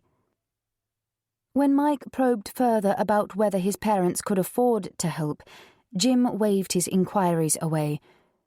We can always do one of those equity release things which are popular these days. Some of our friends have recently done it, and they say it's marvellous. I'd hate for you to have to do something so drastic. Mike protested. Nonsense. If you need our help, you've got it. Now go and tell Rosie that we'll do anything we can. Just say the word. Thank you both. But don't do anything yet. With a bit of luck, things might not get that bad. We'll let you know what happens. The call ended with promises of keeping in touch and even talk of a visit if the Cantrell seniors could arrange time off work. Mike related the conversation to Rosie, who was clearly horrified at the suggestion of raising equity on their home. These things aren't safe, Mike. You hear such awful tales about them. I couldn't live with myself if they went into debt on my account. Don't worry, they're not going to do anything yet. Dad's too rational to act without thinking it through first. Chapter 25. Rosie was unsure when they would next hear from either the Merseyside or Bedale police. It wasn't as if they were going to keep her in the loop, so they were entirely in the dark about how either investigation was going. When Mike left for work the following morning, she decided to take Noah for a long walk. They would call into the village mini-market for a few items she needed and perhaps even stop for a latte in the bakery coffee shop. It was too easy and possibly cowardly to avoid the village. Rosie dreaded meeting people whom she would usually seek out. But why shouldn't she get out and about? She'd done nothing wrong, nothing to be ashamed of. On leaving the cottage, Rosie's eyes drifted to the woodland at the bottom of the hill. The crime scene tape was gone and the familiar much-loved view was restored. If only her peaceful life could be returned as readily, she thought, steering the buggy in the direction of the village. Lifting her face to the sun, Rosie allowed its warmth to permeate her body and breathed in the pleasant scented air. Although still warm, there was a subtle change in the atmosphere. It was the beginning of September and the meadow was dry, parched from the glorious summer weather and thirsty for rain. Was it the approaching autumnal feel she sensed, or simply the change in her mood? A dose of fresh air and exercise would do them both good, and she pushed her son down the path towards Thursdale. Noah played his favourite game of waving his legs in the air, trying to catch his toes and making his mother smile. Passing the village school, Rosie paused to watch the children play in the yard, their happy laughter a delight to hear. Two girls turned a skipping rope while another jumped over it, and Rosie was transported back to her childhood when she and Ally spent hours skipping together, one end of the rope tied to a tree, while they took turns turning the rope and skipping. Today's chants and rhymes were almost the same. There's somebody under the bed, there's somebody under the bed. She could picture herself and Ally at 6, gap-toothed and smiling, their long fair plaits bouncing down their backs as they skipped. Would Noah still attend this school, Rosie wondered, or had recent events changed their future? She certainly hoped he would become a pupil here, together with a little brother or sister perhaps. A small family school was precisely the place she wanted for Noah. It was one of the reasons they'd chosen Thursdale to settle in. Rosie dragged the buggy backwards into the mini-market, picked up a basket and carefully manoeuvred her way around the narrow aisles, collecting nappies, milk and eggs. At the counter, Helen Parker smiled as she rang the purchases through the till. "How are you, Rosie?" The older woman's smile was warm and genuine. "Fine, thanks. And you?" "Can't complain. Noah's looking well." "He is, and getting bigger by the day." Rosie paid for her purchases and turned to leave. "Bye, Helen." There, Rosie thought as they left the shop. That wasn't too much of an ordeal. Helen would know of the police interest in her and Mike. She was the first to hear all the village gossip, but had been civil, pleasant even. Hopefully everyone else would react in the same way. She wasn't going to hide away as if she'd done something wrong. Next stop, the cafe. Chrissy Walker owned and ran the bakery, with the cafe, a recent addition, already proving popular with the locals and the few tourists who passed through. She was about Rosie's age, and the women had become friends during the 5 years the Cantrells lived in the village. Una, Chrissy's mother, helped out in the cafe and smiled as Rosie pulled the buggy inside. "Hello, strangers. Good to see you." Una made a beeline for Noah, never able to resist a baby. It was no secret that Una longed for her daughter to make her a grandmother, and she was famous for dropping undisguised hints. "Sit down, love. Chris is in the kitchen and I'll tell her you're here." "Don't disturb her if she's busy. I'll just have a quick latte and maybe one of her delicious macaroons." Una smiled and went off to fill the order. So far, the only other customers were Florence Smith and Ginny Yarrow, women Rosie knew only to pass the time of day with. She nodded and smiled at the pair. Florence returned the smile with a cheery good morning, while Ginny avoided eye contact and turned away to whisper to her companion. It was a small space in which the woman's low voice could be heard. A few words carried to Rosie's table, the gist of which was clearly about her.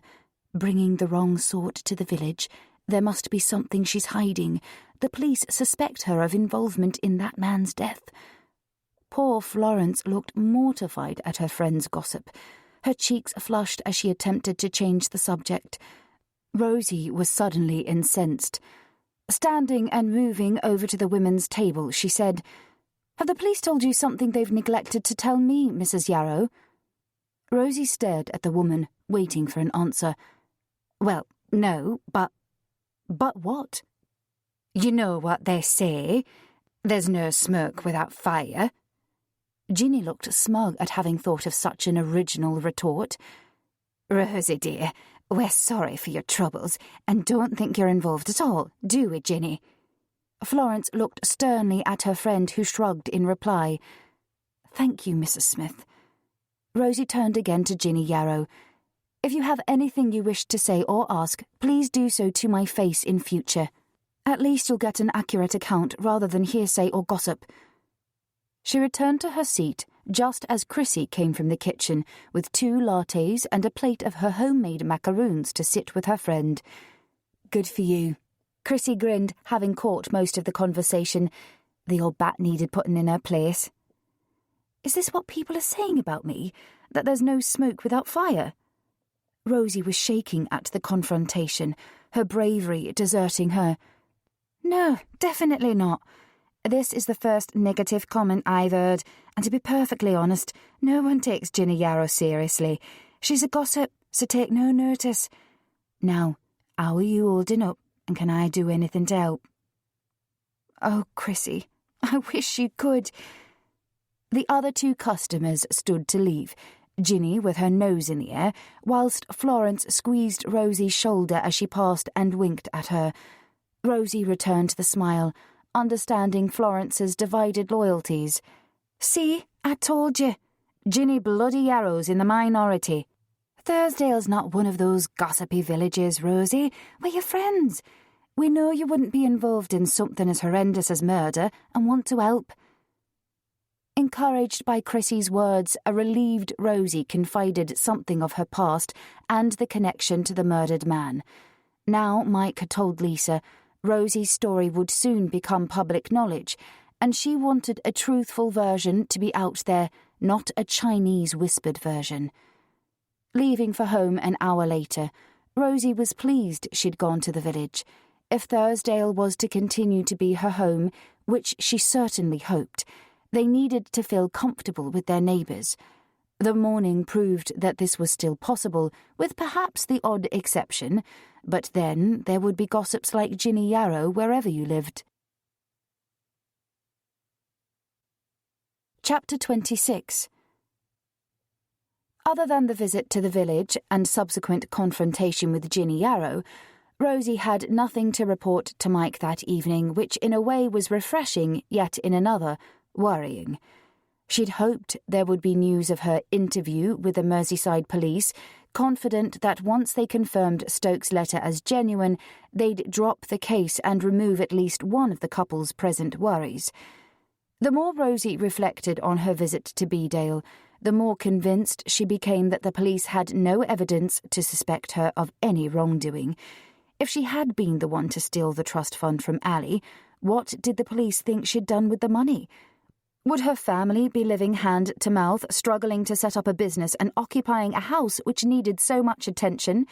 Surely the police applied common sense in their investigations, in addition to looking for concrete evidence, and if so, was it reasonable to suspect her of hiding the money for nearly 10 years without spending any? An inherent trust and belief in the justice system gave Rosie hope that truth would prevail, yet at times despair wormed its ugly head in and allowed her thoughts to wander to the very worst possible scenarios. maybe past life experiences had shaken her core belief of good overcoming evil, but she stoically refused to let Mike witness these low points. If only they knew if the police were any closer to finding Frank Stokes' murderer, perhaps then they could regain their peace of mind. Noah was sleepy. With his evening bath over and a bottle given by his daddy, he was settled for the night. Rosie and Mike watched some mindless television in a futile attempt to relax, and eventually resorted to a glass of wine before deciding on an early night themselves. An unwelcome tension had stolen into their relationship, creeping in between the pair and driving a wedge between them, which neither openly acknowledged yet were both painfully aware of. At times, they shared their thoughts but more often didn't, not wanting the investigations to dominate their lives. Constant deliberations over their plight seemed as pointless as Ben chasing his tail, and would probably leave them just as dizzy. Rosie was permanently tired yet couldn't sleep, and Mike was growing increasingly snappy, impatient with his wife when he knew she craved and needed quite the opposite. The physical side of their marriage suffered too. Rosie was either too tired or upset to make love, which frustrated Mike, exacerbating his lack of patience. They both longed for their ordeal to come to a conclusion, yet neither knew when such a time would come. Rosie tossed and turned in bed. It was 5:45 a.m., and the sun was rising above the meadow. There would be no more sleep for her. Attempting to leave the bed without disturbing Mike, she became aware of blue throbbing lights dimmed by the bedroom curtains, and knew precisely what they were. The knowledge filled her heart with dread. "Mike, wake up! I think the police are here." As her words seeped into her husband's consciousness, a loud hammering on the door confirmed Rosie's suspicions. Downstairs, Ben barked, his paws skidding on the tiled floors, adding to the commotion as he spun round and round, excited at the thought of early visitors. Noah woke suddenly, shrieking at the abrupt, loud noises. Mike dashed downstairs 2 at a time to open the door, while Rosie lifted Noah, holding him close to comfort them both. "Police, open the door!" Shouting accompanied the loud banging as Mike fumbled with the lock and bolts. "What?" Still half asleep, he stood aside, alarmed at the sight of 3 police cars. D.I. Tom Harris, D.S. Emma Russell, and several uniformed officers swarmed into his home, almost knocking him over in the process. D.S. Russell waved a piece of paper under Mike's nose. "In accordance with Section 8 of the Police and Criminal Evidence Act, we have a warrant to search these premises." She moved forward into the lounge as she spoke, almost pushing Mike in front of her. "Where is your wife, sir?" "I'm here. What's going on?" A pale, trembling Rosie stood in the doorway, Noah still crying in her arms. "We have a warrant to search your home, Mrs. Cantrell. Would you and your husband remain in here with this officer, please?" It was an order rather than a request. They had no choice other than to comply. A young PC was already standing to attention beside the lounge door, ready to spring into action if they had the nerve or the energy to attempt an escape. "But why? What are you looking for?" Mike appeared nonplussed. Wearing only pyjama bottoms and with his hair tousled, he looked half asleep. "Shall we sit down, Mr. Cantrell, and we can talk?"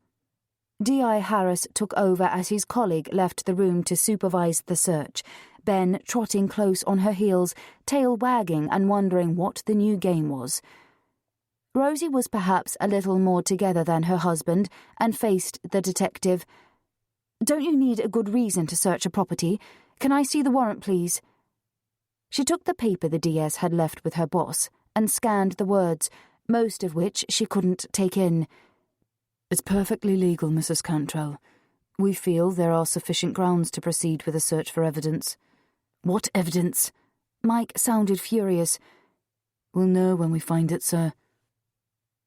"What grounds do you have to do this?" Rosie asked, stroking Noah's soft, downy hair to try to soothe him. "You were the last people Mr. Stokes visited, and then you, Mr. Cantrell, spoke to him in the pub afterwards and neglected to tell us of that meeting. It appears you also forgot to tell your wife. We now know death occurred later that same day, a time for which you have no alibi. Mr. Sturks's body was found within a mile of your home, and his car was in the car park of the pub where he was last sighted with you, Mr. Cantrell. D.I. Harris was all business now. So are you looking at Mike as a suspect or me? Rosie asked, sounding braver than she felt. The detective's eyebrows raised slightly, and she realised he suspected them both. Did they think she'd actually helped her husband murder another human being over some stupid book? Noah continued to grizzle.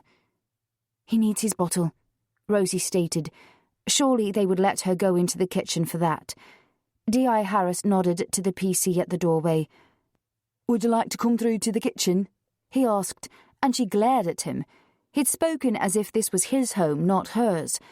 Then, passing Noah to Mike, she followed the officer into her kitchen, which swarmed with police, like ants on syrup. They were in every cupboard and drawer, and Rosie stood open-mouthed, watching a female officer going through the contents of her fridge. What could she possibly hope to find in there to assist them in a murder inquiry? Could I get a bottle out for my son?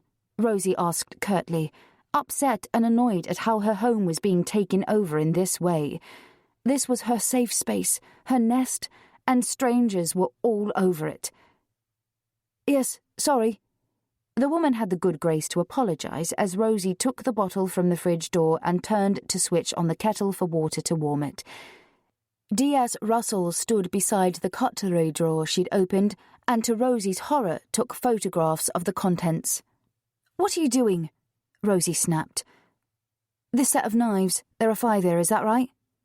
The detective's gloved hands lifted out one of the knives and dropped it in a plastic evidence bag.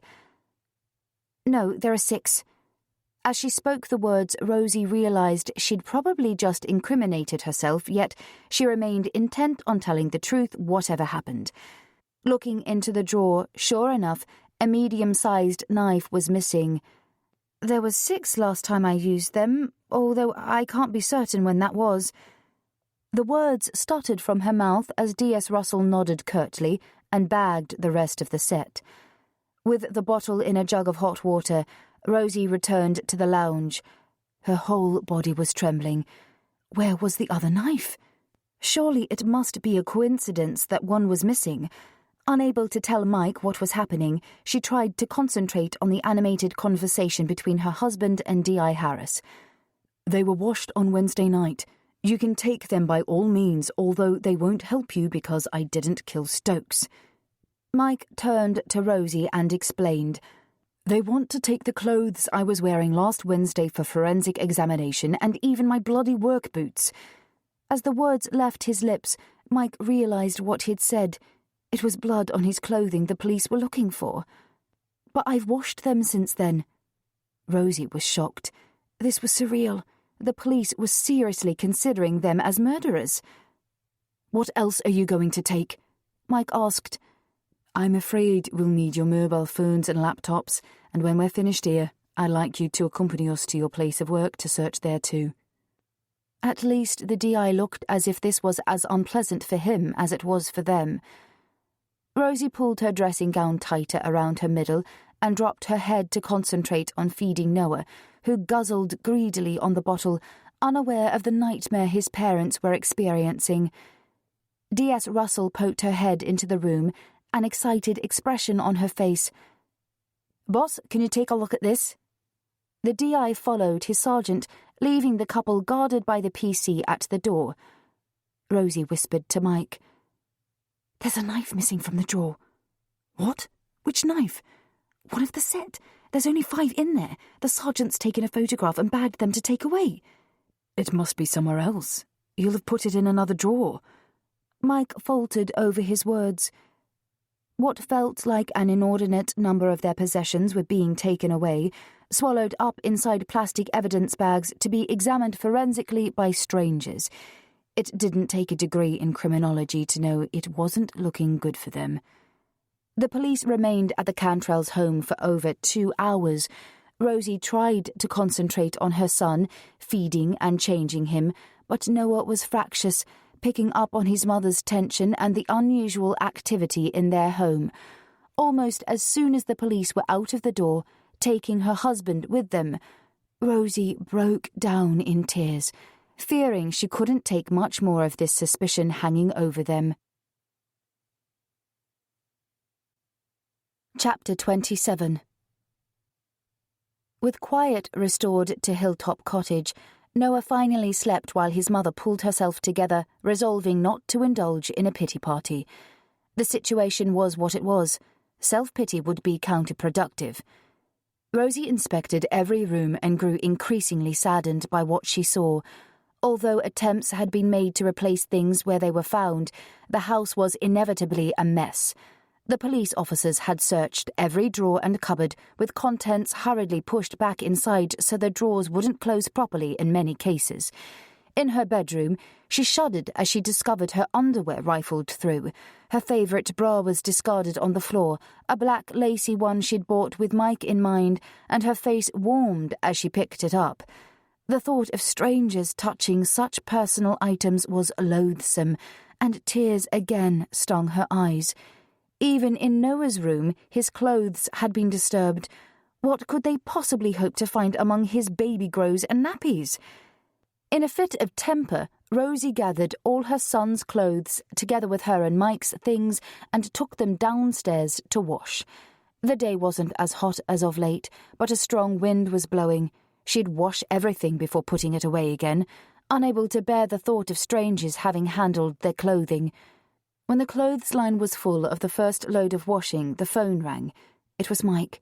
The police had searched the market garden as thoroughly as they had Hilltop Cottage and taken away his work's computer. What they expected to find neither could imagine. They simply hoped their possessions were brought back soon so life could return to normal. Rosie was thankful they still had a landline at the cottage. They'd kept it on as the signal for mobiles was at times patchy, and today validated their decision.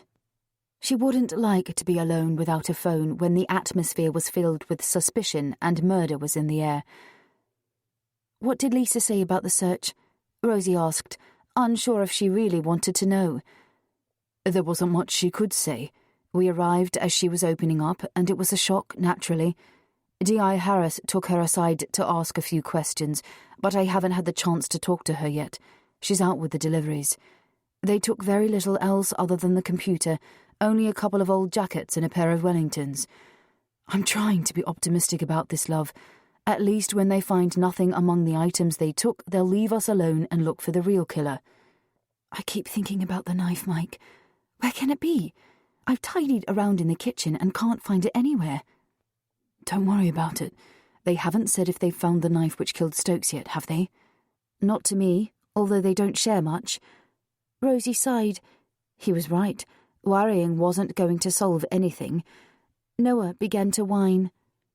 "I'll have to go now. Noah's awake. We'll talk later, okay?" She ended the call and ran upstairs. As she lifted Noah and changed his nappy, Rosie wondered what the village residents would make of the morning's events. If it was too early for anyone to notice the police arriving at their home, someone would undoubtedly have seen the convoy as it left, and with Mike in the car too. Ginny Yarrow would feel justified now, her speculation fueled by the search. Rosie could almost hear her high-pitched, grating voice. "See, I told you there was no smoke without fire." Rosie settled Noah in her sling, which she tied around her front, the close contact being exactly what they both needed, and carried him around the house while restoring order. Then she took him outside in the fresh air to hang out more washing. Noah smiled and kicked his legs, enjoying the game. As she was thinking about making lunch, the telephone rang again. This time it was Bella, her voice as welcome as spring sunshine. "Hi, sweetheart. Just wondered how things are going." Rosie's resolve to be strong was weakening at the sympathetic tone of her friend, and she launched straight into an account of her troubles. "Oh, Bella, the police have searched the house this morning and taken away all sorts of things." "What? Did they have a warrant?" Bella sounded indignant on her friend's behalf. "Yes, We checked it over and it appeared legitimate, but the whole experience was unsettling. I feel violated, Bella, and the house isn't the same. It feels dirty somehow. Rosie sounded whiny, even to herself, but Bella brought out the little girl in her and she needed to grumble, to be listened to. Rosie, my love, I think it's time you found yourself a solicitor. We've talked about it, although surely when the police find nothing, they'll leave us alone. We want to avoid the expense of a solicitor if we can. Tell me what the police took, sweetheart. Our mobiles and laptops, some of Mike's work clothes and boots, a couple of jackets, and a set of kitchen knives. Hell, Rosie, this is serious. They're looking at one of you for murder. You must get a solicitor. A short silence ensued as Rosie sighed at the impossible situation. Then Bella spoke again. I know just the man. He's a regular in the pantry. He loves my cherry pie, so it'll be mates rates, I'm sure. I'm going to ring him now, and I'm paying the bill. No, Bella, we couldn't let you do that. Maybe we can take out another mortgage, or there's someone interested in investing in the garden. She knew she sounded desperate, pathetic even. Don't argue with me. You know I always win. I refuse to stand by and see you suffer like this when I have the power and the means to do something about it. And anyway, what am I going to spend my money on at my age?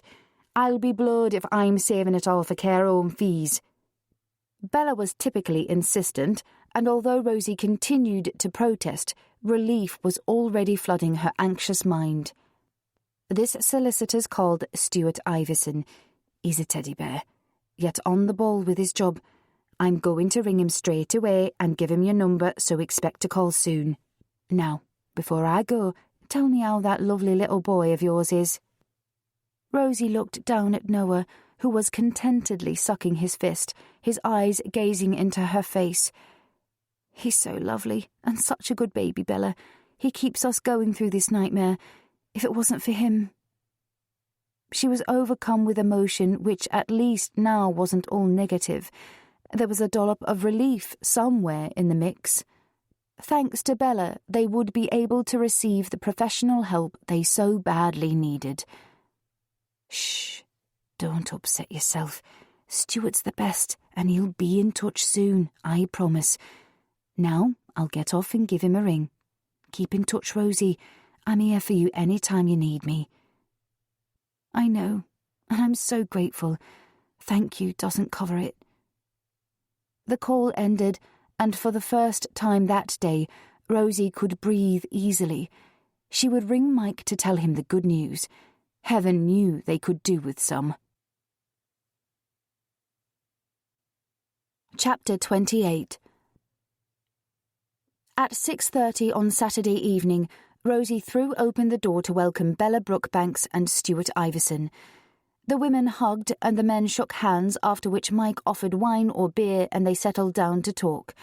Stuart was about the same age as Bella, tall, medium build, with thick silver-grey hair and a round, pleasant face. He wore wire-rimmed glasses which gave the impression of an intellectual, and his manner and bearing instilled immediate confidence into the younger couple. From his frequent glances and smiles in Bella's direction, Rosie quickly surmised it wasn't only her cherry pie he liked. She would quiz her friend about their relationship later. Tell me exactly what the police took and what they said to you.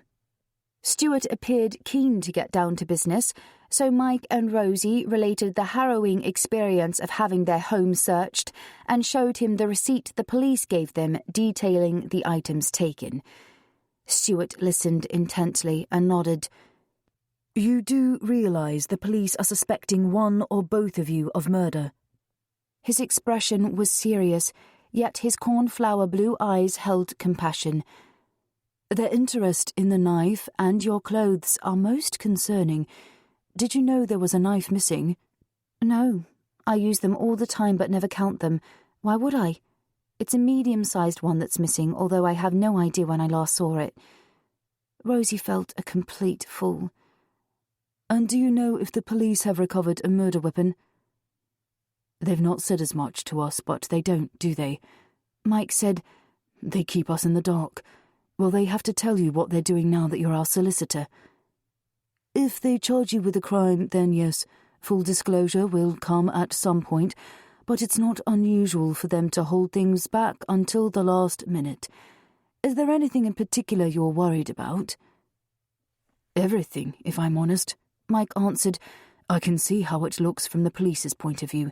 We're Stokes' only connection to the area and the last people to have seen him alive.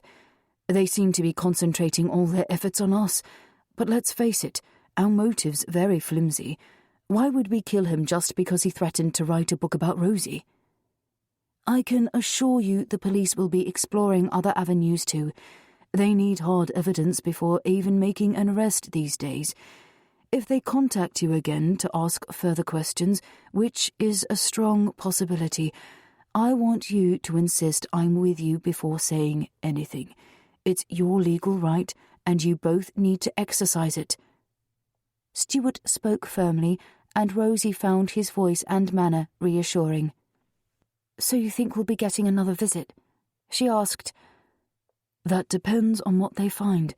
If they have the murder weapon and it turns out to be your missing knife, it will be more than another visit. I'm afraid it will probably be an arrest. If it is our knife, we certainly didn't use it. Do they think we'd be so stupid?" Mike chewed on a fingernail, and Rosie thought he looked like a little boy in trouble. "That will be the time to take your fingerprints and a DNA sample, probably from both of you. Look, I know this is all very scary, but it's best to stick to the truth and allow the police to do their job. They'll find the real killer eventually." "And our lives are ruined in the process," Mike snapped. Rosie gently touched his arm and he sighed. "I'm sorry, Stuart. I know you're only trying to help and we're so grateful to you both, but the strain is taking its toll. We're at the end of our tether. Rosie was snubbed in the village yesterday and there's been talk about us." "It was nothing, Mike. We can live with a bit of gossip, and at least now we have Stuart fighting our corner." Turning back to Stuart, Rosie continued. "There is something I thought of which might be relevant. Last week I think someone was in the cottage when we were out. The window was open when I returned home, and I'm sure I'd locked it. Perhaps someone broke in and stole the knife? It was last Saturday, the day they found Stokes' body." Rosie paused and thought about her own words. "But the only trouble with my little theory is that Stokes had been dead since Wednesday. Sorry, I'm just rambling here, trying to make sense of it all." She shook her head as if trying to clear her mind. "No, it's good to work these things through, and I'd suggest you write down any other thoughts as they come to you, for clarification, and also so we can discuss events and be clear in what we present to the police. In fact, keep a diary of everything which happens from now on." "Thank you. It makes such a difference having your help, and you too, Bella. Words aren't enough to express how I feel." Rosie sniffed back her tears. Recent events had robbed her of all usual resilience, and lack of sleep heightened her emotions. "No thanks are needed, sweetheart. We're family," Bella gushed, her eyes sparkling. "And I want you to ring me any time, day or night, if you need help. I'm always willing to look after Noah, or anything else. Call me, promise?" Rosie nodded gratefully. As their visitors stood to leave, Stuart gently placed his hand in the small of Bella's back, guiding her towards the car. For a moment, Rosie forgot her own troubles and silently wished her friend happiness with this lovely man. Bella had been married once, in her early 20s, but her husband had died in an accident at work a few months after their wedding. Rosie occasionally wondered if their tragic pasts gave her and Bella a connection, an instinctive understanding of each other which drew them together. The Cantrells waved goodbye before spending the rest of the evening talking over what had transpired. They agreed Stuart was a good man, capable and understanding, and they were fortunate to have him representing them. And as for Bella, well, she was amazing. A true godsend and a wonderful friend. By the time the couple retired to bed, They'd exhausted every angle of their dilemma, and with her mind so full, Rosie again doubted sleep would come. Chapter 29. Rosie tossed and turned in bed. The night was hot, the room airless even with the window open, and her head ached with the heavy atmosphere, a portend of a storm perhaps. Mike snored beside her, irritatingly oblivious to his wife's restlessness. At 1 a.m. she crept downstairs to make a milky drink and swallow a couple of paracetamols, returning after half an hour feeling barely any better. Her mind stubbornly refused to switch off, the events of recent days running through her head on a continuous loop. As exhaustion finally overcame her, Rosie drifted into a dream, a nightmare. Frank Stokes stood before her, his hands outstretched as if begging for help, his lips moving without sound in a pale, deathly mask. Suddenly, his face altered in a bizarre melting fashion, and the man transformed into Gary Drake, throwing back his head and laughing at her, stepping closer, too close. His eyes penetrated Rosie's very soul, intent on doing her harm, and she recoiled, nauseous in his presence. Behind his shoulder she caught a glimpse of Allie, and shocked, Rosie gasped for air. Poor, sobbing Allie, with her bruised face and broken limbs. Rosie wanted to run, to get away from Drake, to seize her sister and escape, but her body refused to obey, obdurately immobile. She wanted to hold her twin, comfort her and wipe away her tears, yet reaching out to Allie was futile. The more she tried, the more the distance between them increased, and Rosie was powerless to help in her sister's time of need. Gary stepped even closer, a leering expression daubed on his face. Suddenly, he raised his arm. A knife glinted in the light.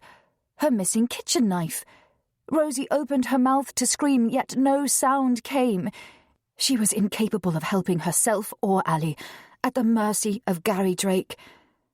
Then, at last, she found her voice and heard her piercing scream. "Rosie, wake up! It's okay, you're dreaming!" Mike was shaking her arm. "There's a dead mouse in the bed!" She jumped up as if scalded and threw the covers back. "And the knife! He has the knife!" "Stop it, love. You're dreaming. There is no mouse, no knife, I promise." Gradual awareness of her surroundings brought clarity but not comfort. It was their room, their home, and the pale morning light was seeping through the curtains. Rosie flopped down onto the bed, drenched in sweat, her breathing shallow and rapid. "Hey, it's fine. You're okay now." Mike gently rubbed her shoulders, trying to calm her down. "You've been dreaming. Lie back down and go to sleep. It's still early." He pulled her closer, but she remained agitated, irrational thoughts tumbling through her brain, vivid images which seemed so real and refused to be shaken off. "Mike, listen." Rosie's voice was urgent, demanding when her husband clearly wanted to go back to sleep. "I dreamed about Gary Drake, and I think maybe he's the one who killed Stokes." Mike switched on the lamp and peered at his wife. "Honey, you're half asleep. Gary Drake is dead. You know he is. Lie down and try to get some rest before Noah wakes." "No, listen, please. What if he's not dead? What if it was someone else who died in prison and Gary's still alive? He beat Allie so badly I could hardly recognize her. Maybe he did the same to another prisoner and then stole his identity. He could have paid a guard to help him fix it, couldn't he? With my money. And now he's out and he's found me. Gary's been watching me, I know he has, just as he did before Allie died. It all makes sense, Mike, don't you see?" Rosie's breathing was rapid, her eyes wide with terror. Her hands were working, the fingernails scratching at her palms. "No, I don't see.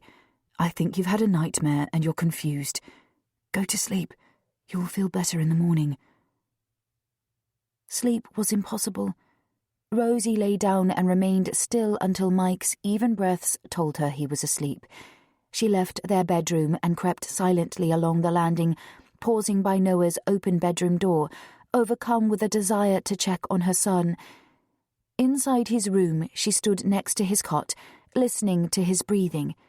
It was steady, peaceful, his rosebud lips parted with a tiny damp patch blooming on the sheet. Reassured, Rosie resisted the urge to pick him up, to hold him close and feel the warmth and comfort of his tiny body. Instead, she went silently downstairs, and after pacing restlessly around the rooms of their home to expend the nervous energy within her body, she sat in the lounge. The hot, dry spell of weather had finally broken, and rain was lashing against the windows. In the stillness and half-light of early morning, the rattling window panes sounded eerie and the pounding rain unnerving.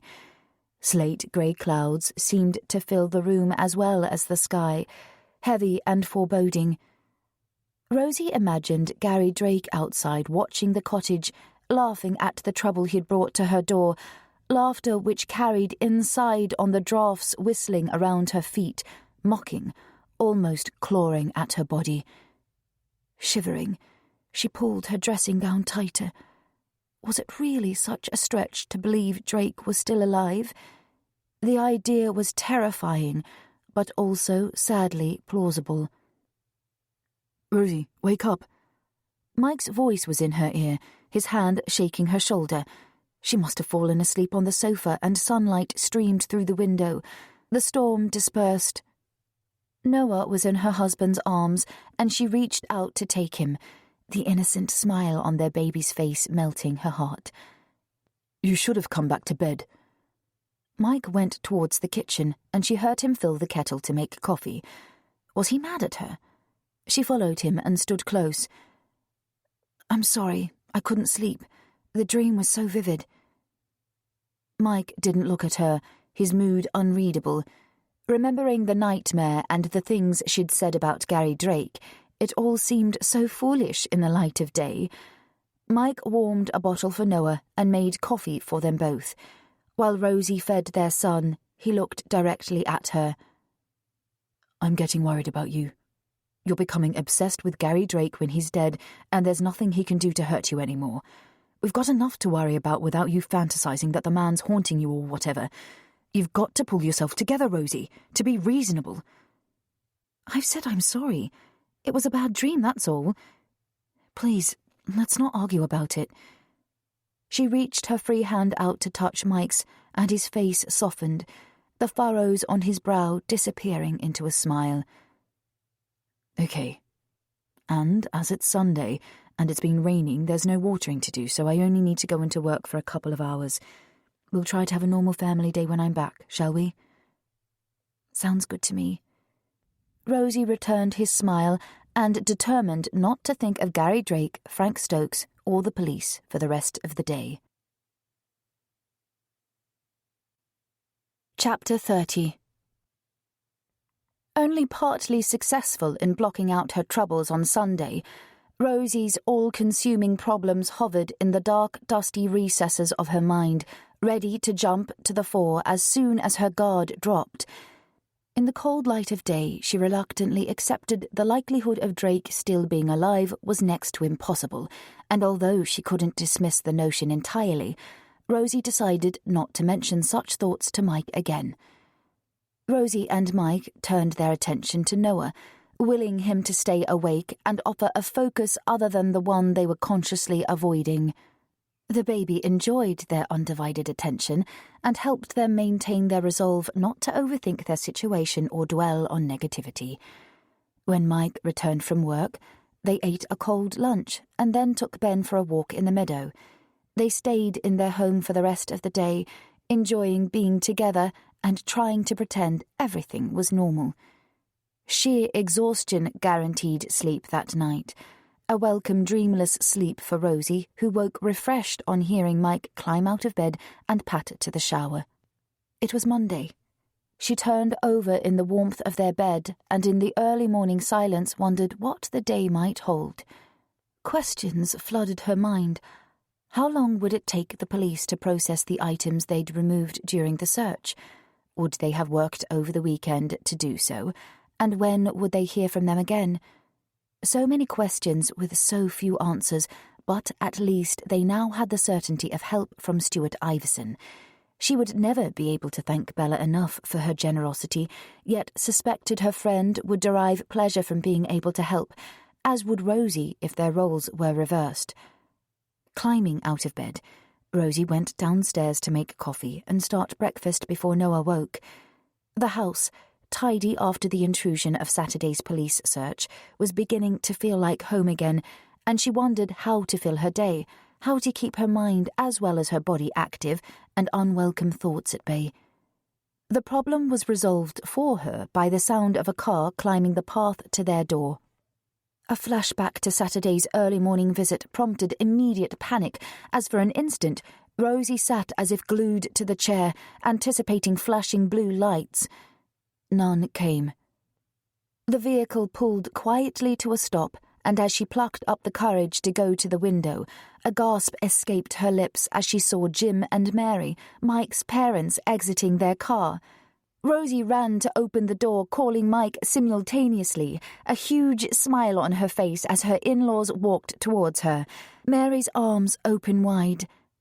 Rosie almost fell into them, tears in her eyes at the delight she felt at seeing this lovely lady. Ben, determined not to be left out, pushed his way in between the women, whining until Mary made a fuss of him too. "Sorry to arrive unannounced. We didn't want to give you the chance to put us off coming." Mary was half laughing, her voice betraying a nervousness. Did she really think they wouldn't be welcome? Jim, exaggeratedly stretching his legs, joined in the hug as Mike came through the front door, his mouth open in surprise. "What are you doing here? You must have driven all night." He too hugged his parents before leading the way inside. "Got it in one. We left at midnight. The roads are so much quieter through the night, and we managed it in a little under 5 hours. Jim was clearly proud of his driving skills, a typical lorry driver. "You must be exhausted. Sit down. I was about to make coffee." Rosie busied herself with drinks, while Mike's parents flopped down at the kitchen table. "Dad's tired, but I've slept most of the way. Is that Noah I can hear?" A huge grin split Mary's face at the sound of her grandson's cries. "I'll get him." Mike ran upstairs to return a moment later with Noah snuggled into his chest. "Oh, my word! Haven't you grown?" Mary was out of her seat and stroking her grandson's cheek while Noah shyly clung to his daddy. Rosie chuckled. "He'll come round soon enough, and you'll wish he hadn't." "Never. He's a sweetheart, and so like his daddy was at that age." Jim chipped in. "It's the hair." They smiled. Noah's red hair was undoubtedly from Mike's side of the family. Rosie's father-in-law, short and stocky with a perfectly round head, was losing his once red hair, and Mary, a tiny bird-like woman, had also once been a redhead, but was now a lighter honey blonde, with a bit of help from a good hairdresser. If it hadn't been for their colouring, Rosie would have found it hard to accept these two were Mike's parents. Her husband was tall and had filled out during their marriage, years of manual work adding muscles to his once skinny frame. "So why are you here?" Mike looked at his mother with affection and a twinkle in his eye. "Were you missing me?" "We want to help, and it's a little difficult from 300 miles away." "Thanks, Mum." He bent to kiss her, then gave his father an awkward man-hug. "Yes, thanks," Rosie added. "You'll never know how good it is to see you. But what about work? Hasn't school just reopened, Mary?" "It has, but I've taken a week off. The head was very understanding and didn't pry, and let's face it, they're not going to miss a dinner lady, are they? Jim's due some holiday too, and we told them our family needed us. So here we are. I thought maybe you could do with some help with this little fellow, and Jim's itching to get stuck in at the market garden." Rosie let out an audible sigh, feeling such relief. Simply having these lovely people around would be support in itself. They were so willing. She hadn't known how much she needed their presence. Mike's eyes were brimming with tears. "Thank you, both of you. You don't know what this means to us, yet you must be tired. Sleep first, eh?" Mary made a dismissive motion with her hand. "I'm fine, though I dare say your dad will welcome getting his head down for a few hours." Jim nodded, and Mary offered to make up the spare bed while Rosie fed Noah. "I'll have to get to work. Come down later, Dad, when you've had a sleep." Mike grabbed some toast and a coffee his wife had put in his to-go mug, kissed her and Noah, and dashed off, still beaming. Within an hour, Jim and Mary were settled in, Jim sound asleep in the spare bedroom, and his wife delighting in bouncing her only grandson on her knee. "Tell me about your family, Rosie," Mary asked suddenly. "I don't mean all those awful things which happened to your sister. Mike's probably told us as much as we need to know about that. I wondered what kind of people they were, what they were like. I'd like to know, if it's not too painful to talk about them." Rosie, surprised by the request, sat down next to Mary and Noah and paused for a moment. Strangely, she welcomed Mary's questions, yet was so accustomed to purposely not thinking about her family, she was unsure where to begin. "Well, we lived in Stroud in a house which my father designed. He was an architect, quite a brilliant one who was in great demand. My mother stayed at home with us but had many interests and was always busy working voluntarily for some charity or other. We were blessed with a happy childhood, and, as twins, Ali and I were very close. I've got some photographs somewhere if you'd like to see." Rosie had almost forgotten about them. They were stored in an old box at the bottom of the wardrobe, which she hadn't opened since they'd moved to the cottage. "I'd love to see them if you don't mind." Mary's face lit up, and Rosie ran upstairs to find the box. Chapter 31. Rummaging in the back of the wardrobe prompted bittersweet emotions and a pang of something Rosie couldn't identify. Having kept very little by way of her family's belongings, everything she possessed was in this one large wooden box, a small trunk, really, which she struggled to lift. Heaving it onto the bed, she gingerly lifted the lid to be greeted by the distinctive scent of many years' worth of memories. Rosie sat down to compose herself as the items hidden away for so long elicited childhood recollections of her parents, her grandmother, and Alison. Staring into the box, she lifted out a gold chain with a beautifully embossed locket, an item which contained their parents' photograph, a piece of jewellery Ali had worn every day. Tears stung Rosie's eyes as she held it in her fingers. She remembered hiding it away after Ali died, finding it too painful to look at, never mind wear it herself. Gently opening the locket, the grainy images smiled up at her, bringing not the pain she anticipated, but a warm swell of affection. Carefully, Rosie unfastened the clasp and hung the gold chain around her neck. It felt good, as if her parents were somehow with her as it nestled comfortingly on her chest. The paw of a soft toy caught Rosie's eye next. Tugging it from its resting place provoked another rush of emotion on recognizing Silky, Alison's favourite toy rabbit. There was a picture somewhere too, Rosie recalled, and rummaged deeper in the box to find it, drawing out a silver-framed image that took her breath away. Her father had snapped the picture in their garden as their mother held the rabbit aloft, and the 5-year-old twins jumped up and down, trying to grab at it, like playful puppies. Dressed in identical yellow summer dresses, Rosie could almost feel the soft cotton fabric between her fingers. Granny had made those dresses and embroidered white daisies on the bodices. How Rosie loved that dress. 5 minutes passed before she suddenly remembered why she'd come upstairs. Grabbing a pile of photographs from inside the box, Rosie hurried back to the lounge to show her mother-in-law. Sitting side by side, the women studied the images. Rosie sniffed, pulling out a handful of older pictures. "This is my parents on their wedding day." "What a handsome couple! And is this your grandmother?" "Yes, Dad's mum. They were always very close, and I can't remember Granny not being with us for every major event. Here's Ali and me as babies." Again, the images didn't bring the pain Rosie anticipated, Just the evocative memories of a happy childhood and a swell of pride filled her chest. "Oh, how cute. Goodness, you were so alike. How did your mother tell you apart?" Mary pored over the handful of baby photos and the later images of the two girls dressed the same, identical in every way. Mum and Dad always knew. It was Granny who struggled. We were very mean and played tricks on her. When she looked after us, Granny always put ribbons in our hair to tell us apart. Blue for me and red for Ali, yet as soon as we could, we'd swap them over to fool her. Poor Granny, but she laughed and joined in the fun. "Wow, you certainly grew into beautiful girls," Mary commented on the later images. "And what a lovely home you had. Your father must have been very talented." "Thank you. He was, and we adored him. I suppose we were lucky to have such a perfect childhood.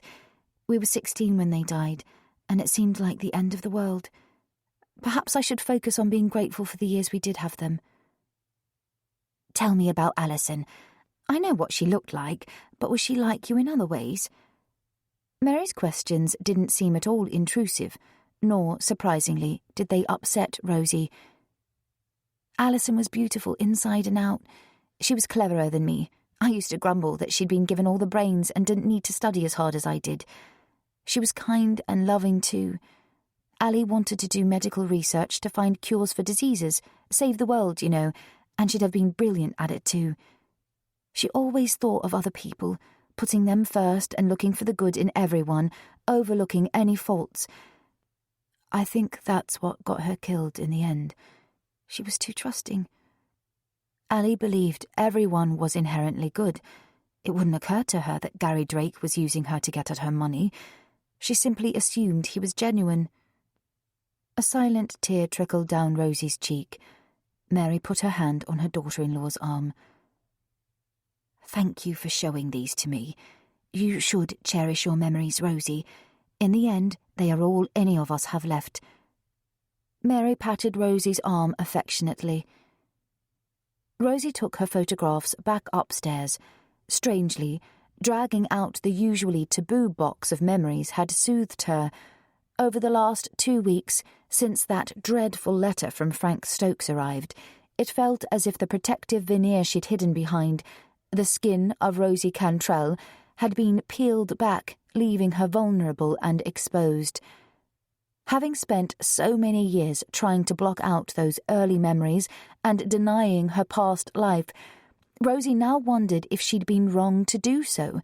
It was as if she'd dug a moat around her past to keep others and even herself from revisiting it. In doing so, had she been deprived of the comfort those memories could bring, assuming it was the only way to cope? Suddenly horrified at the notion that her strategy had been wrong, guilt washed over her. The way she'd cut herself off from her past was so unfair, not only to her, but to Mike and Noah. Her son had a right to know his heritage and learn what wonderful people his grandparents and aunt were. Hurrying downstairs to Mary again, Rosie felt the need to explain. "Mary, I'm sorry for not telling you about my past before. You must think I'm terrible not to have trusted you or Mike. I thought it was the best way, the only way I could cope. Yet now, I'm not sure. Perhaps I was wrong." "Rosie, love, we all do what we think is best at the time. It was your way of coping and was what you needed then. We don't think any worse of you for not telling us, but I'm grateful for seeing those pictures and hearing about your lovely family. Don't fret over pointless regrets. There's time enough for Mike to learn about your family and to teach Noah where he comes from." Mary's gentle smile eased Rosie's mind. "And now, I think this little man's getting tired. Shall I put him in his cot for you?" "Yes, thank you. I'll prepare something for dinner, shall I?" Rosie's heart swelled with love. Her own family may no longer be with her, but Mary and Jim were here and more than willing to help. She hadn't realised they were precisely what she needed. Chapter 32.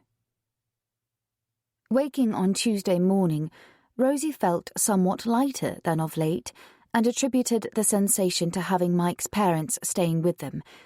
Mary, in particular, generated comfort and eased some of the fear which was Rosie's constant companion, yet in her heart she knew this nightmare was far from over. Each waking moment brought with it the anticipation and dread of another knock on the door, another twist to the narrative in which they were inexplicably caught up, and Rosie jumped at the slightest sound. They'd heard nothing from the police since the early Saturday morning visit. Whether this was a good thing or bad, it was impossible to say. Presumably, examination of the items they'd removed would take time, yet until the police accepted that she and Mike had nothing to do with Stokes's death, Rosie's nerves were on edge. Downstairs, Rosie found Mary pottering in the kitchen, making herself at home with the kettle singing and the smell of bacon under the grill. "Hope you don't mind, love, but Jim likes a good breakfast, and we had all this stuff in the fridge at home, so I brought it with us. It needs using up." She smiled at Rosie, who impulsively hugged her mother-in-law. "I think I could eat some of that myself, and Mike's in the shower. It'll do him good to have a proper breakfast instead of eating on the run." As if on cue, Mike appeared with a sleepy Noah in his arms. Something smells good. Here, take your son while I let Ben out." The little dog's ears pricked up and he ran to the kitchen door, excited to explore the garden. "Any sign of your dad?" Mary shouted after him. "I think he's in the bathroom," Mike called back over his shoulder. "He's keen to spend a full day at the market garden after only a couple of hours yesterday, which is fine by me." "So what shall we do, Rosie?" Mary turned to her daughter-in-law. "I thought a trip to Beedale might be nice. Perhaps we could go to Bella's pantry for lunch, my treat. I'd like to see Bella again. Is that okay with you?" "Yes, I'd enjoy it, thanks." Anything to take her mind off things, Rosie thought. After breakfast, the men went off to work while the women cleared away before setting off for Beedale. Rosie considered ringing Bella to let her know they were coming, then decided against it. They would surprise her at work. The morning was crisp, cooler than of late, with a distinctly autumnal feel. Rosie filled her lungs with the fresh, cool air, almost tasting the change and breathing in the scents of the meadow. It was a time of year she loved, when the colours were changing on the trees, the hues of reds and gold and orange brightened each day, and the sun's warmth was still enough for long walks to pick the blackberries in abundance in the hedgerows. Perhaps she and Mary would go walking tomorrow with Noah. They could take a picnic and go down to the river, although well away from the spot where Stokes's body was found. Rosie even avoided looking in that direction from the cottage window. During the drive, Mary chatted to Noah, who was entranced with his grandma and loving the attention. They sang nursery rhymes, and Rosie relaxed into the kind of welcome normality she'd not experienced for days. The journey was short, and arriving early, they had no trouble finding a parking spot. Noah, sleepy by then, snuggled down in his buggy, his eyelashes fluttering on his pink cheeks as he drifted into a contented sleep. A leisurely wander around the shops was in order. Mary loved the small independent traders in Beedale and couldn't resist looking in a babywear shop intent on spoiling her grandson. "There's nothing he needs, Mary." Rosie smiled, knowing her mother-in-law wouldn't be dissuaded. "But he's growing so quickly. I'll just get something in the next size for him, something a bit warmer now the weather's turning cooler." Mary picked out a pale blue woolen knitted suit, which Rosie had to agree was perfect. Over an hour later, and with a clutch of carrier bags, the women made their way to Bella's pantry, anticipating the delight on Bella's face. As they turned the corner, Rosie came to a sudden halt, shocked to see D.I. Teresa Lloyd and D.S. Peter Naismith coming out of the cafe. Tempted to turn and race off in the opposite direction, the police officers saw Rosie before she had the chance to do so and approached her. "Hello, Mrs. Cantrell." D.I. Lloyd attempted a smile.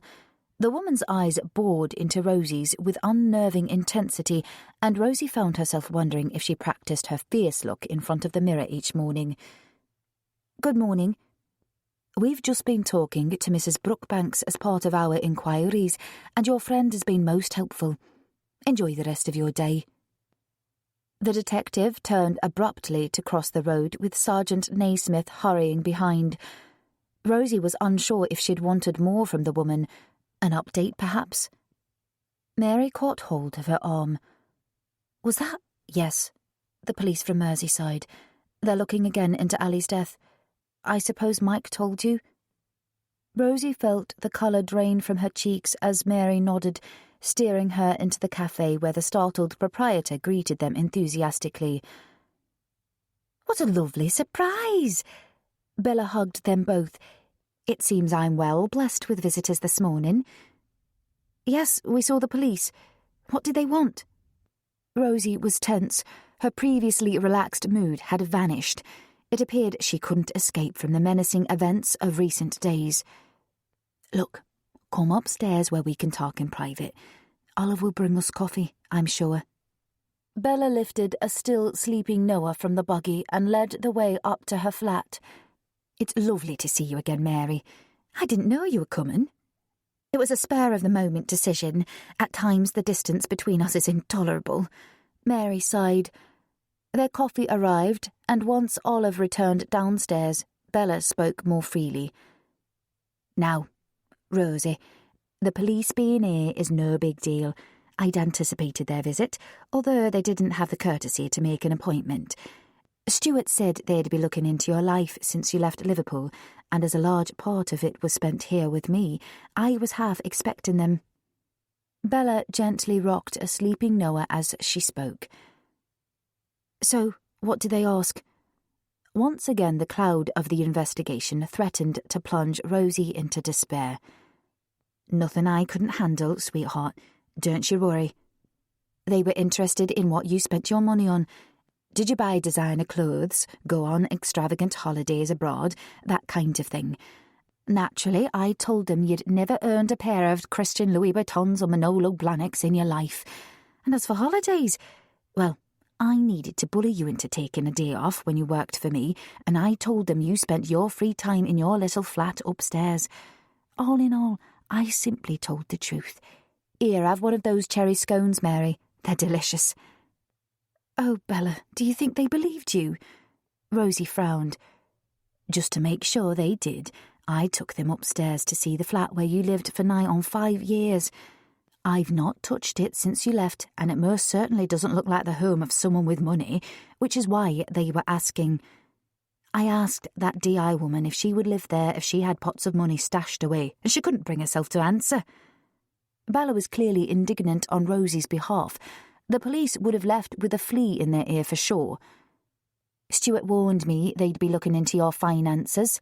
They always follow the money, apparently, and will have been in touch with your bank too, to find out how much you have in savings and if you have any unusual expenses. Bella continued. It's horrible for you, I know, but when they find nothing, they'll leave you alone. Rosie wished she shared her friend's confidence. They certainly won't find anything. Do they really think we'd be living hand to mouth if I had access to my trust fund? They've seen the cottage. I love it, though it's not exactly the Ritz, is it? Turning to Mary, she began to apologise. I'm sorry, Mary. This isn't the pleasant trip out we intended. Don't apologise. At least you know now that Bella's put the police straight on a few points. I can't possibly see how they think you could have stolen your own money. It's a ridiculous notion. Rosie sighed. Try telling them. Common sense doesn't appear to come into play with police investigations. It's all about facts and evidence. Their lovely day out was marred by meeting the detectives, yet perhaps it wasn't all lost, and she did want to ask Bella about a different, more cheerful subject. Now you've mentioned Stuart, tell me about him. He seemed to be more than just a friend when you came to Thursdale on Saturday. Rosie smiled as Bella actually blushed. Oh, don't be silly. He's just a good friend whose company I enjoy occasionally. And exactly how occasionally is that? She raised an eyebrow, not allowing Bella off the hook quite so easily. We've been out for a few meals together, and as you know, he's a regular customer, but I'm sure he doesn't think of me as anything other than a friend. That's not the impression he gave from the way he looked at you. He seems fairly smitten. Tell me about him. You always were a nosy one. How do you put up with her, Mary?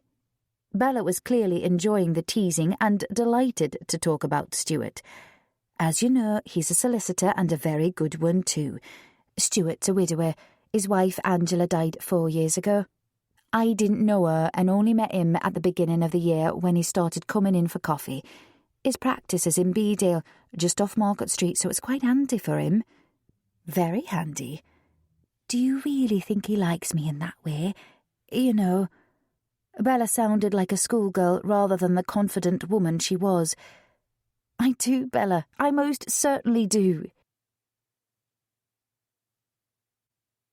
Chapter 33. Mike and Jim had always derived pleasure from spending time together working outdoors, and today was no different. The weather was almost perfect, and they arrived home hungry and full of talk about the market garden and future plans. Plans which Rosie thought somewhat premature considering their current circumstances. It was Jim who had instilled a love of gardening in Mike from when he kept a small allotment near their home and spent as much time there as his work commitments or his wife allowed. As a child, Mike accompanied him, trailing behind, pulling up weeds, and learning skills which would benefit him later in life. Over their evening meal, the adults shared the events of their day, and Jim was shocked to hear that the Merseyside police were still investigating Rosie. Why would they think you stole your own trust fund? Surely you can't steal something that belongs to you. His question was reasonable. Rosie tried to explain. Technically, half the money belonged to Alison. The police appear to be investigating the possibility that I stole the money by posing as her, when the reality was that it was the other way round. The memories inevitably brought sadness. Ali and I never fought over money, but they can't seem to get past this being a motive, so apparently I'm now a suspect in my sister's death. Jim was clearly horrified. No, that's ridiculous. Oh, Rosie, how terrible for you. I'm sure they'll realise their error soon. Bella certainly seems to have put them right on a few things. When they find there is no money, they'll look elsewhere. Mary, forever the voice of reason, changed the subject and, turning to Mike, asked, "So, what are your plans for tomorrow?" Dad's going to help me with some of the heavy digging. It's been great having him around. I can't wait for you both to retire and visit more often. Jim looked up from his plate. Cheeky sod. We're a long way off retirement yet, but it's times like these I wish we lived a bit closer. Jim's concentration shifted back to the lasagna on his plate. A day in the fresh air had clearly given him an appetite. Mary insisted on clearing up after dinner and shooed Mike and Rosie out for a walk with Ben.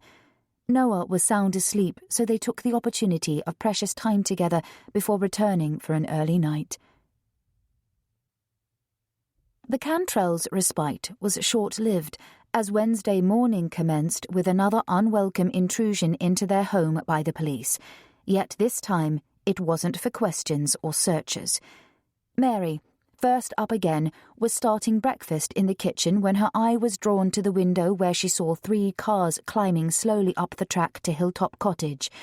Staring wide-eyed, Mary blinked to ensure she wasn't mistaken, but as the first car drew closer, the reality was confirmed.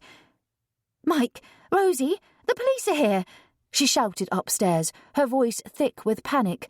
The two thundered downstairs, followed by Jim, where they watched with an awful sense of déjà vu as several officers exited the cars. Rosie's breathing was rapid as she watched Mike open the door to allow them in, silently speculating as to what the police wanted this time. It seemed to take an age for Tom Harris to enter the cottage, his DS close behind him. He nodded grimly and stepped aside to allow Sergeant Russell to approach Rosie. "Rosie Cantrell, I'm arresting you for the murder of Frank Sturks. You do not have to say anything, but it may harm your defence if you do not mention when questioned something which you later rely on in court. Anything you do say may be given in evidence." A police constable took a pair of handcuffs from his belt and snapped them on Rosie's wrists. She gasped in disbelief, her legs suddenly weak, her voice lost. "This can't be happening. It's all a dreadful mistake." D.S. Russell then turned to Mike, who held his wife's arm, loudly protesting her innocence. "Mike Cantrell, I'm arresting you for conspiracy to murder Frank Stokes." As she continued with the same caution, Mike pulled away, resisting the handcuffs. "This is ludicrous. We had nothing to do with the man's death." A second constable held Mike still while his colleague put on the cuffs. Mary and Jim were remonstrating too, yet their words went unheard. "My baby!" Rosie found her voice and sobbed as the sound of Noah's cries came from upstairs, woken by the commotion playing out below. "What will happen to Noah if I go to prison?" "We have a social worker with us to take your child into care, Mrs. Cantrell. He'll be well looked after." The inspector's voice held a degree of concern, perhaps, Rosie thought, even a little regret. A harassed-looking woman stepped forward and attempted a smile. "No!" Rosie shouted, her eyes darting to Mary. "There's no need to take him anywhere. We're his grandparents. We'll look after him." Mary's words were brave, yet a tremor shook her voice. The inspector looked to the social worker, who nodded her assent. Harris turned to leave the cottage.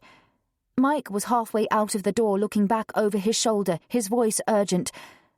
"Dad, ring Stuart Iverson. His card's on the windowsill. Tell him what's happened."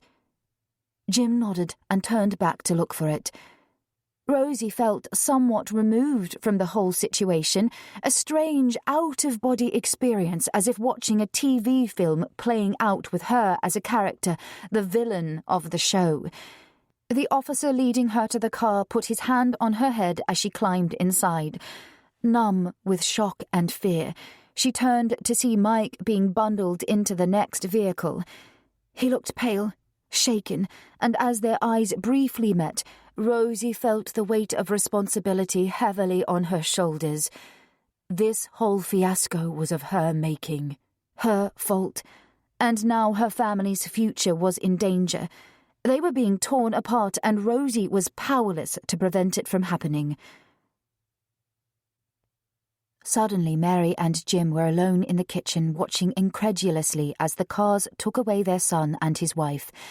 Noah's cries jolted Mary from her trance, and she ran upstairs to comfort him, while Jim found Iverson's card and dialed the number.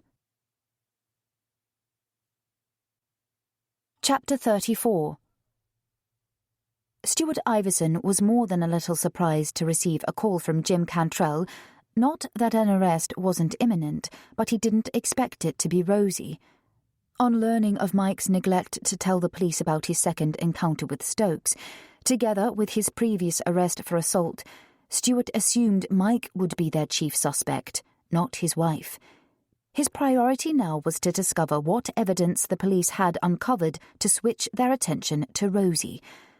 The solicitor immediately sprang into action and rang his colleague, Ian Preston, asking him to attend the police station to represent Mike whilst he supported Rosie. The two men moved swiftly and arrived at Bedale's Wicker Street station a couple of minutes before their clients. Stuart was horrified to see the young couple brought in handcuffs, both clearly dazed and Rosie unnaturally pale, her face tear-streaked. Recognising D.I. Harris, Stuart stepped forward to announce that he represented Mrs. Cantrell and his colleague, Mr. Cantrell. Harris nodded at the solicitor, who then asked if they could speak to their clients in confidence.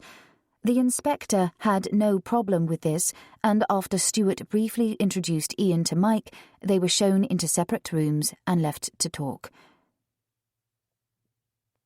Rosie's anguish showed in her face as she turned to Stuart. "Why can't I see Mike?" "They won't risk you colluding, getting your story straight, as it were. Please don't worry about Mike. Ian Preston's an experienced solicitor. He'll guide him through the process." Process is the right word. It feels like I'm on a conveyor belt, no longer in control. "Now listen, Rosie. We don't have much time, and I need you to focus so you'll know what to expect in the coming hours. Tell me exactly what the police said before reading you your rights." Stuart's voice was firm but kind, and Rosie was so glad of his presence. "They said they were arresting me for Frank Stokes' murder, Then the sergeant read my rights and a constable put handcuffs on me. She absently rubbed her wrists where the metal had grazed the skin. They were going to take Noah. There was a social worker with them. If Mike's parents hadn't been there, they'd have taken him away.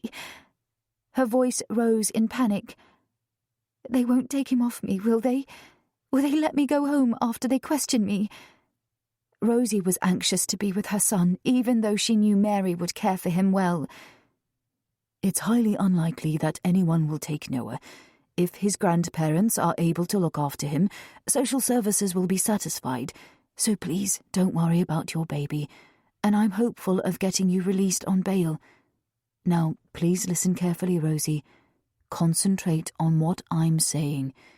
The inspector will ask you questions, and I want you to answer only no comment. It won't be easy. The questions might shock you, and you'll want to answer, but until we know exactly what they have by way of evidence, you must say only no comment. Ian will advise Mike to do the same. Do you understand? But won't it be better to tell them what they want to know so I can get out of here quickly?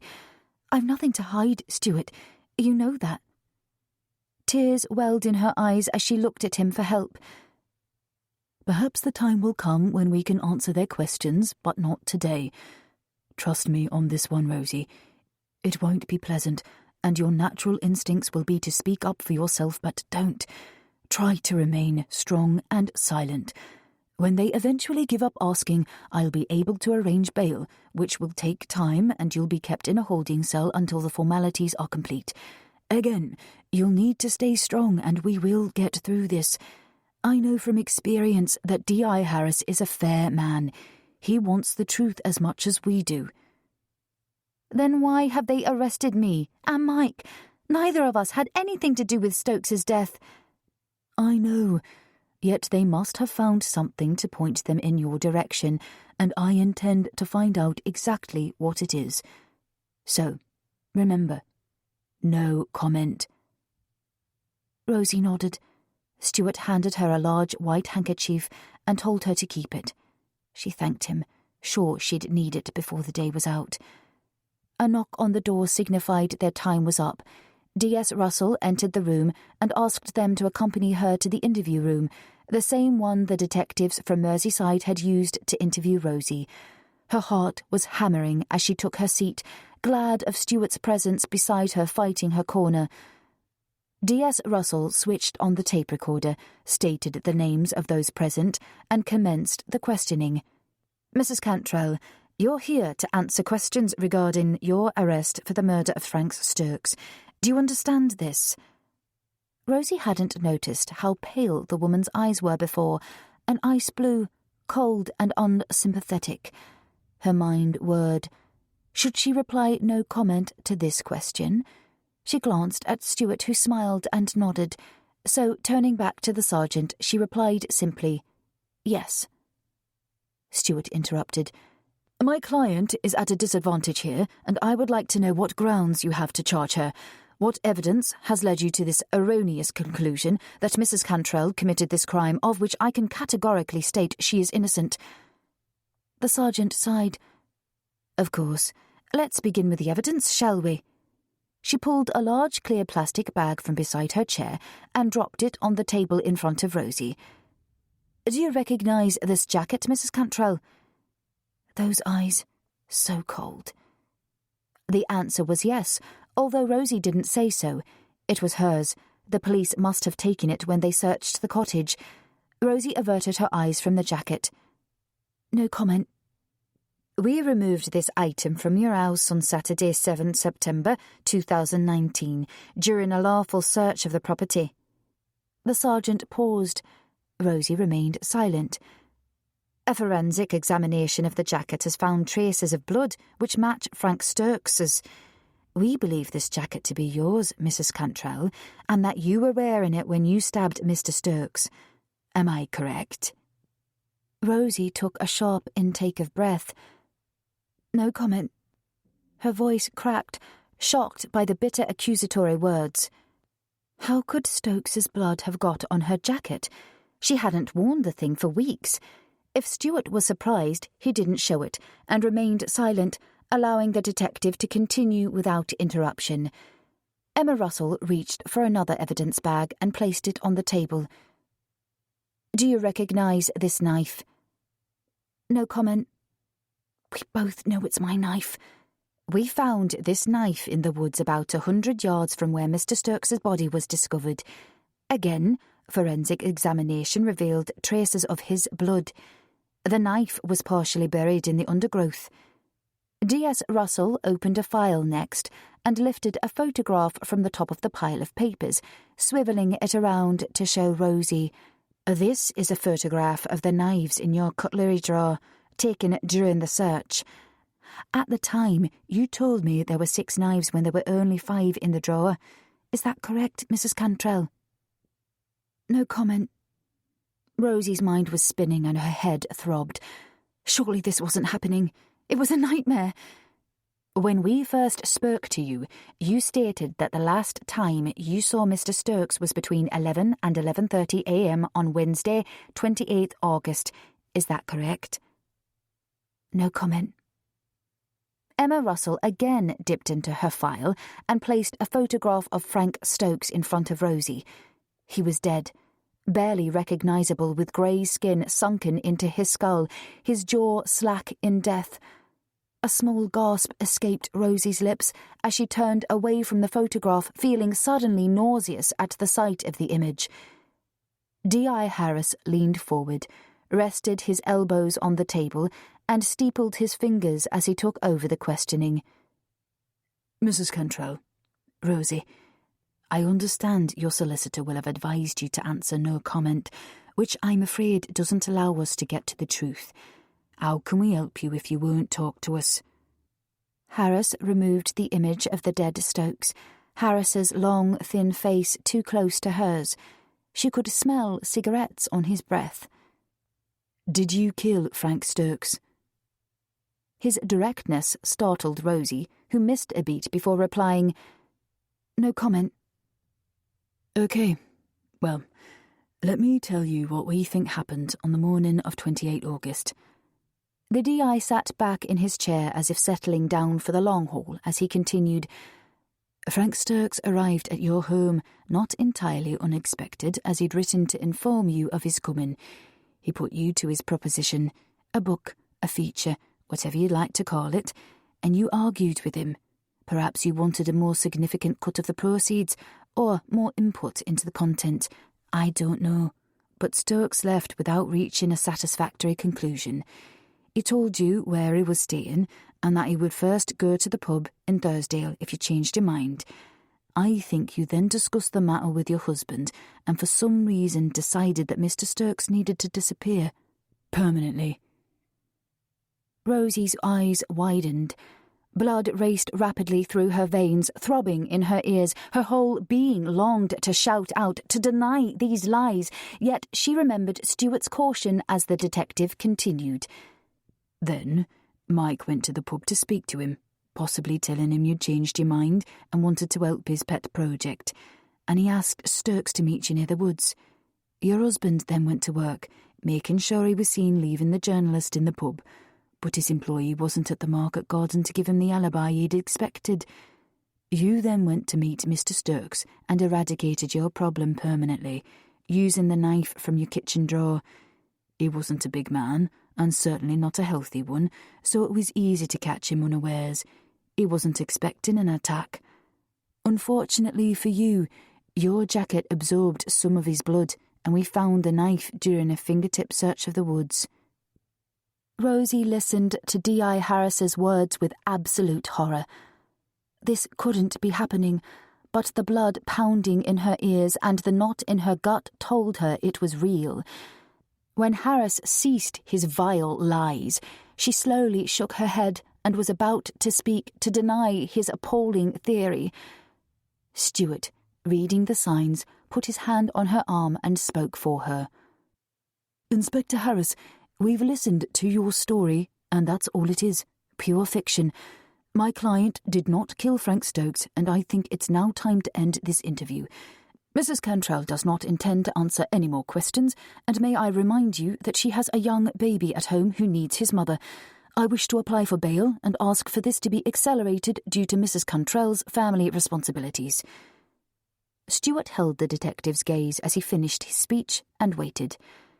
D.I. Harris drew in a deep breath, nodded politely, and switched off the tape. Gathering his papers, he stood to leave. D.S. Russell remained, not quite finished. She informed Rosie that they needed to take her fingerprints and a DNA sample and asked her to stay in the interview room until someone came to do so. The sergeant then left the room, but a uniformed officer who'd been standing by the door throughout the interview remained with Stewart and Rosie. It wasn't long before someone came to take a mouth swab, scan her fingertips, and take a photograph. The whole experience making Rosie feel dirty and decidedly like a criminal. She was then led away to the holding cells, a reassuring smile from Stewart, the only comfort to take with her. Chapter 35. The cell stank of disinfectant, which caught in Rosie's throat, almost making her retch. A stainless steel toilet and a basin were in one corner, with a bench across the back wall covered only with a thin plastic mattress. Rosie had nothing with her except the handkerchief Stewart had given her. No phone, no bag, no coat, and although the weather was warm, she shivered with fear. The only window was too high up to see out of, making the small space feel claustrophobic. Sitting on the mattress, Rosie wrapped her arms around her body and finally allowed hot tears to flow freely.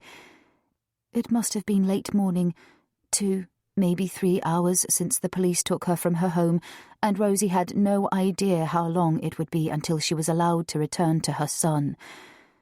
Wiping her eyes with Stewart's handkerchief, his promise to secure bail was the only strand of hope on which to cling, but would he be successful? If he wasn't, perhaps Mike might be granted bail, and at least one of them would be home for Noah. With nothing to do, no window to gaze through, and only her thoughts for company, Rosie soon found her mind drifting, speculating on her future, on her past, and finding nothing to bring comfort or hope. The image of Stokes's body flashed persistently into her head. His grey face drained of colour and life, a man who was so recently alive and animated, now still forever. How could the police possibly think she'd killed him, that she had the stomach to plunge a knife into another human being's flesh, no matter how much she disliked him? Rosie was suddenly weary, with her head too heavy to support any more. She lay down on the mattress, staring at the ceiling, exhausted and yet full of nervous energy. Rolling onto her side in the fetal position, she nibbled at her finger ends, gnawing the skin until it became raw and bleeding. If only she could sleep, escape into oblivion, yet it was impossible. Her mind refused to slow down. Perhaps she should count the seconds, willing them to turn into minutes, the minutes to hours, until finally she'd be allowed home to hold her son, to know she wasn't going insane, for surely being locked in this cell would drive her mad. After an hour, perhaps more, the door opened and a woman constable entered carrying a mug and a plate with a sandwich. Rosie jumped up, hopeful, but the young officer pushed the plate towards her. "Best try to eat something. These things can take time." She placed the coffee on the edge of the sink and turned to leave, locking the door behind her.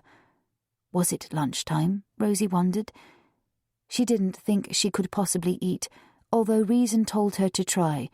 She'd had no breakfast, and being faint with hunger wouldn't help her mood. Was Mike still here? Was he also eating a stale sandwich and drinking weak coffee? Mike's experience at the Bedale Wicker Street police station mirrored that of his wife's. His interview followed on from Rosie's, which gave him extra time with Ian Preston, valuable time which the solicitor used to fully acquaint himself with the events of the last couple of weeks. For Mike, Recalling recent goings-on was painful yet simultaneously a release, and he discovered Preston to be a good listener and quick to grasp the facts. When D.I. Harris and D.S. Russell were finally ready to interview him, Mike was well briefed and knew to answer no comment to all the questions, however angry or frustrated they made him feel. The suggestion that Rosie had recruited his help to lure Stokes to the woods for her to kill was particularly hard to stomach. Were the detectives deliberately trying to provoke him? But he replied as instructed, attempting to let them know how he felt by the glares he directed their way. The whole idea was preposterous, ludicrous, and he longed to tell them precisely what he thought of their speculation. Yet even though the two men had only just met, Mike trusted this solicitor and accepted Ian's advice to do things by the book. Mike was confident of his and his wife's innocence and mentally held on to that knowledge, trusting that truth would prevail. One day they would look back on this experience as history, a bump in the road of their life together. Mike's primary concern was how Rosie was holding up. Knowing the tragedies of her past, he feared this would be too much for her to bear. He'd asked Ian Preston if there was a chance he'd be allowed to see her, and was unsurprised by the negative answer. 7 hours after the couple were arrested, they were released. Their solicitors worked hard to arrange bail, and after a day Rosie and Mike thought would never end, Stuart finally drove them home. As the car pulled up outside Hilltop Cottage, Mary opened the door, her arms open wide to embrace her son and daughter-in-law. "Noah?" Rosie could say no more. "He's in the lounge, love. Don't worry. He's been fine today, but he'll be happy to see you both." Rosie ran straight to him and lifted her son from his bouncing chair, holding him close and breathing in his distinctive baby scent. Noah gurgled and smiled, delighted to see his mother and blissfully unaware of the horrendous day she'd endured. She clung to his warm little body, trying not to let him see her tears, and Mike joined them, stroking Noah's face and smiling at his son. Mary had followed her into the house. "I was just going to bathe him," she said. "I'll do it."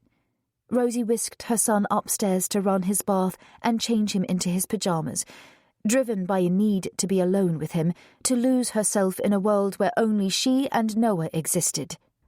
Stuart followed the couple into the house where Mary offered coffee, which he accepted gratefully. It had been a long day for him too.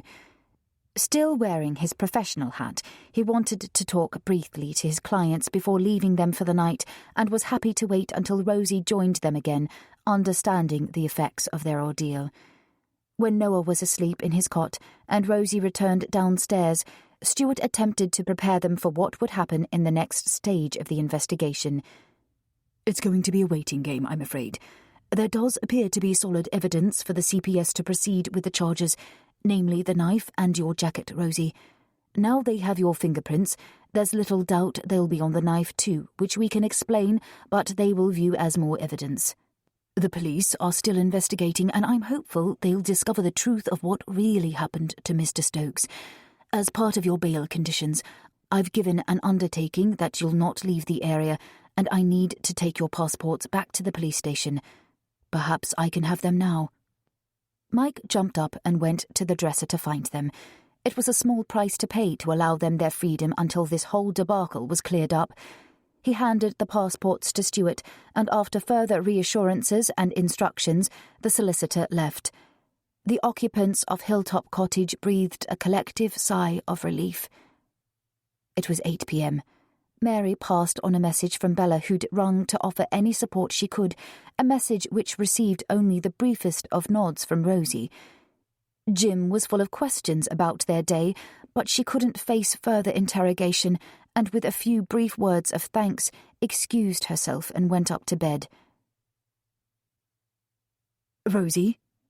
Mike was startled by his wife's apparent rudeness. Mary put her hand on Mike's arm to stop him from following her upstairs. "Leave her, son. She's all washed out after such a grueling day." Mike's face crumpled as he spoke. "She's hardly spoken since they let us go. Even in the car she wouldn't accept any comfort, and pulled away from me when I tried to hold her. We all have our ways of coping, and maybe this is Rosie's. Give her time. She'll come round when she's ready.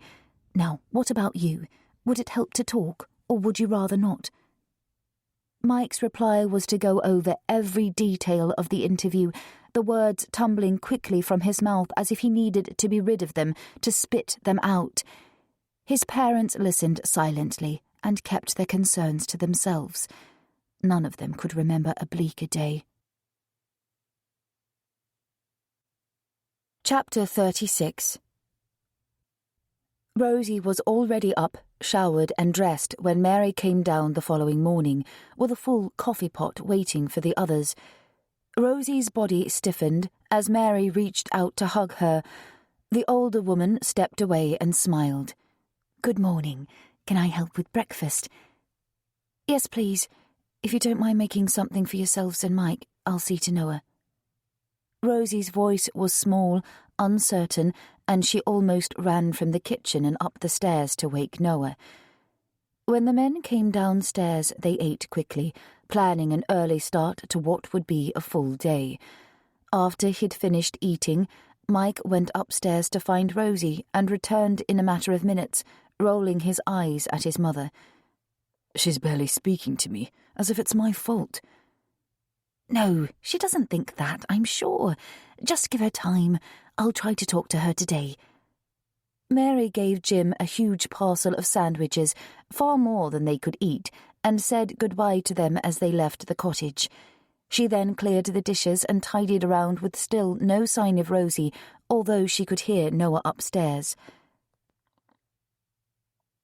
Eventually Rosie did appear with a hungry Noah demanding his breakfast. Would you like me to feed him, or shall I leave you to it? Mary asked gently. Rosie's eyes filled with tears. Don't be nice to me, Mary. I don't deserve it. A fat tear rolled down her cheek. I've brought this upon you all. Frank Stokes came looking for me. It's all my fault, and I'm so sorry. No one's to blame here. It is what it is. But one day it will pass, I promise you. For now, you have to stay strong for this little man and for Mike. Let me feed Noah while you eat something. If you won't look after yourself, at least let me care for you. Rosie allowed Mary to take Noah and feed him while she nibbled at some cold toast left on the table by the men. They sat around the kitchen table, mostly in silence, speaking only to Noah, encouraging him to take pureed fruit from a spoon before he happily sucked on his bottle. As if sensing his mistress's mood, Ben crept under the table and rested his chin on Rosie's knee, a little whine earning him a tickle on his ears. When Noah finished his bottle, Mary asked, Would you like me to take Noah out while you have a rest, or a soak in the bath, perhaps?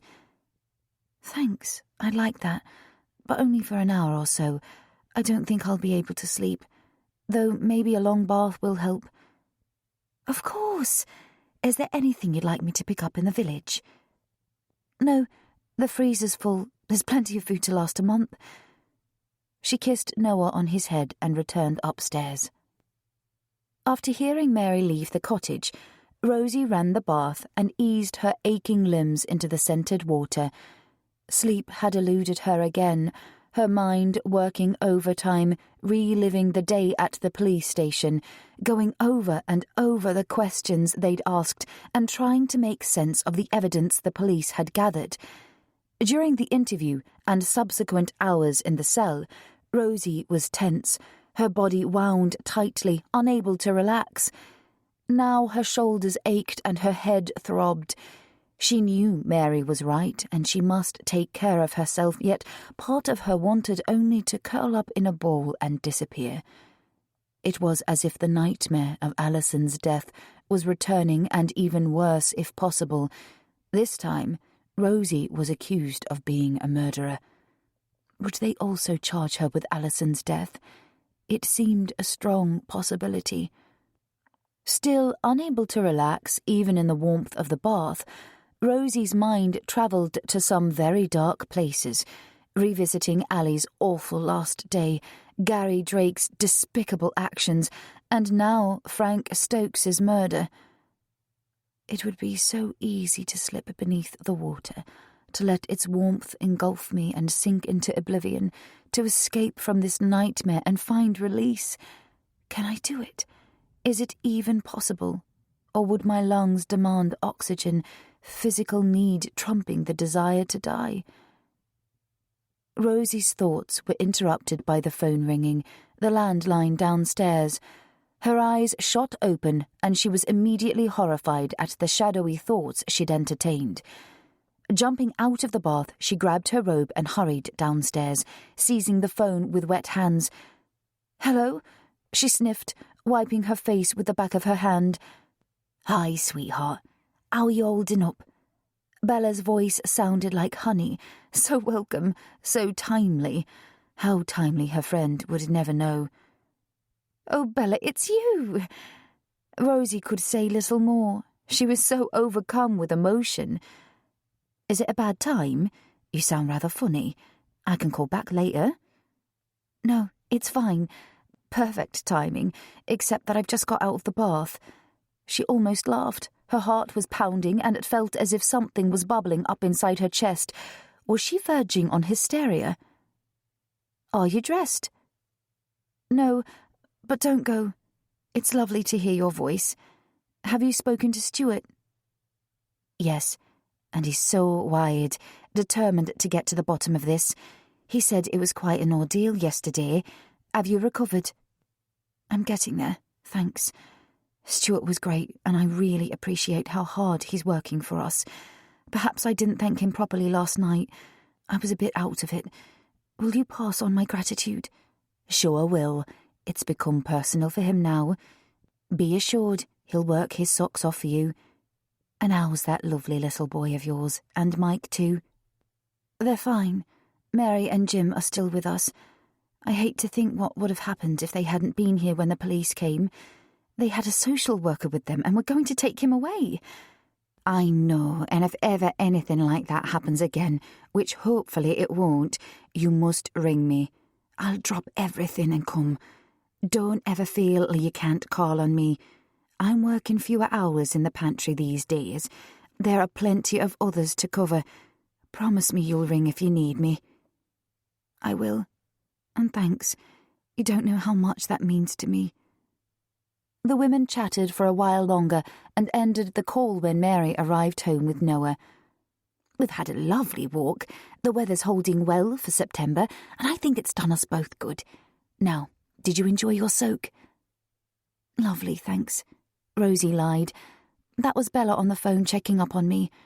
I do feel much better now." She kissed a sleeping Noah and went upstairs to dress. It was time to get her act together, to pull herself together for the sake of her family. She'd survived trauma before and would do so again. This time she had even more to fight for. Chapter 37.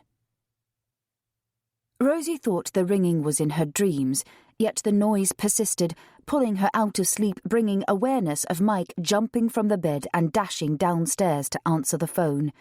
She switched on the lamp and checked the clock. 4 a.m. Who could be ringing at this hour? Making her way downstairs, Rosie heard Jim go into the bathroom, disturbed no doubt by the phone. Fortunately, Noah hadn't woken. Mike sounded unusually animated, almost shouting as she caught the tail end of his words. "I'm on my way." "What's happened?" "The market garden's on fire. Look!" He was already at the window tugging back the curtains. An orange glow was visible in the distance, and they heard sirens disturbing the silence of the night. "No!" But Rosie could see for herself as red and orange flames leapt into the darkness, framing the rooftops of the houses. "That was your friend, Chrissy." She heard glass shattering and looked out of her window to see the fire. She called the fire service, who were just arriving by the sound of it. "I've got to get down there." "How the hell it caught fire, I have no idea. There's nothing flammable to ignite except a couple of cans of petrol, but they're locked away in the shed." Jim appeared at their side and gasped as he saw the flames.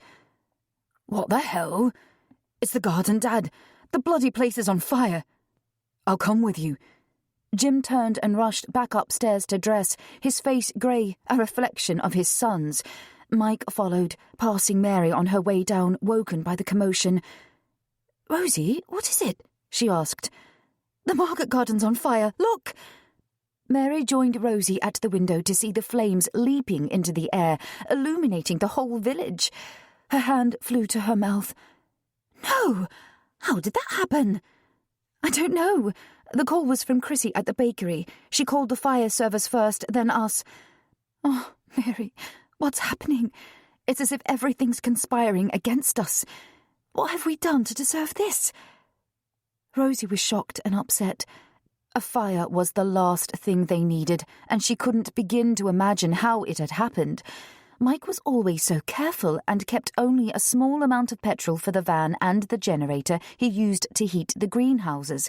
As the generator wasn't in use at this time of year, his petrol stock would be minimal, and he always locked it away in a brick outhouse.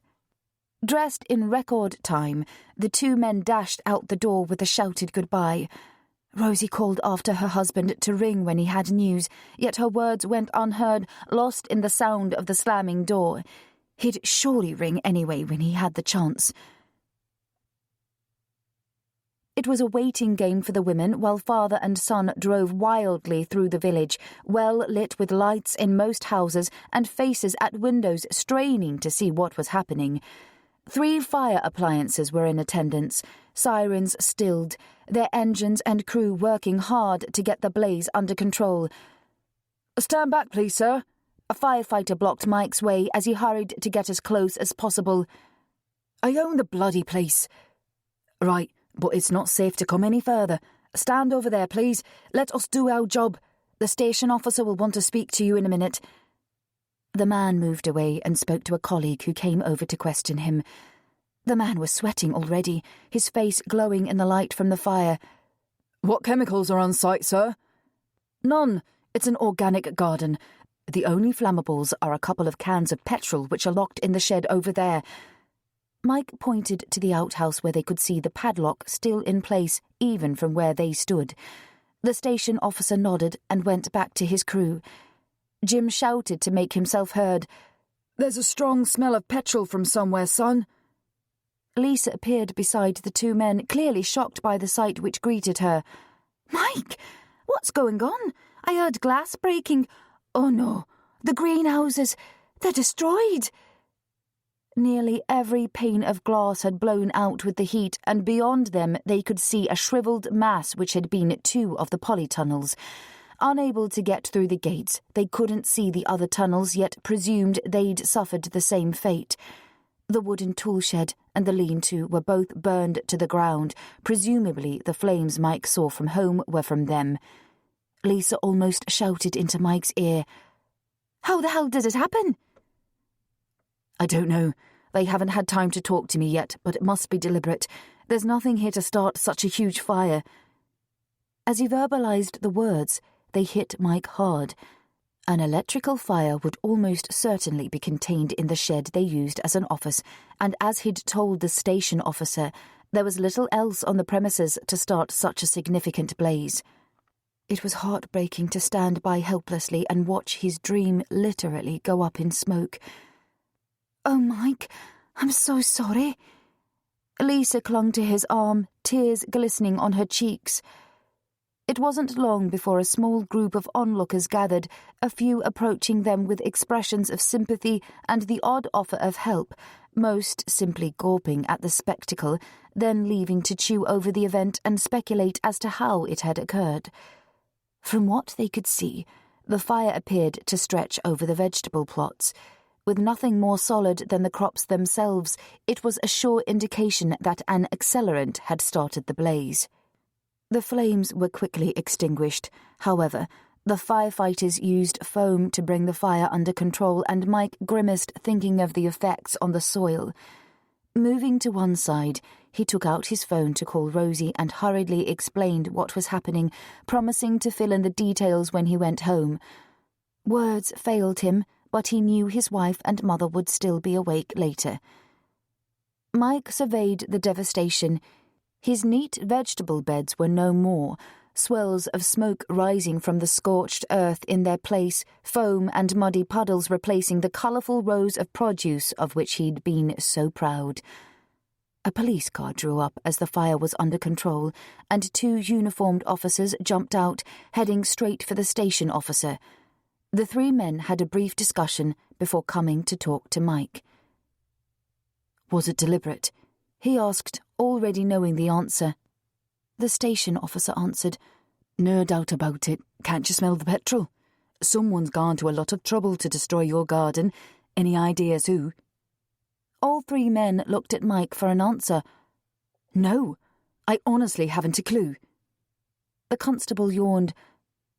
We'll discuss it later, at a more reasonable time. Until they decide the fire's no longer a danger, there's nothing much we can do here. Can I take a name and address, sir, and we'll call on you in a few hours' time? The police seemed in a hurry to get off. Mike recited his name and address, and the officer gave him a sheet of paper with an incident number on it. A call at about 10, okay? He didn't wait for an answer and left Mike standing with the station officer. We'll be some time yet, I'm afraid. The man spoke kindly. As soon as it's light, the fire and arson investigators will be here to examine the scene. There's little doubt it was arson, although they'll need to find the seat of the fire, examine the physical attributes, and gather any evidence. There's nothing you can do, sir.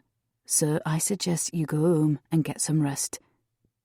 A bewildered Mike nodded.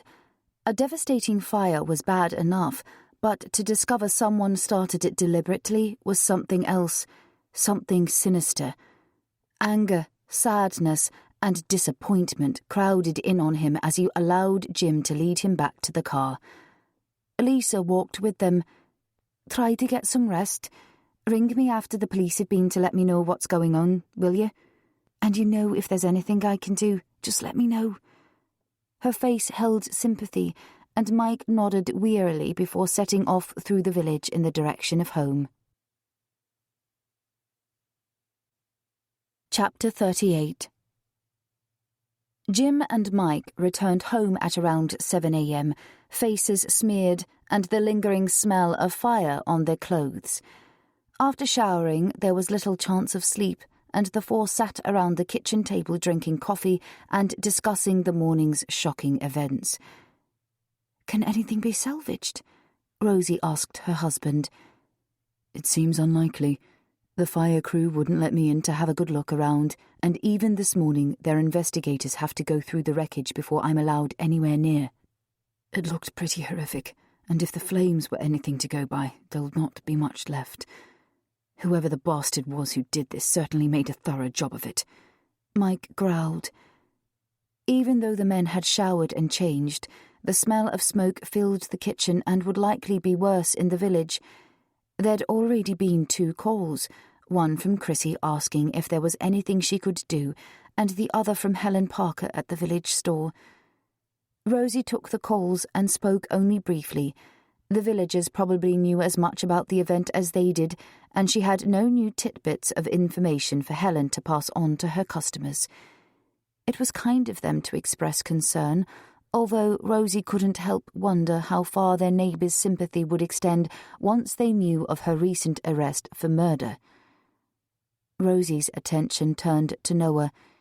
He was the one bright spot in their current darkness, with his happy smiles, waving fists and legs. His mother almost envied his oblivion to the whole situation, and silently prayed their lives would return to normal before Noah was much older. As promised, the same 2 police officers called at 10 a.m. When she showed the men inside, Rosie recognised one of them, PC David Wilson, who'd visited their home when Frank Stokes went missing. This time he was accompanied by PC Andrew Kirk. The officers brought in the smell of smoke on their uniforms, and she wondered how long it would be before the odour faded. The offer of coffee was accepted, and the policeman joined the family around the kitchen table. PC Wilson took out his notebook. We've revisited the scene of the fire, and the arson investigators are there already. There's little doubt it's arson, with petrol used as the accelerant. The padlock on the main gate was jemmied. We've bagged it up for forensics, but whoever it was probably didn't touch it or wore gloves. Can you tell us how much petrol you stored there, Mr. Cantrell? Very little. A couple of cans at this time of year which were locked away in the outhouse, and I could see the padlock still in place, so whoever did this must have brought their own petrol. The constable nodded thoughtfully. Usually, we'd consider this sort of attack to be vandalism, kids messing about, you know. Yet this one appears more targeted, planned even, and on a greater scale than we'd expect. He paused, his eyes moving from Mike to Rosie and back again. And I'm sure it's crossed your mind too. Can you think of anyone who would do this? No, absolutely not, Mike spluttered. Rosie shook her head too, appalled at the notion and at a loss to imagine how anyone could hate them enough to do such a vile thing. P.C. Kirk chipped in. What about a competitor? Is there anyone whose toes you've stepped on in opening the market garden in this locality? Or a disgruntled past employee, perhaps? Someone you sacked who's out for revenge? The questions were reasonable enough, but certainly didn't apply. No, again. Mike ran his fingers through his hair. We only have one employee, and she's very happy with us. The garden's been up and running for nearly 4 years now, with no competitors in the surrounding area, and most of our customers are local. We've built up our clientele slowly, and I'm sure we've not been treading on anyone's toes. And what about your customers? Any complaints from that quarter recently? No. As I said, they're mostly local, and any complaints we do get, I go out of my way to resolve. I hardly think someone would go to such lengths simply because they'd been dissatisfied with the delivery of fruit and veg. Is your market garden insured, Mr. Cantrell? P.C. Wilson again. Yes, it is. The officer wrote in his notebook. And do you keep any petrol here at the house? Perhaps it was unfortunate that the constable asked the questions consecutively, but Mike, already tense from the morning's events, lost his temper. If you're suggesting I set fire to the place myself as some sort of insurance scam, I take exception to that. Rosie took hold of his hand and squeezed it under the table, hoping to calm him down. That's not why I was asking, sir. We have to cover everything. I'm sure you understand. My husband was here in bed with me when the fire started, Rosie explained, and his parents were here too. Jim and Mary both nodded. Is giving an alibi becoming a way of life? There is another possibility. P.C. Wilson hesitated for a moment. I wondered if the attack could in some way be connected to your other, more recent troubles. Perhaps news of your arrest regarding the murder has upset someone in the village, and this is their way of letting you know. I hardly think some kind of vendetta's likely, and we haven't told anyone in the village about the arrests. It's not the kind of thing you advertise, Mike snapped. Mary interrupted, a bloom of red flushing from her cheek to her face. Actually, it was mentioned on the local news. They didn't name anyone, but they did say the police had arrested a local couple in connection with Mr. Stokes's murder. Mike banged his fist on the table. What? Rosie's eyes filled with tears. Everyone would know it was them, so could the police be right? Was this a way of letting them know that someone in the village didn't want the likes of them living in Thursdale? Why didn't you tell us, Mum? Mike glowered at his mother, who looked away and sniffed. I thought you had enough to contend with. We'll be doing house-to-house inquiries to see if anyone heard or saw anything, and in the meantime, if you think of something, please ring. P.C. Wilson paused and handed them a sheet of paper. You've got the incident number, and this is the crime reference number. This is the one you'll need for your insurance company. The police officers stood to leave, and Rosie showed them out of the cottage before returning to the little huddle around the kitchen table where Mike was finally calming down. When do you think we'll be able to go in and take stock? Rosie asked. I don't know. I thought I'd drive down after lunch. Surely the investigators will be finished by then. I'll come too, if you'll watch Noah for me, Mary. My pleasure, any time. Mike sighed. If the office is still standing, I could get the order book and ask Lisa to email our customers, although most of them will know about the fire and not expect their deliveries. But what do we tell them about the longer term? Rosie thought concentrating on getting the business up and running might help her husband's mood. I'm not sure there'll be a longer term. The ground's contaminated. Petrol will have seeped into the groundwater and killed off all the worms and organic matter which feed the soil. And that bloody foam they used to put the fire out will have done even more damage. We'll be looking at 6 months at least for the ground to recover, and then there'll be new polytunnels and greenhouses to erect. It's a huge task, maybe too much to take on. Won't the insurance cover it? Jim asked. Yes, to a point, although the policy doesn't cover loss of income while we tackle the damage, and we'll lose our customers, who'll probably find other suppliers and not come back. Mike rested his head in his hands. And then we have these other bloody problems. Our future's not at all certain. Why the hell should we even bother? Chapter 39. Mary prepared a light lunch and insisted they eat, but just as Mike was about to sit down, the arson investigator rang to say he was almost finished, and if they wanted to meet him at the garden, he'd go over his findings with him. Mike grabbed a sandwich and his car keys, and with Rosie following on, they hurried out of the door. The sight which greeted them resembled a scene from a science fiction film, a scorched landscape with the stench of smoke and petrol filling their nostrils. The couple gawped in horror at what had been their thriving garden, the place they worked so hard to build up, their little Eden, their dream. Only the previous day, the 2 acres were abundant with crops, ready or close to harvest after such a perfect summer. Green, lush vegetation had soothed the eye. Carrots, Savoy cabbage, onions, spinach and French beans adorned the land, a colourful display set out in neat rows and beds, a sight to be proud of. Now there was nothing. The soil ruined by fire, a war zone, parched, black, unfriendly. It reminded Rosie of a graveyard, although she didn't know why, as even they have grass and order. Perhaps it was the starkness, the death of their crops. The only place untouched by the flames was the brick shed come office and the small orchard at the far end of the garden. Sadly, a crop of apples couldn't feed Mike's family, and he doubted they'd be fit to eat, contaminated by the smoke and no doubt covered in soot. The wooden tool shed and lean-to were charred beyond repair. The arson investigator was ready to leave. Nothing complicated about this one. He sounded almost pleased. Then his expression changed as he saw their faces. I mean, the cause is straightforward enough. Petrol. Whoever did this must have come in a vehicle. They've used gallons of the stuff and wouldn't have been able to carry it. A fact which makes it premeditated too, I'm afraid.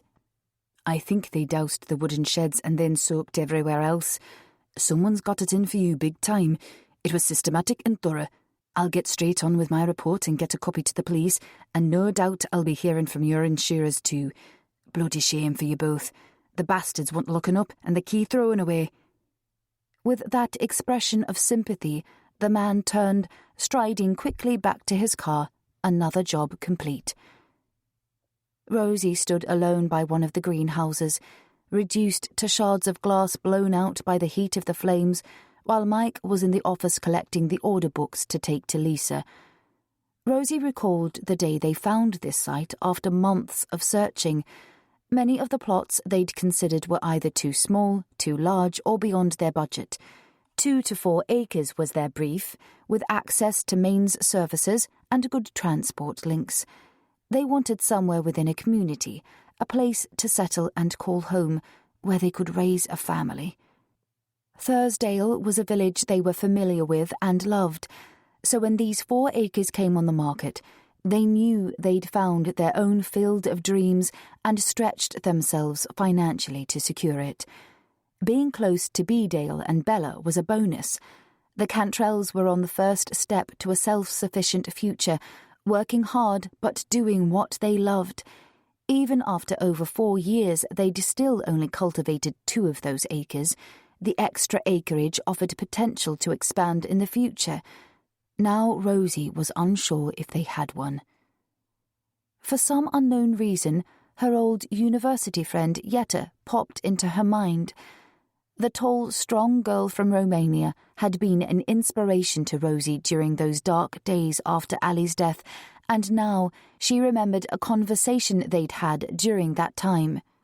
Rosie commented how Jette was a glass-half-full person, an attribute she admired during a period when her own glass always seemed half-empty. Jette, in her typical matter-of-fact manner, replied, "If you came from where I come from, you'd simply be grateful to have a glass at all." Her words wedged themselves in Rosie's mind, and now, standing in this charred ruin which had been their vision, she wondered what her glass was. The answer was clear. She had Noah, Mike, Mary, Jim, Bella and Stuart. Mike joined her and looked quizzically at the faint smile on her face, but said nothing as she took his hand and they went back to the car. Lilac Cottage was only a few minutes away from the market garden. They would drop the Audiobook off and then get off home. Lisa wasn't expecting them, but her Mini Cooper was parked outside, so she wouldn't be far away. Mike rang the bell, and Lisa answered almost immediately, insisting he went inside and waving to Rosie to join them. Rosie had only been into her friend's cottage on a handful of occasions. Lisa generally visited them. The inside was as lovely as the exterior. Smaller than Hilltop, the rooms cosy with the same character and style and beautifully furnished. Lisa certainly had good taste. Everything was neat and tidy. Books stacked in order of size, an impressive collection of CDs, and some fantastic prints on the walls. A huge flat-screen television was somewhat incongruous, dominating the chimney breast wall of an otherwise characterful, immaculate room. Still, Lisa didn't have a small child with associated paraphernalia to clutter up her space, or even, according to Mike, a mortgage. The open-plan ground floor allowed the visitors to see through to a modern, stylish kitchen, probably a bespoke design, and Rosie wondered if it had come with the cottage when Lisa bought it, or if she'd added it later. Although Rosie admired her friend's home, she wouldn't swap her lifestyle for Lisa's. Hilltop may not be pristine or modern, but the views were unrivalled. It was perfect for their needs, and Rosie loved it. "Sorry to drop this on you, but you did offer to help," Mike explained. "There are email addresses for most customers. I'd do it myself, except the police still have my laptop and phone. I feel pretty lost without them and only getting by using Dad's." "No problem. I meant what I said about helping, you know. I was just making coffee. Would you like some?" Lisa appeared keen for them to stay, so they sat while she fetched mugs of fresh coffee and biscuits. Naturally curious, she asked, "What did the police say?" "Apart from hinting that I might have done it myself as an insurance fraud, not a lot. There's little doubt it was arson, and whoever the bastard is, he did a damn good job of wiping everything out." Mike's voice was unsurprisingly bitter. "Why would they think you did it yourself? What would you gain?" "The insurance money, I suppose, although that's not going to cover the full cost of the damage or the lost revenue." "What's the garden like?" Lisa asked, screwing up her face in anticipation of bad news. "Not good. No, strike that. It's bloody ruined. The culprit was thorough and succeeded in wiping out nearly 5 years of hard work. Only the office has survived, I suppose because it's away from the greenhouses and built of brick, but it's little consolation." "I'm sorry, Lisa. I don't know where this leaves you regarding your job. Obviously, there's work to do in clearing up the mess, yet I don't know if continuing is a viable option. I'll be getting in touch with the insurers this afternoon, but I doubt they'll work quickly, and an assessor will probably need to visit the site before they can make any decisions." Mike sighed. Rosie listened to the conversation and thought of all the work this act of wantonness would entail for her husband, and at a time when they were both already drained. "Surely they'll cover the cost of the damage and you'll be able to set up again. And there's always the 2 acres at the back which you haven't cultivated yet, and I'm happy to help with the clearing up." Lisa sounded hopeful, almost enthusiastic. Even if we could plan to get the garden back on its feet, we have other problems. Didn't you hear on the news? Rosie and I have been charged with the murder of that journalist. Lisa's eyes widened. No! How the hell can they think you had anything to do with it? It seems they have evidence, but I really don't want to talk about it now, Mike replied. Of course not, sorry. But surely they'll find out you didn't do it. You're not murderers. Rosie interrupted to clarify. Thanks for the vote of confidence, but actually it's me they've charged with murder, and Mike as an accessory. She watched as Lisa's eyes opened even wider. So, Mike took up the conversation again. You can see why we can't make plans. I know this leaves you in a difficult situation, and I'm sorry. We'll keep you informed of any developments, and we'll quite understand if you want to look for another job. Lisa smiled. No way.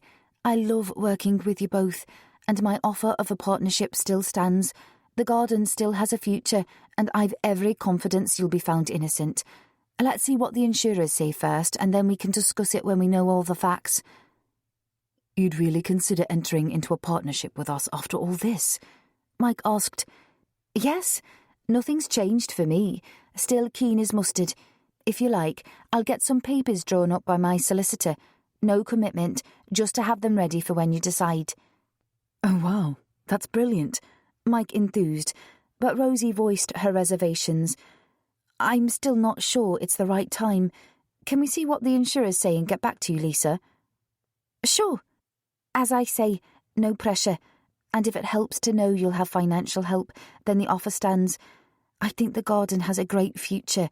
We can move into the back acres, clear the fire-damaged earth and leave it to recover. After finishing their coffee, the couple left to go home with much on their minds. Once in the car and away from Lilac Cottage, Mike turned to Rosie and snapped. You certainly put a damper on that, didn't you? Lisa wants to help and you sounded really ungrateful. And I thought we were going to make all major decisions together. We can hardly talk about it openly when Lisa's there. Honestly, Rosie, what is it with you? So much negative stuff is going on in our lives, and when help's offered you sound all churlish. It's as if you don't want Lisa's help. I simply think it's a decision we need to consider carefully, and together. We've got enough going on without entering into partnerships. You shouldn't encourage her, Mike. The timing's all wrong. Mike pressed his mouth into a tight line, and Rosie knew he'd say no more on the subject for now. She hated these heated discussions and was convinced a partnership was premature, yet it appeared it would be an uphill struggle to persuade her husband to act with caution. Chapter 40. A welcome aroma of homemade soup greeted Rosie and Mike as they entered their home, and soon they were seated in the kitchen, grateful for Mary's thoughtfulness. While they ate, with Noah on his grandma's knee chewing happily on a teething ring, Mike described the damage to his parents, who were naturally horrified. Rosie listened to her husband's commentary in silence. He seemed less angry than earlier when he'd talked of giving up, and she noted his altered mood as he mentioned working the 2 acres which had always been their future project, almost parroting Lisa's words. While pleased his darker defeatist mood of earlier had lifted, Rosie hoped it wasn't a sign that he'd decided to accept the offer of a partnership. But there would be time to talk later. It was unlikely Lisa would come up with the contract in the next few weeks, and anything could happen in that time, as they well knew. It was perhaps prudent to keep silent on the matter rather than fight with Mike over something which may never come to fruition. Lisa's solicitor may also advise caution when he knew the circumstances of her plans, and she may even change her mind. Everything seemed to be up in the air at present. Predicting the next hour was impossible, let alone the next few weeks. After they'd eaten and Noah went down for his nap, Mike took his dad's mobile phone upstairs to ring the insurance company, while Rosie intended to ring Bella, but first she rang D.I. Tom Harris. The man sounded unexpectedly understanding when Rosie gave her name, and she wondered if perhaps he'd heard the news of the fire, which was one of the reasons she was ringing. He did, however, seem surprised to hear of the incident. "I know it seems unlikely, but it crossed my mind that it might somehow be connected to Mr. Stokes's murder." As Rosie spoke, she realised how improbable the idea sounded. The inspector bounced the ball back in her court. "How do you mean, Mrs. Cantrell?" "I'm not entirely sure. It's just... Well, I know you've decided I'm guilty, yet I know I'm not, and this is another extraordinary event in such a short space of time." Was she rambling? Rosie was beginning to wish she'd never made the call. "Tell me a bit more about this fire," Harris asked. So she launched into the details, the time, the method, and the extent of the damage, the sheer bloody thoroughness of it all. Nothing like random vandalism. Rosie visualised the man on the other end of the phone, imagining him sighing, tapping his finger as he waited for this mad woman to finish her ramblings. "I just wanted you to know, I think someone's out to get us. Well, me anyway, and now they've targeted our livelihood as well." There was a moment's silence before the DI spoke again. "Thank you for letting me know, Mrs. Cantrell. I'll certainly look at the incident on the system and consider your comments. Was there another reason for your call, or are we finished?" His voice was even, the tone inscrutable. Rosie felt somewhat foolish, but there was another reason for her call. "Yes, there is something else. Our laptops and phones. When can we have them back? With the fire, Mike needs access to his computer to liaise with the insurers and his clients. It isn't easy to manage everything that needs doing and would be grateful if you could return them." "Yes, of course. I understand your difficulties. I'll chase up the technical team this afternoon to see if the process can be speeded up a bit. Is that all, Mrs. Cantrell?" D.I. Harris sounded reasonable, agreeable even, taking Rosie by surprise. Perhaps there was something in being innocent until proven guilty after all. "No, that's all, and thank you, Inspector.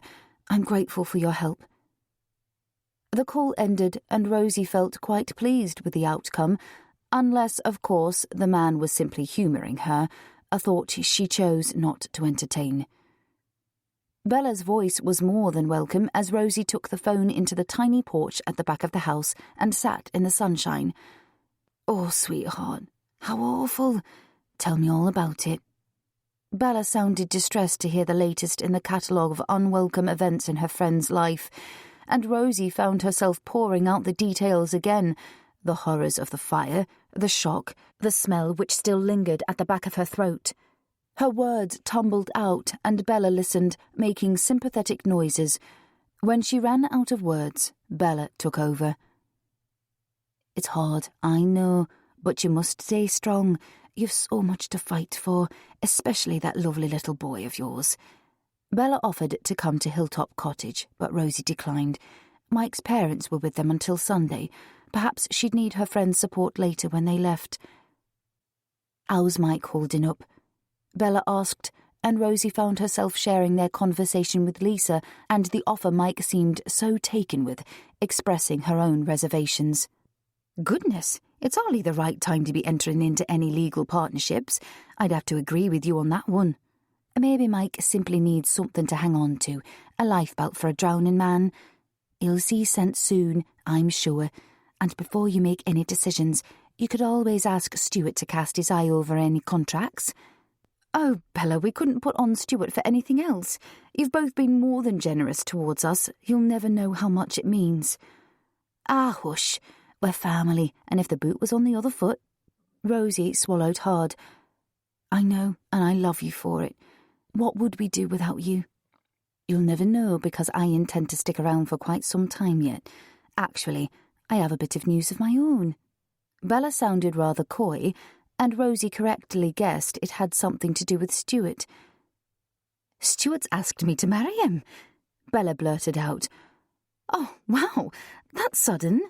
Rosie had expected Bella to say they were going on a proper date. Getting married was something else.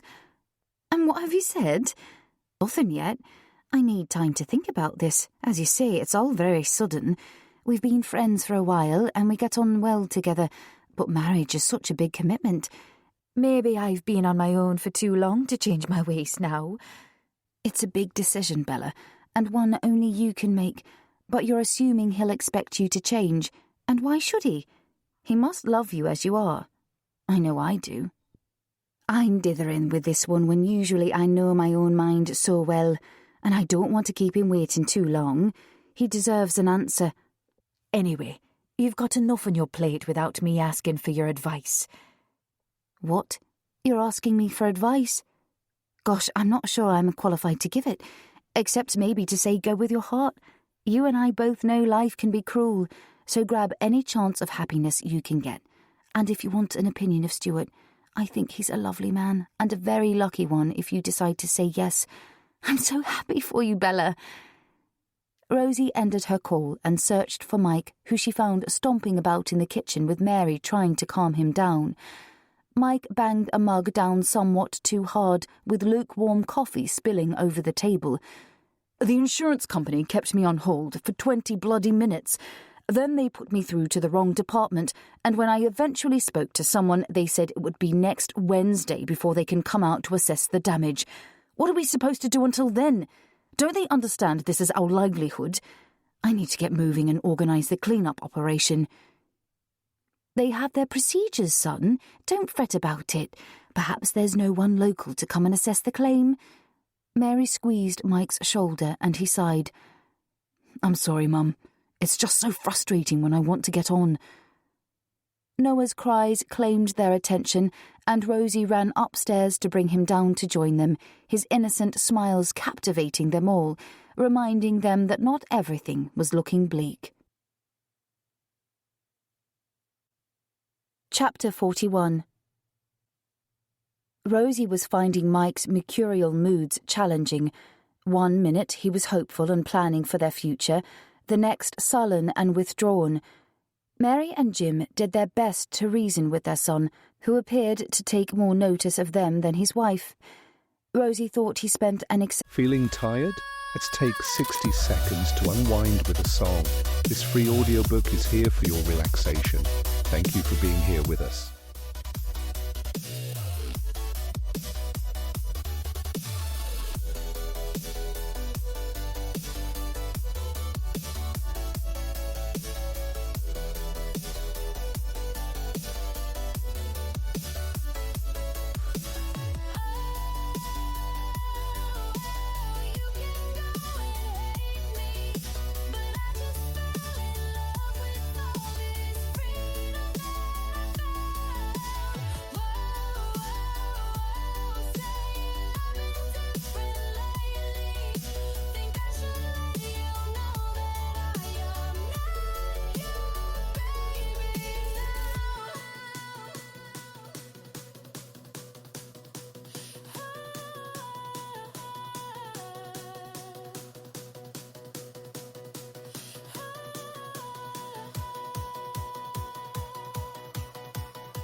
excessive amount of time on the phone with Lisa, generally upstairs where he claimed the reception was better on his dad's mobile, but Rosie felt excluded. Why did he not use the landline? She bit her tongue, not wishing to argue with him, yet convinced that Mike was rushing into decisions he may later regret. It was one thing to plan the cultivation of the 2 unused acres, yet a step too far to discuss a partnership, the wisdom of which Rosie was still unsure about.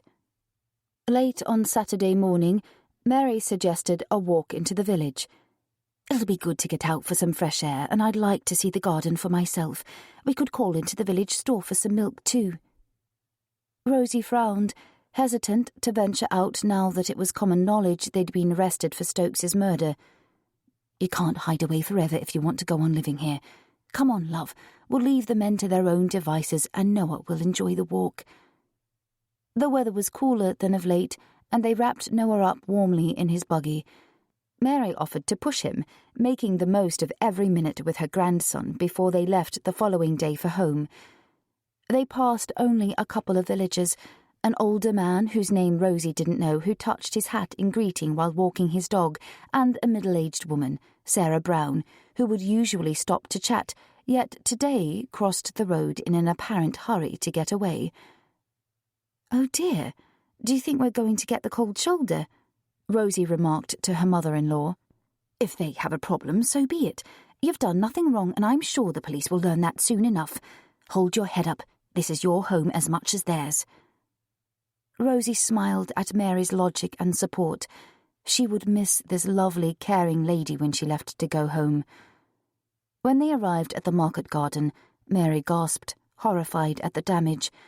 When she'd last seen it, it had been a vibrant, colourful space, neatly planted with fresh, healthy-looking produce. Not expecting this much devastation, Mary was visibly saddened. "Oh, Rosie, love, all your hard work ruined. Who could be so cruel, so unfeeling?" Rosie didn't want to speculate. Her mind was constantly full of unanswered questions as it was. "Let's not hang around, Mary. It's depressing.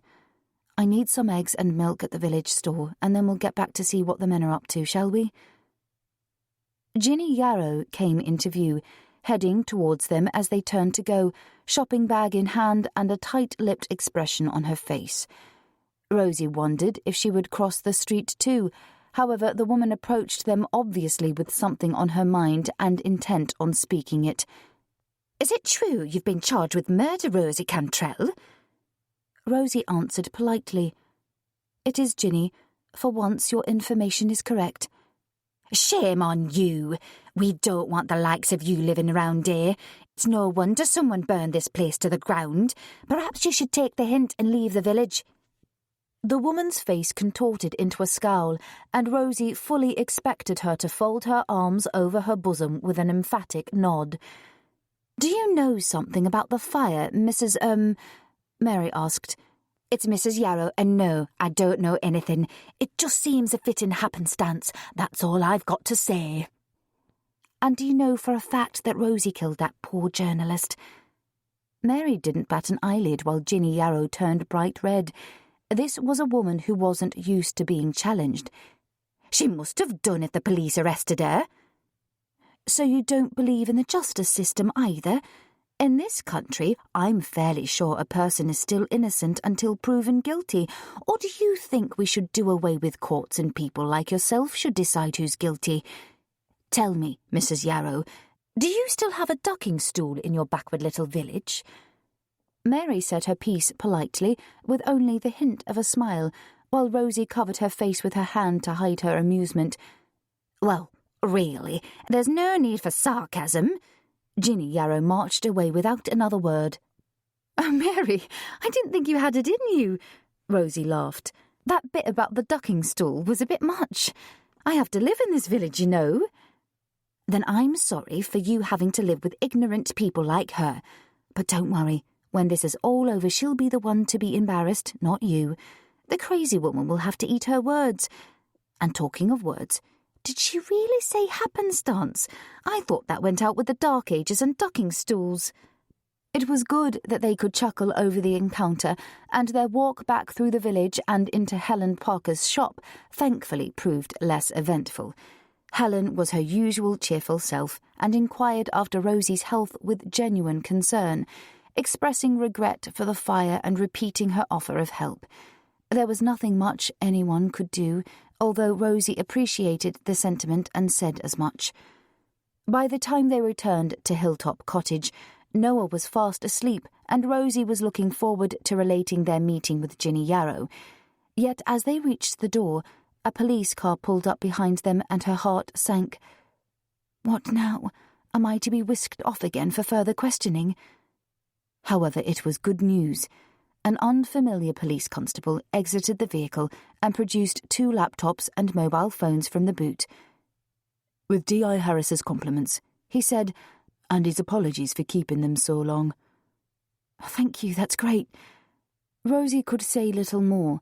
This would cheer Mike up no end, and Jim could have his phone back. Mary insisted on cooking lunch, and for a while the atmosphere was lighter than it had been since the fire, yet they were all too aware that Jim and Mary would be leaving the following morning, and the parting would not be easy. Sunday dawned, a cool, fresh morning, and the Cantrells were up early making the most of their last couple of hours together. With breakfast over, Mike helped Jim pack the car, and the time for goodbyes arrived. Mary held Rosie tightly and whispered words of encouragement, urging her to stay strong for her little family. Expressing gratitude, Rosie clung to her mother-in-law, wishing she could stay longer, but knowing Mary had her own life to lead and a job she loved to which she must return. Mary then hugged her son and grandson, while Jim held Rosie, his strong arms and meaningful look saying more than the words which failed him. Within minutes, their car bounced down the track and they were out of sight. It appeared as if someone flicked a switch in Mike, and almost as soon as his parents left, he retreated into his own little world, straight back upstairs and on the phone again at a time when Rosie would have appreciated his company. Her husband's preoccupation was solely with plans for the garden, and now his laptop was returned to connect him to the information needed to further his objectives. There was no stopping him. Rosie poured her attention on Noah, tickling his tummy to hear the delightful throaty chuckle she so loved. Mike's voice carried downstairs, his hushed tones making the words indistinguishable, and Rosie sighed. If Frank Stokes's murder had brought unexpected problems into their lives, the fire seemed to have exacerbated them, driving a wedge between the couple, and Rosie didn't know how to bridge the gap. It was an hour before Mike ambled back downstairs, with no explanation of who he'd been talking to, leaving Rosie to draw her own conclusions. Eventually, she could stand it no more, and assuming he'd been talking to Lisa, attempted to open a discussion. "Mike, don't you think it's a little unfair on Lisa to encourage her plans for this partnership when we haven't yet decided to go ahead with it?" She attempted to keep her voice light, but her husband turned on her, an angry look in his eyes. "Lisa's our only option to keep the market garden running. Do you think we should simply give it all up when she's prepared to finance us?" "No, that's not what I mean. Things are just so up in the air at the moment, and we don't know what's going to happen in the future. I'm thinking of Lisa as much as us. It's wrong to give her false hope." "So what are you saying? Do you think one or both of us are going to prison? Because I know I'm innocent, Rosie. How about you?" His accusing look annoyed her. "Oh, for goodness sake, that's not what I'm saying. Of course I know we're both innocent. It just feels like the wrong time to be making such a huge commitment. It's our only option for getting the garden up and running again. Can't you see?" "No, quite honestly, I can't. I think we need to slow down and take stock. We've built the business up from scratch on our own before, and we can do it again. The back 2 acres aren't going anywhere, and the insurance money will give us a good start when we're ready. We don't need Lisa's money. It's too tying to take on another partner." Her voice sounded more whiny than she intended. Mike was seething. "Do you know what I think? I think you're envious of Lisa. You don't want me working close to her because you're jealous." Rosie couldn't believe this was happening. They never argued like this, and where had all this jealousy stuff come from? And should I be? She heard her words with the barely veiled accusation and regretted them instantly. Mike stood and walked out of the room, leaving her question hanging in the air, unanswered, and unwelcome thoughts festering at the back of her mind. Chapter 42. For the rest of the day, Rosie saw a surprisingly different side to her husband. He purposely kept out of her way and refused to initiate conversation, speaking only when necessary. Inwardly debating whether to confront the issue and continue discussing this partnership, she decided against doing so. Maybe he needed time to consider her point of view now that he knew how unhappy she was with the situation, and in all honesty, further confrontation was the last thing either of them needed. Rosie left Mike to his brooding and busied herself with stripping the spare beds and sorting out washing. Lunch proved to be a silent repast, with Mike speaking only to his son, leaving Rosie saddened that they'd come to this. By bedtime, exhausted, she flopped into bed, immediately falling into a sound, dreamless sleep. On Monday morning, Mike was again glued to his laptop before Rosie was out of bed. Research, he explained. his mood only slightly improved from the previous day. Rosie was beginning to think the week would drag until an early phone call from Bella cheered her up. Her friend's voice had rarely been so welcome. "I thought you might like a visitor." "That would be wonderful and precisely what I need just now." Bella entered Hilltop Cottage within the hour, a huge smile on her face and a warm embrace for both of her friends. "I'll take this upstairs and leave you girls to your chatter." Mike made a swift exit with his laptop, and Rosie shook her head. "Sorry about Mike, Bella. He's like a bear with a sore head at the moment, and to be perfectly honest, things aren't great between us. Put the kettle on and you can tell me all about it." Bella's presence was so welcome and more than a little opportune. Rosie needed to talk, and there was no one better to listen than her sage friend. They took their tea into the porch at the back of the cottage and sat in the warmth of the sun looking out over the garden. Noah slept peacefully beside them in his Moses basket. Rosie described Mike's mood of the last few days, surprised to realise that it was only the 4th day since the fire. Bella listened without interruption until Rosie finished by relating the account of their argument about Lisa and Mike's accusations. "And are you jealous, Rosie?" Bella wasn't one to mince her words. "No, of course not. Perhaps resentful might be a more appropriate way to describe how I feel. It's as if he's consulting Lisa about the future of the garden, our future, and not me, as if I'm no longer a part of it. When Noah was born, I missed working there and the conversations with Mike about the day-to-day trivia, but now it seems he's replaced me with Lisa." Rosie paused and considered her own words. "Maybe it is jealousy in one respect, although there's nothing romantically going on between them, or at least I hope there isn't. He'd be a bloody fool if there was. Mike loves you. He wouldn't be so stupid as to risk losing you. And you've both been under so much pressure lately, it's bound to come out in frayed tempers and arguments. Hang in there, sweetheart. You'll get through it and be all the stronger for it." "Bless you, Bella. And I've been so busy rabbiting on about my problems, and I haven't even asked how you are, or more particularly, if you've given Stuart an answer yet." "Well, that's one of the reasons for my visit today. I want you to be the first to know." I said yes. Bella's face betrayed her happiness, and Rosie jumped up to hug her friend. "Oh, wow!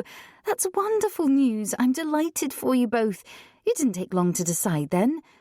"No, I took your advice and decided to grab my chance of happiness before he changed his mind.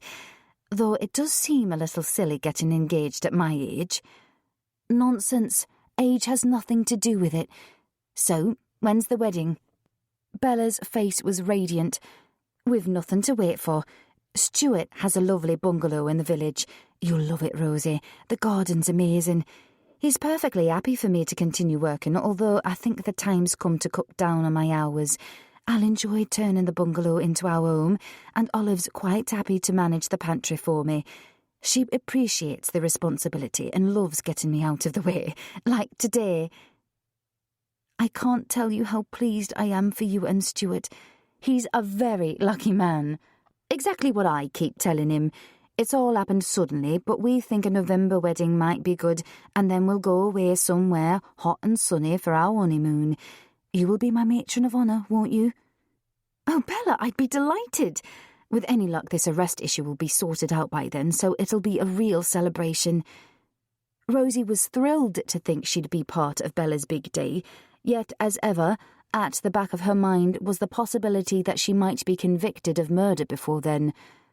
"I'm reluctant to change the subject, but has Stuart heard anything from the police?"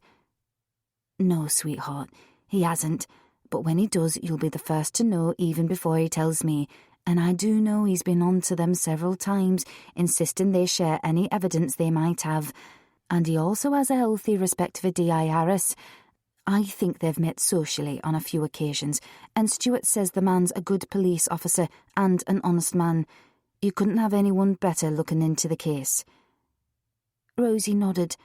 Perhaps her view of D.I. Harris was coloured by his interview of her. It was undoubtedly a harrowing experience, But did he really believe the account he put to her, or was he just doing his job? Noah began to stir and became the focus of their attention. Bella bounced the baby on her knee, enjoying holding his solid little body and hearing his laughter. "You'll be such a big boy by November," she told him. "What will you wear for Auntie Bella's wedding?" Before Bella left, Rosie called Mike down to tell him the good news. He dutifully congratulated her and asked all the right questions, yet Rosie could tell he was itching to get back to his phone and laptop. She rolled her eyes towards the upstairs as she walked Bella out. "Don't fret, sweetheart. He loves you, but he's stressed, and maybe all this frantic planning is his way of dealing with things. Some people bottle things up, others get angry. This could simply be Mike's coping strategy." Bella kissed her friend goodbye and drove away, leaving Rosie with a heavy heart. Bella was a good friend. Mary and Jim had been brilliant too, but what she longed for most was her husband's comfort, which presently seemed far out of reach. Chapter 43. Tuesday felt like a waiting game. Mike again kept his head buried in his laptop, claiming to be preparing for the insurance assessor, but Rosie worried it was a ploy to avoid her. They hadn't discussed anything of importance since their argument on Sunday, and the mood had seeped into Monday, transmuting into sullen silences. Neither Rosie nor Mike wished to continue the dispute, but it was there, hanging almost tangibly between them. Perhaps when the insurance assessor came the following day, and they knew precisely what the payout would be, they could address the issue of their future again. The situation couldn't be ignored indefinitely. First thing on Wednesday morning, Mike left for the market garden, claiming a need to check over some paperwork before the assessor arrived. Rosie sighed. Mike didn't say if Lisa was meeting with them, and she didn't ask, fearing the answer. Contenting herself with feeding and bathing Noah, Rosie tried to steer her mind away from their troubles. Within half an hour of Mike leaving, Rosie was surprised to hear Ben barking downstairs. Someone must be knocking at the door, although she wasn't expecting visitors. Picking up a fresher-smelling Noah from his changing mat, she carried him downstairs, jiggling him on her hip as they bounced along. "Hush, Ben, come away." Rosie pulled the excited dog from the door with her free hand and opened it to find Lisa standing on the step. Glancing over her shoulder, she noticed that her friend's Minnie wasn't there. Lisa must have walked up from the village. "Hi there. This is a surprise. Come in and I'll put the kettle on." Rosie stepped back and Lisa followed her into the kitchen. She had her answer now. Lisa wasn't meeting with Mike and the insurance assessor, and the relief brought a smile to Rosie's face. "Shall I take him?" Lisa reached out her arms for Noah. "Oh, thanks. He's been a bit grisly this morning. I think he's missing having Mary and Jim around. He's been thoroughly spoiled with all the extra attention." Rosie passed her son over to Lisa and went to make the tea. "If you were hoping to see Mike, he's meeting with the insurance assessor this morning at the market garden. He's only just left and will probably be a couple of hours. I'm surprised you didn't see him if you walked. There's nothing wrong with your car, is there?" "No, the car's fine. I needed to walk for this particular visit, and no, I didn't see Mike." Rosie was a little puzzled. Lisa seemed somewhat preoccupied, not her usual chirpy self. "Tea all right, or would you prefer coffee?" "Tea's fine." Her reply was strangely flat, monotonous, and Rosie got the impression her visitor was angry about something yet holding back. Lisa held Noah without the usual affection she showered upon him, and the baby began to grizzle again. Rosie wasn't inclined to ask Lisa if anything was wrong, fearing it may have something to do with Mike and the partnership issue, a can of worms she didn't want to reopen. Instead, she placed a mug of tea in front of Lisa and lifted Noah from her. "I hope Mike's happy with how things go this morning. He's been quite moody of late. Keen to get on with things at the garden, but frustrated that not everything's going his way. And this little man's tired again. He had me up twice in the night, so I think he needs another nap." Rosie laid him down in the Moses basket in the alcove, where he grizzled for a while longer, sucking furiously at his fist before eventually giving in to sleep and snoring gently. "It's not surprising that Mike's down, is it?" Lisa almost spat the words out. Rosie was shocked by her tone. It was most unlike her. "What do you mean?" "Look at all the trouble you've brought to his door, trouble he could do without. Is it any wonder he's depressed?" "I didn't say he was depressed, just a bit off. And it's not of my doing. I didn't ask for any of this to happen." An uncomfortable feeling was settling in the pit of Rosie's stomach. This wasn't like the Lisa she knew, the sunny disposition, the happy-go-lucky friendliness. "Are you okay? You don't seem yourself today." She'd never had an argument with Lisa about anything before. This was quite bizarre. "I don't seem myself," Lisa repeated in an unnatural high-pitched voice. "But do you really know me, Rosie, or do you only think you do, like you know everything else?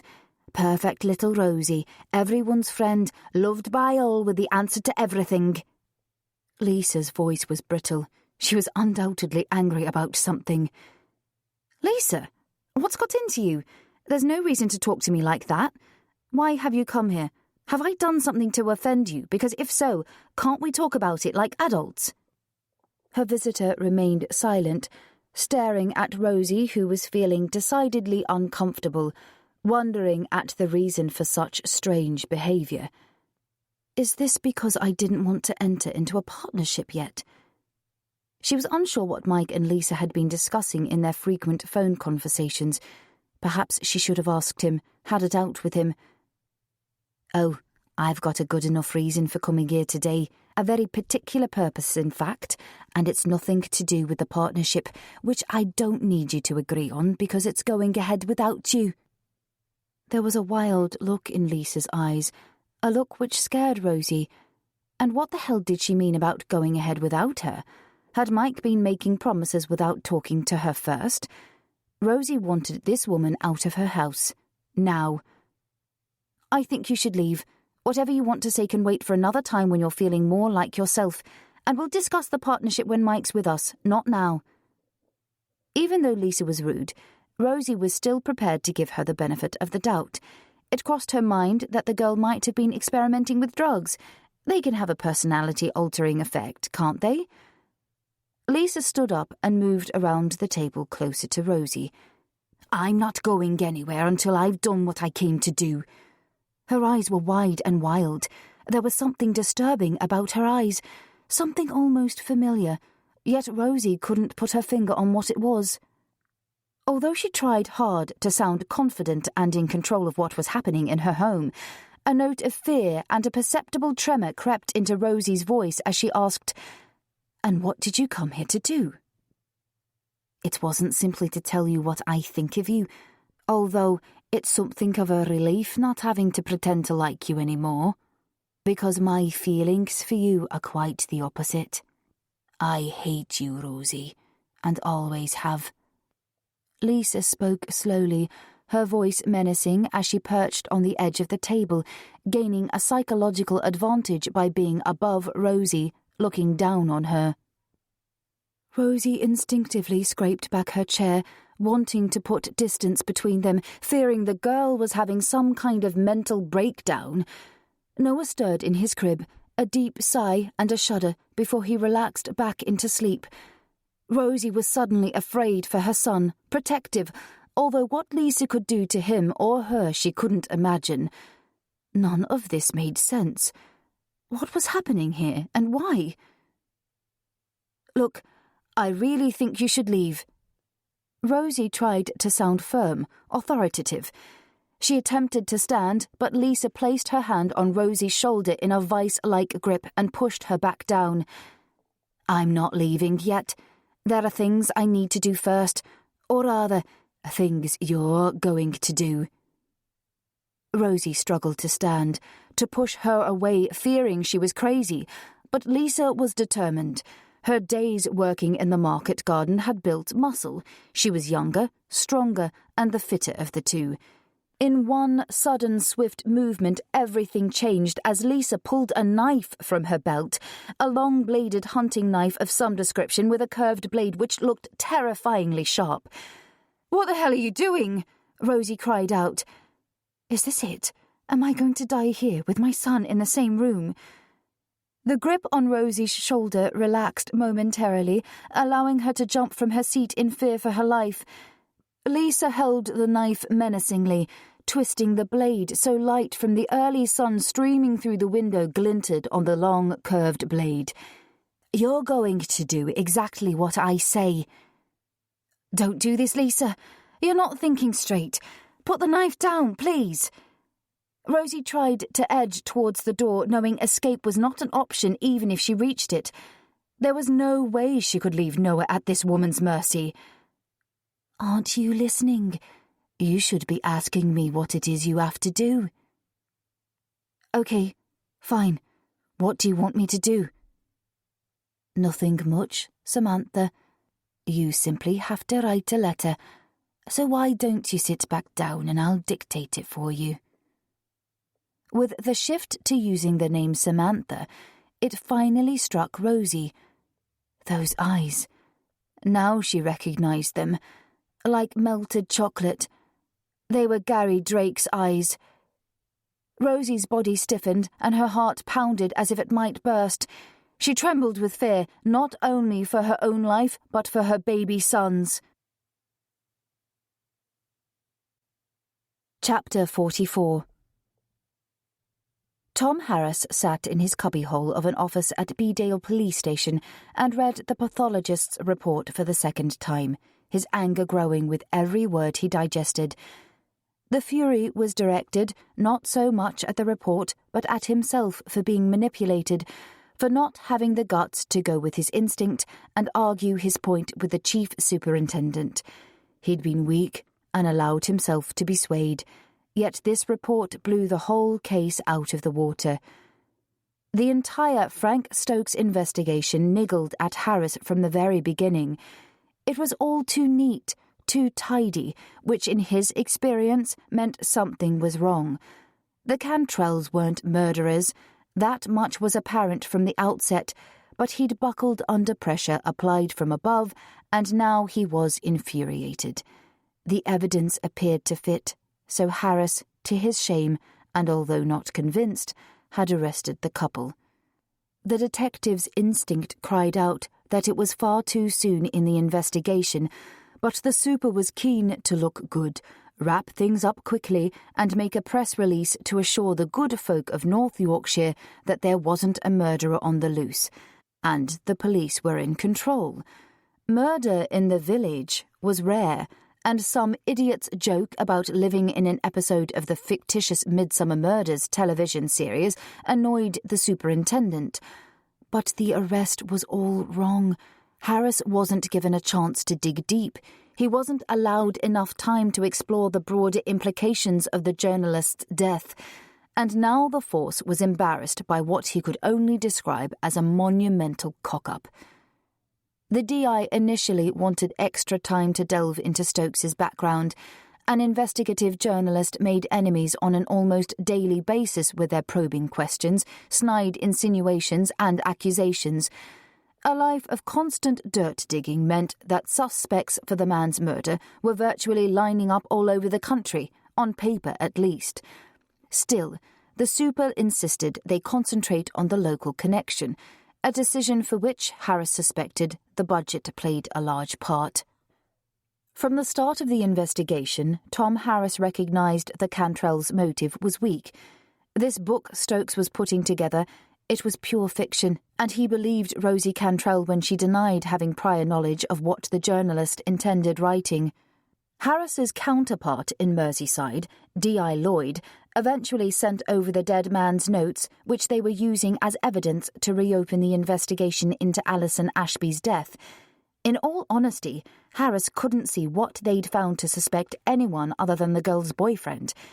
Drake had been a chancer, a habitual petty criminal known to the police since his youth. So why the sudden shift to suspect the twin sister? He couldn't comprehend their reasoning. Harris had a gut feeling that it was simply because Rosie was a person of interest in Stokes's death and, by implication, a possible murderer. The Merseyside force appeared to be in the throes of a push to solve a growing list of open unsolved crimes, and Rosie Cantrell was a soft target. His colleagues also showed unwarranted interest in the missing trust fund, a peg perhaps to hang their investigation on. Harris again read Stokes's notes on an interview with Drake's mother and concluded the woman was deranged, living in a fantasy world, and the journalist made a notation to take her account with a pinch or 10 of salt. To Frank Stokes's mind, a story about beautiful evil twins may have been a good premise for a novel, but if his account was to be based on fact, then Drake's mother had nothing of value to contribute. And Tom Harris could understand why Rosie refused to participate in compiling the book. He would have felt the same, and the girl had suffered enough. After the tragic loss of her parents, she then lost her sister and her trust fund in the cruelest of circumstances. Was it any wonder she moved away to begin a new life? Having Stokes contact her again after so long must have been a shock, yet not something any sane person would solve by murder, and the detective was convinced that Rosie Cantrell was sane. Then there was the evidence. Harris thrived on evidence, but he liked it to be irrefutable. If the motive was weak, the evidence was also lacking. Or it was until the search of Hilltop Cottage. Again, this was a premature move, driven by the chief superintendent. Instead of going in heavy-handed, Harris would have chosen to go to Liverpool and liaise with his colleagues, to delve further into Stokes's life and work. Yet against his better judgment, Harris had deferred to the super, arranged a warrant and initiated the search. How the super had crowed when they found the blood-stained jacket. He even agreed to fast-track the forensics. To hell with the budget, his words, not Harris's. But it was all too neat, too easy, and when Emma Russell had found a knife missing from the kitchen drawer, the DS thought all her Christmases had come at once. It appeared even his sergeant was satisfied the Cantrells had conspired in Stokes's murder. Her mantra was that the obvious answer was usually the right one. Harris often wondered what they taught detectives at Henley these days. Could she not see that no one in their right mind would use their own knife to commit murder and subsequently admit the set should be 6, not 5? And who would wear a jacket to stab someone, then casually hang it back up in the cupboard under the stairs? Everyone knew you threw knives into the river and burned every item of clothing you'd worn. People watched the TV these days, didn't they? What was it Emma said? It could all be a double bluff? She hypothesized that the Cantrells wanted them to find the knife and jacket because they would think the police wouldn't believe they'd be so stupid as to leave them in such obvious places. His sergeant's theories left him dizzy. Her reasoning often became too complicated for him to understand. Harris had believed Rosie's story from the beginning, and regarding the jacket, well, it was a heavy denim affair, and the weather was scorching that day, so he had no problem accepting that she'd not worn the jacket for weeks. Perhaps Mike Cantrell hadn't been as circumspect as he could have been. Not telling them or his wife about his later meeting with Stokes wasn't the cleverest of moves. Yet things were travelling at pace by then. Harris understood the omission. Having a previous conviction for assault didn't benefit his case, but the man had proved himself since his younger days. Mike was a family man now, a responsible member of the community and a hard worker.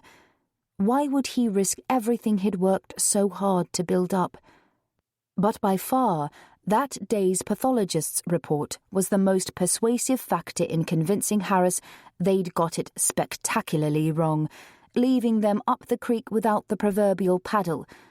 As the cause of Stokes's death was undoubtedly the knife wounds to the chest, the chief superintendent refused to fast-track the autopsy. If only he had. Stokes's body lay in a drawer in the mortuary in a queue for too long, and now Harris held the findings in his hand. He was an angry and frustrated man. The knife wound punctured Stokes's left lung and nicked the left coronary artery, disrupting blood flow to the heart.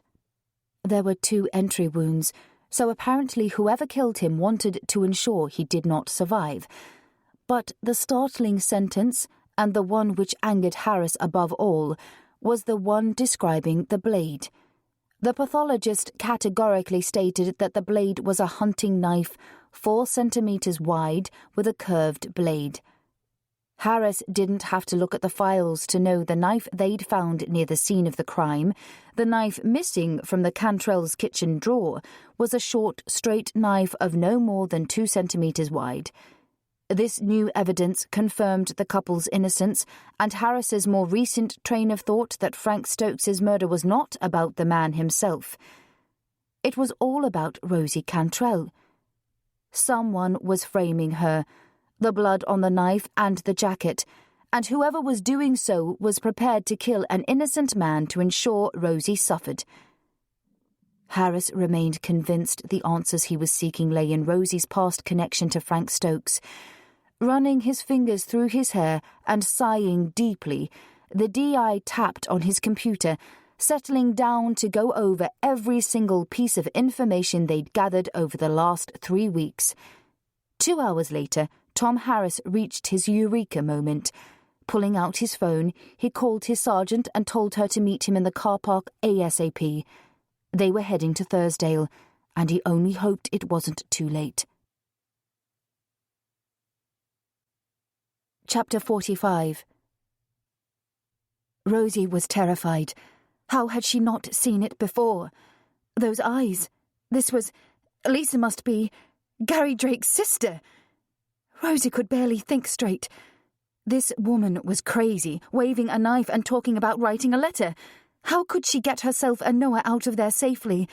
It was her own stupid fault that Lisa was between her and her son. How could she have let it happen? Noah slept on, blissfully unaware of the danger around him, which was exactly how his mother wanted to keep it. Could she get the knife? Dare she even try? Rosie mumbled a silent prayer to the God she'd neglected since her childhood, begging for help, for divine wisdom. Perhaps the best chance was talking her way out of the situation, although Lisa seemed beyond rational. Would she listen to reason? Lisa, this isn't going to end well for either of us. Will you put the knife down and we'll talk about it? Whatever the problem is, we can sort it out without violence. Rosie tried to keep her voice even yet not patronising, and moved to sit back at the table to show her aggressor she was willing to talk. To Rosie's surprise, Lisa threw back her head and laughed. You really don't get it, do you, Samantha? This can't be resolved with a cup of tea and a chat. It's too bloody late. He's dead, and you killed him, and now you're going to pay for it. But I didn't kill him. The police have got it wrong. Rosie was confused. When Lisa pulled the knife, she'd thought that for whatever reason it must have been her who killed Frank Stokes. Yet now Lisa was accusing Rosie. I'm not talking about the journalist. He's irrelevant. Think, Samantha. Go back 10 years. Surely you haven't forgotten. She could never forget, and suddenly it all began to click into place. Lisa thought Rosie had killed her brother. Rosie looked away, frantically thinking of something to say to appease this troubled woman. Look, I didn't kill your brother. He went to prison. He died there. Rosie stammered the words, but it was the wrong thing to say. Lisa was suddenly beside her with a knife at her throat. And you put him in that stinking prison. You and your precious sister. You led him on, let him think you cared for him, and then tried to make a fool of him. Rosie didn't know where Lisa's version of events was coming from, and silently reasoned that arguing the point might go against her. So, trembling and in fear for her life, she asked, What is it you want from me? Her whole body was shaking. The only certainty of this bizarre situation was that it was not going to end well. That's better, Lisa laughed, a witch's cackle. I want everything, Samantha.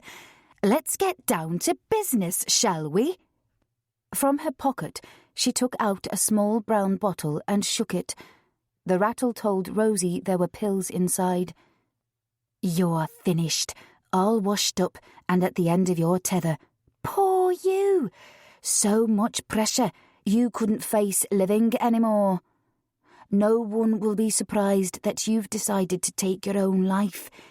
It's understandable, the weight of guilt you're carrying for murdering that poor journalist, the shame you've brought upon Mike and Noah. Yes, it's all perfectly reasonable." Lisa smirked as the colour drained from Rosie's face, the utter horror of her situation dawning on her. "Don't worry, it'll be quite painless, I promise. Although Gary's death wasn't painless, they beat him to a pulp, did you know? His beautiful face swollen, ripped apart by those animals. So actually I'm doing you a favour here, letting you slip away painlessly. You don't deserve my kindness." "I won't do it." Rosie couldn't capitulate. If she was to die, she'd at least go down fighting. Lisa's eyes shone, and she laughed as if she was relishing the whole scenario. Moving swiftly towards Noah's crib, she reached him in seconds, pressing the knife against his soft pink cheek. The child slept on with only a whimper, as if dreaming. "Please don't hurt him!" The desperate plea of a mother who would risk her own life but not her child's. "It's in your hands. It's you or Noah." Lisa's face was glowing. She was actually enjoying the drama of the situation, on some kind of an adrenaline high. Hot tears streamed down Rosie's face. "Okay, I'll do whatever you say. What do you want me to do?" There was no choice. No way she could risk her son's life. Any mother would die for her child, and it appeared this is what she must do. It was her only option. "Good. I knew you'd see sense in the end. Now, find some paper and a pen, and to make it easy for you, I'll even tell you what to write." Rosie moved slowly to the dresser and with trembling hands took out a writing pad. Glancing at the clock, she was dismayed to see it was only an hour since Mike had left for his meeting. He wouldn't be back any time soon, and no one else was likely to call on her on a Wednesday morning. If it weren't for Noah, she'd fight. Even if she died in the struggle, it would be better than letting Lisa win. But the young woman was astute, cunning, and knew Noah was her weak spot, her Achilles heel. Yes, Rosie would kill herself rather than allow her son to be harmed, and it appeared this was what she must do. Returning to the table, she almost fell into the seat, feeling physically sick. She thought she might vomit. Lisa's eyes were wild, excited. She kept the knife pressed to Noah's face. "Well done. I knew you'd be reasonable. This will be the last letter you write, Samantha, so we'll make it a good one, shall we? It's a confession to murder, and also your suicide note for poor Mike. Can you imagine how he's going to feel when he learns you were capable of murder, that you killed the journalist and allowed suspicion to fall on him? Your husband will need someone to comfort him in his distress. But don't worry, Samantha. I won't let you down. I'll look after him for you. Mike will turn to me for solace, and with you out of the way, he'll be all mine." Lisa's expression was pure evil. Her face flushed, excited. "And this poor motherless babe. No worries there either. I'll be a good stepmother, don't you think? When he's old enough to understand, I'll tell him the truth. I'll make certain he knows his mother was a wicked murderer. Now write." Lisa had clearly put much thought into this confession, and the words tumbled from her mouth almost too quickly for Rosie to write them down. A sinking feeling overwhelmed her at the hopelessness of her situation. While Lisa stood with the knife still pressed on Noah's face, there was nothing Rosie could do. Any move might cause this mad woman to kill her baby son, her beautiful, innocent child. The letter expressed Rosie's regrets, especially at implicating her husband, who was entirely innocent of any crime. Lisa had thought of everything, exonerating Mike to free him up for her to make a move on. By the time the words were written, Rosie's tears were dripping onto the paper. Surely her life was not going to end in this way at the hand of such an evil woman. Please, God, I'm begging you to help me. Ah, what a lovely touch, a tear-stained confession. Maybe it will help everyone to think more kindly of you when they learn you're a murderer. Lisa was well into her stride, undoubtedly enjoying the pain and anguish she was causing. And now the tablets, Samantha. The whole bottle. You'll slip into a nice, peaceful sleep and I'll not have to look at your smug face again. Perhaps Rosie could keep her talking, put off the final moment. Why do you hate me so much, Lisa? You know why. It's your fault Gary's dead. He was my big brother, my hero when I was growing up, and you took him away from me. It seems only fitting that I'm taking everything which belongs to you. Mike, Noah, the market garden. Now get on with it. With her free hand, Lisa slid the bottle across the table. Rosie picked it up slowly and looked at it. It had her name printed on the label, an old prescription the doctor gave her when she couldn't sleep after Noah was born. Lisa had thought of everything. If Rosie wanted to save her son, there was no way to escape her own death. Chapter 46. Emma Russell yawned. She'd had a late night. So, what makes you think this Lisa Edwards is involved with Stokes's murder? Harris wondered why his colleague chose to go out drinking midweek. She should know better. I'm not 100% sure, but I think Lisa could be Gary Drake's sister. That's a bit of a stretch, isn't it, boss? I mean, we've already arrested the Cantrells, and the evidence against them is pretty conclusive. Read the file, Harris barked. The evidence is screwed up. The knife we found was planted. The pathologist's report proves that it couldn't possibly have been the murder weapon. Why, he wondered, did his sergeant always want to travel the easy road? Laziness, maybe? He kept his anger in check and remained silent while she read the document. OK, but this still doesn't explain why you think Lisa Edwards is involved, even if she is Drake's sister. If I'm right, she's wreaking revenge on Rosie, who she blames for her brother's death. It's a bit of a hunch, I know. Yet having been back through every interview, every conversation, I'm convinced we've been looking at this case from the wrong angle. Yes, finding a motive is essential, but in this case, there was no real motive to kill Stokes.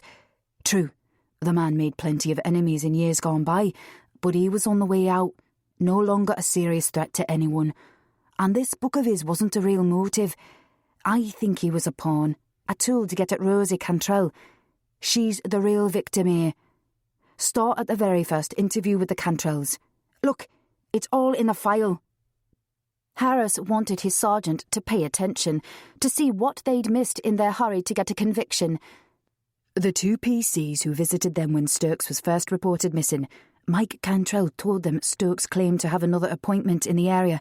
Can you see? Yes, but there are no details of who it was with. Exactly. It was a lead we should have followed up, and I'm ashamed to say we didn't. How likely was it that Stokes was meeting with someone in this area who was entirely unconnected to his current project, his precious book about Rosie? Could his meeting have been with Lisa? Could she have made contact with him, or him with her?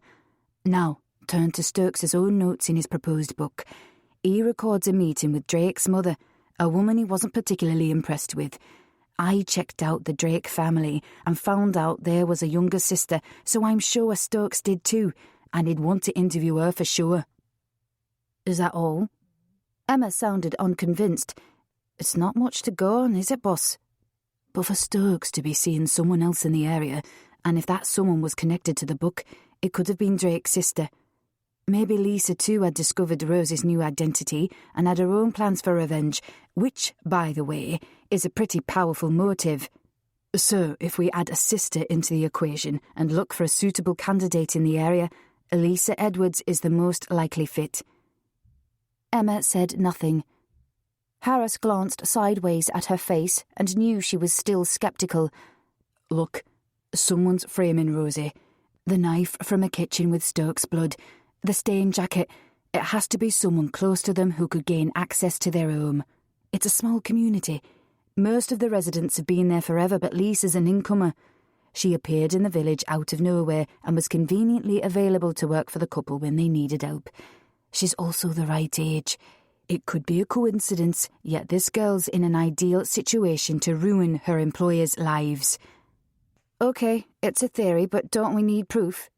Emma conceded. Yes, which is why we're going to visit Rosie Cantrell to see what she can tell us of this girl, and then pay a call on Lisa Edwards herself, something we should have done long before now.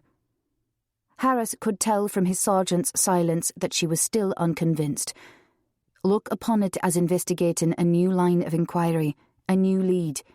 We're going back to square one with this, Emma, and due to the revelation of the pathologist's report, we no longer have the murder weapon. So why don't you get on your phone and do a bit of digging? You could start by Googling Lisa's name, and then have a look on those social media sites which all you young folk love so much. Try her surname as Edwards and Drake. Emma was happy to comply and tapped away on her phone. Neither were uncommon names, but the DS failed to find anyone of the right age and description. As they neared their destination, she'd come up with nothing on the most popular social media sites either. Harris frowned. Isn't that a little suspicious in itself? She could just be a private sort of person. Are you on any of these sites, or your friends? Yes, I suppose. Then let's keep an open mind, shall we? He changed down a gear as they approached the track to Hilltop Cottage. Chapter 47. Rosie's heart pounded as the sound of a car startled Lisa, shifting the young woman's focus to the window and fleetingly away from Noah. "Are you expecting anyone?" she snapped. Rosie shook her head, trying to keep her nerve.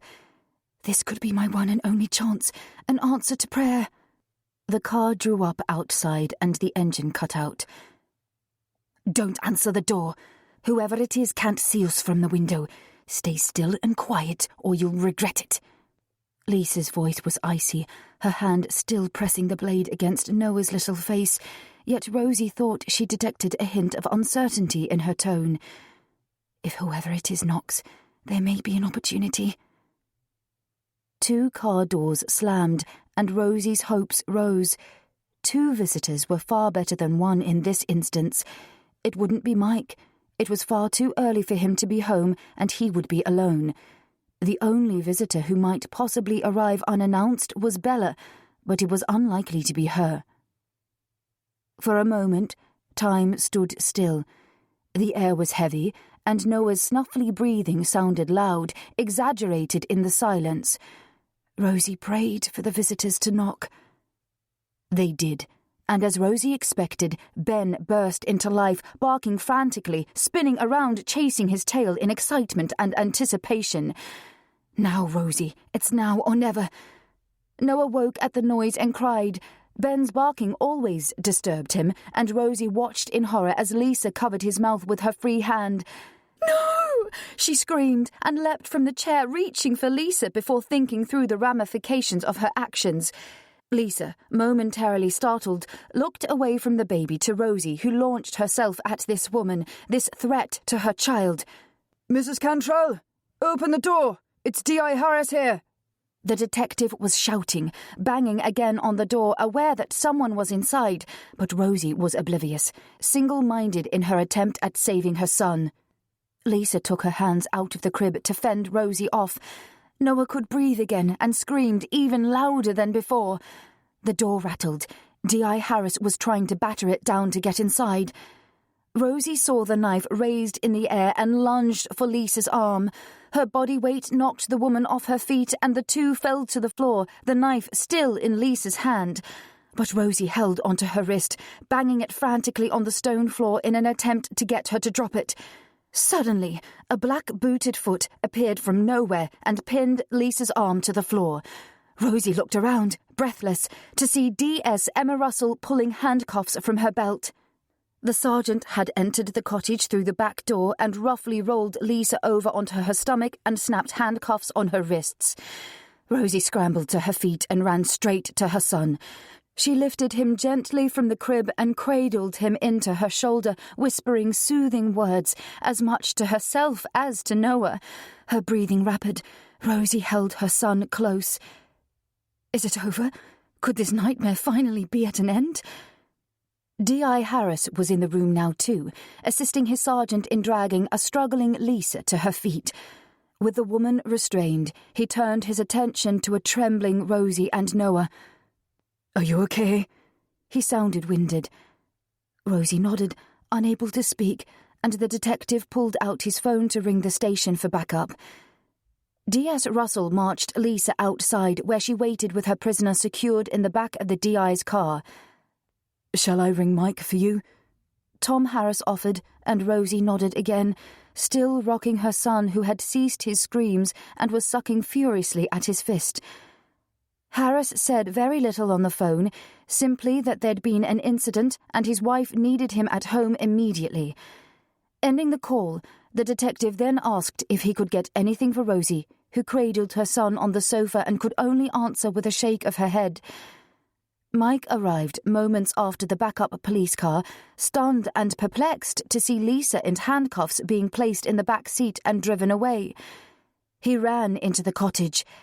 At the sight of her husband, Rosie burst into tears, and the D.I. moved outside for a few moments to allow them some privacy and to speak to his sergeant. Returning shortly, Harris summarised the morning's events as concisely as possible. The biggest shock for Mike was discovering that Lisa had been the one to cause all their troubles, that she was Gary Drake's sister and Frank Stokes's murderer. There would be time to hear more later. D.I. Harris looked from Mike to Rosie. "I have to go now, but I strongly recommend you see a doctor. You've had quite a shock." "No, I'll be fine, and thank you so much. If you hadn't come..." Rosie finally managed to speak, but as she tried to express her gratitude, thoughts of what might have been almost overwhelmed her. "I still don't understand why Lisa would do this," Mike said. "Perhaps this isn't the time to go into specifics. You're safe now, and please accept my apologies that it took us so long to get this right, and for all you've gone through, unnecessarily as it happens. I'll need to take a formal statement about this morning's events, but not now. I'll get back to the station and be in touch later today when I'll be able to tell you more." D.I. Harris left Hilltop Cottage, and when the door closed behind him, Mike took Rosie in his arms. "Oh, Rosie, I'm so sorry. I've been such an idiot these last few days when I should have been supporting you. Can you ever forgive me?" The look in her eyes gave him his answer as she put her finger on his lips to silence him. "We've both been fooled.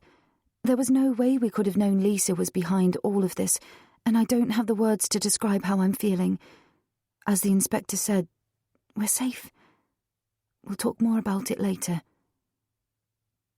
Rosie held Noah so tightly he was beginning to wriggle, and she was gripped by a sudden desire to laugh.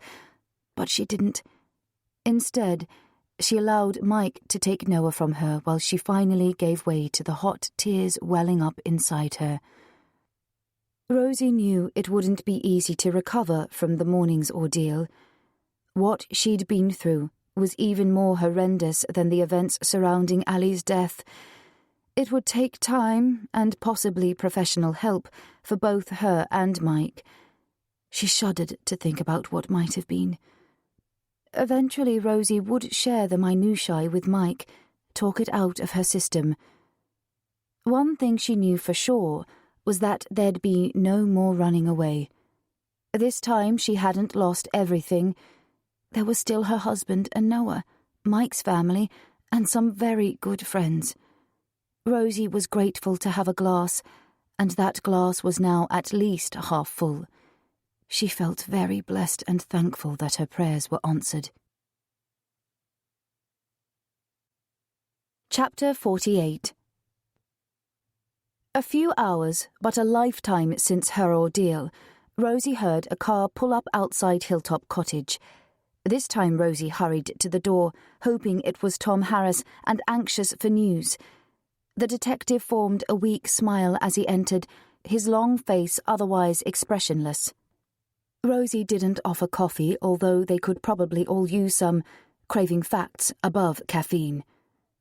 The detective took a seat in their lounge, cleared his throat, and spoke slowly. I'm sorry to have put you through all this, Mrs. Cantrell, but we're confident it's finally over. He paused and again attempted another smile, obviously something he was unused to doing. Rosie let out a sigh and sank back into the sofa next to Mike, who snaked his arm protectively around her shoulders. As the tension left her body, an overwhelming desire to curl up in that very spot and sleep for hours suddenly overcame her. Tom Harris's words were a welcome comfort, and she finally allowed herself to believe the ordeal of the last few weeks had ended, the nightmare over. Yet Rosie needed answers before sleep, and nodded for the DI to continue. I know you've already worked out that the young woman you know as Lisa Edwards is actually Lisa Drake. She was 15 when her brother Gary died, an impressionable age to lose the brother she adored, and who could do no wrong in her eyes. I dare say she felt the loss keenly. It appears Drake used his sister in his plan to defraud you of your trust fund. Lisa's been very open with us, admitting everything, which will undoubtedly help in unravelling her and her brother's crimes. Rosie hadn't considered the trust fund until the detective mentioned it. It had been the least of her worries.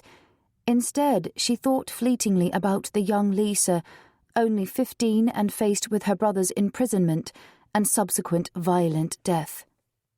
Rosie hadn't been much older when her parents died and remembered the unbearable pain of loss, the realisation of never again seeing those she'd loved so much. Had Lisa felt that way too? D.I. Harris continued. Shortly before your sister died, Drake solicited Lisa's help in hiding the money, opening an account in her name under the guise of it being a lottery win on which he wished to avoid tax.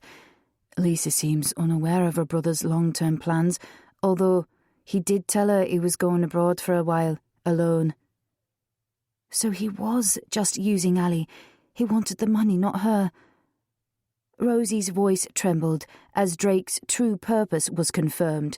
Regret and sadness enveloped her, but she swallowed the threatening tears and listened as the detective continued. Lisa kept her brother's secret even when she realised the money wasn't a lottery win, not even telling her mother. Looking for someone to blame for her brother's death, you became the target, Rosie, undeservedly so, and she vowed to seek revenge. Naturally, this was impossible at such a young age, but Lisa guarded her secret patiently, all the while planning to avenge her brother's death until eventually she was in a position to act. It appears she left home after completing her schooling, her relationship with her mother was no warmer than Drake's, and she spent some of the money supporting herself while employing a private detective to find you. When you were eventually located, she followed you to Thursdale, purchased a property and again bided her time until the opportunity of working for you presented itself. It appears her plans were somewhat fluid at the time. Lisa possesses endless patience and settled in to wait for the chance to bring about your downfall. Although content to play the long game, when she heard of Frank Stokes' renewed interest in you from her mother, it seemed to be the perfect opportunity for payback. It's not clear if Lisa decided to murder him from the outset, although she has now confessed to killing him. Rosie sighed. Although shocked at Lisa's callousness, the detective's words were balm to her soul. This was what she'd longed to hear. The police had found the real murderer, and she was no longer under suspicion. D.I. Harris continued. Lisa made herself indispensable as an employee and wheedled her way into becoming a personal friend to you both, someone you would never suspect. This placed her in the perfect situation to frame you for Stokes' murder, Rosie. She's also admitted to causing the damage at your market garden, though quite where those plans fit in, I'm not entirely sure. Tom Harris paused, and Rosie decided coffee would now be appropriate. She certainly needed something, and as drinking the large glass of wine she craved in front of the detective didn't seem fitting, Rosie went into the kitchen to make coffee. I think I can enlighten you as to her reason for the fire, Mike explained. Lisa offered to invest in the business, to become a partner, knowing we were struggling financially since Noah came along and Rosie could no longer work with me. We initially declined the offer, so possibly Lisa decided to give me a little push in that direction. I'd recently accepted her offer of investment and was on the point of drawing up an agreement. Yes, that could explain it. As to Lisa's final goal, perhaps the words she spoke to your wife are telling.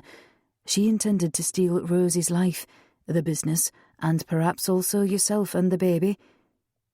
D.I. Harris paused for confirmation, but was met with silence as Mike's face burned with shame. Harris deftly changed the subject as Rosie returned with the coffee. How we came to suspect Lisa is partly thanks to our colleagues in Liverpool. They followed the money trail in their investigation, a line of inquiry in which they erroneously suspected yourself, but eventually led them to Gary Drake's family. They also passed on Frank Stokes's notes on his proposed book, which mentioned the existence of a younger sister. Sadly, we should have followed this lead sooner, yet with so much evidence pointing to you, I'm afraid we opted for the more obvious route. Rosie felt a pang of shame at the ill feeling she'd harboured towards Teresa Lloyd, who'd initially suspected Rosie of stealing her own trust fund and even of being complicit in Ali's death. Yet the woman had only been doing her job. After passing round the coffee, Rosie settled down to listen to the rest of D.I. Harris's explanations. We've been in touch with our colleagues in Liverpool to appraise them of recent developments, and I'm pleased to tell you that they've closed the investigation into your sister's death. You're no longer a person of interest. But getting back to Lisa, she's been quite open about the logistics of her plan. Having made contact with Stokes on discovering he was looking for you, she arranged to meet him in Thursdale after his visit here, with the promise of helping persuade you to cooperate with his book. However, Mike threw a spanner in the works by arriving at the pub prior to their rendezvous, so her plans took a different direction. When Mike left, Lisa waited for Stokes to come out and took him to the woods where they could talk without being seen together. Instead of fulfilling her promise, Lisa murdered the man.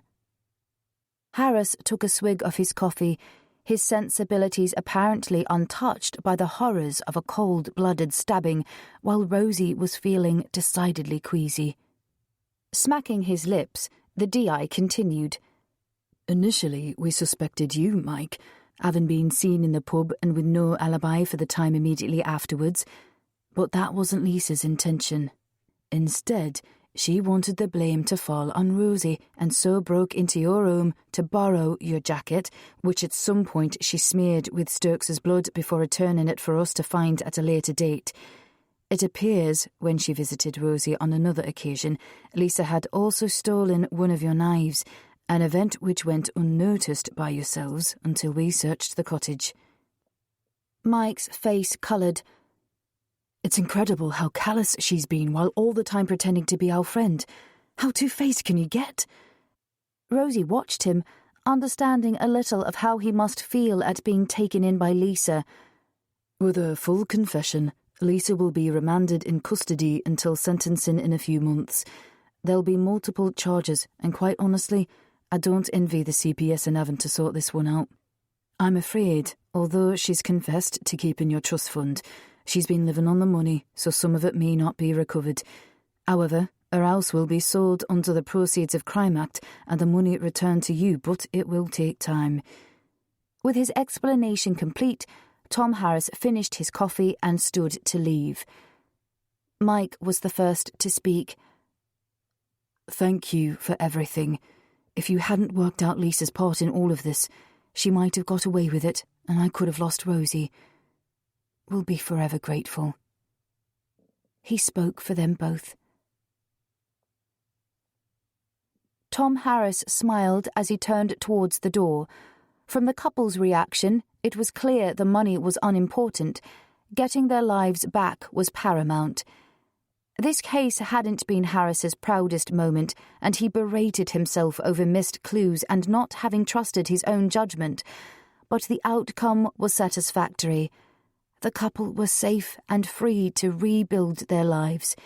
He would take comfort in both that and seeing Lisa Drake convicted of her crimes. There was little more for which a detective could hope. Epilogue.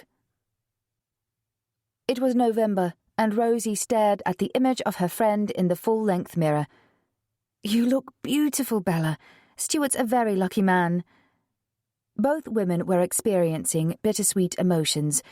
Bella, with thoughts of her first husband, was suffering wedding day nerves, wondering if she was doing the right thing, until her matron of honour reminded her how much she loved Stuart. Rosie was still finding it hard to believe her life was back on track. She was slowly learning to stop continually looking over her shoulder and jumping at unexpected noises. Rosie shuddered, then smiled at her friend, determined to do her best for this loving and generous lady. "Hey, this is your special day, and we're going to enjoy it. That's an order. Now, let's get a wriggle on. You're already 5 minutes late, and we don't want Stuart to think you've changed your mind."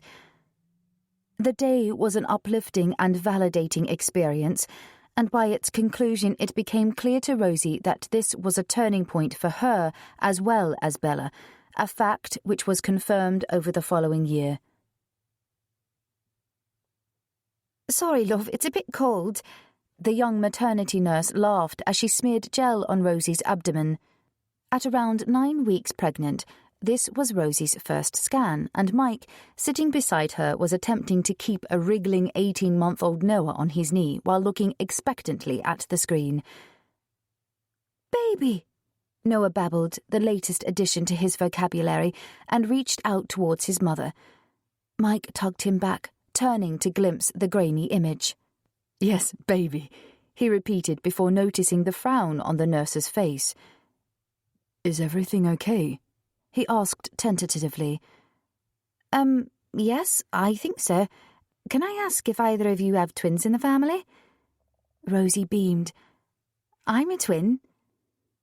The world was suddenly an exciting place. Mike squeezed her hand. The scan was welcome news, and she couldn't wait to share it with their friends and family. Unlike Noah's arrival into the world, this was very much a planned pregnancy, a new start with a new baby, only now it appeared there was 2, double the delight. Looking back on the horrendous time when Alison died, it was only now that Rosie could understand her own extreme reaction. Running away and changing her name was at the time the only way she could cope with the unbearable distress. The ensuing years were primarily spent in trying to forget, to bury the pain in the darkest recesses of her mind and resolutely refusing to dwell on those bitter memories. It wasn't an entirely successful strategy, for as well as denying the painful memories, Rosie had inadvertently blocked the happy ones too. In her staunch denial and determined attempt to erase the pain, she also lost the joyful years of her childhood, the closeness of family, all those things which had previously grounded her and moulded her into the young woman who was Samantha Ashby. Perhaps if she'd allowed them to, those happy memories would have eased the pain of missing her family.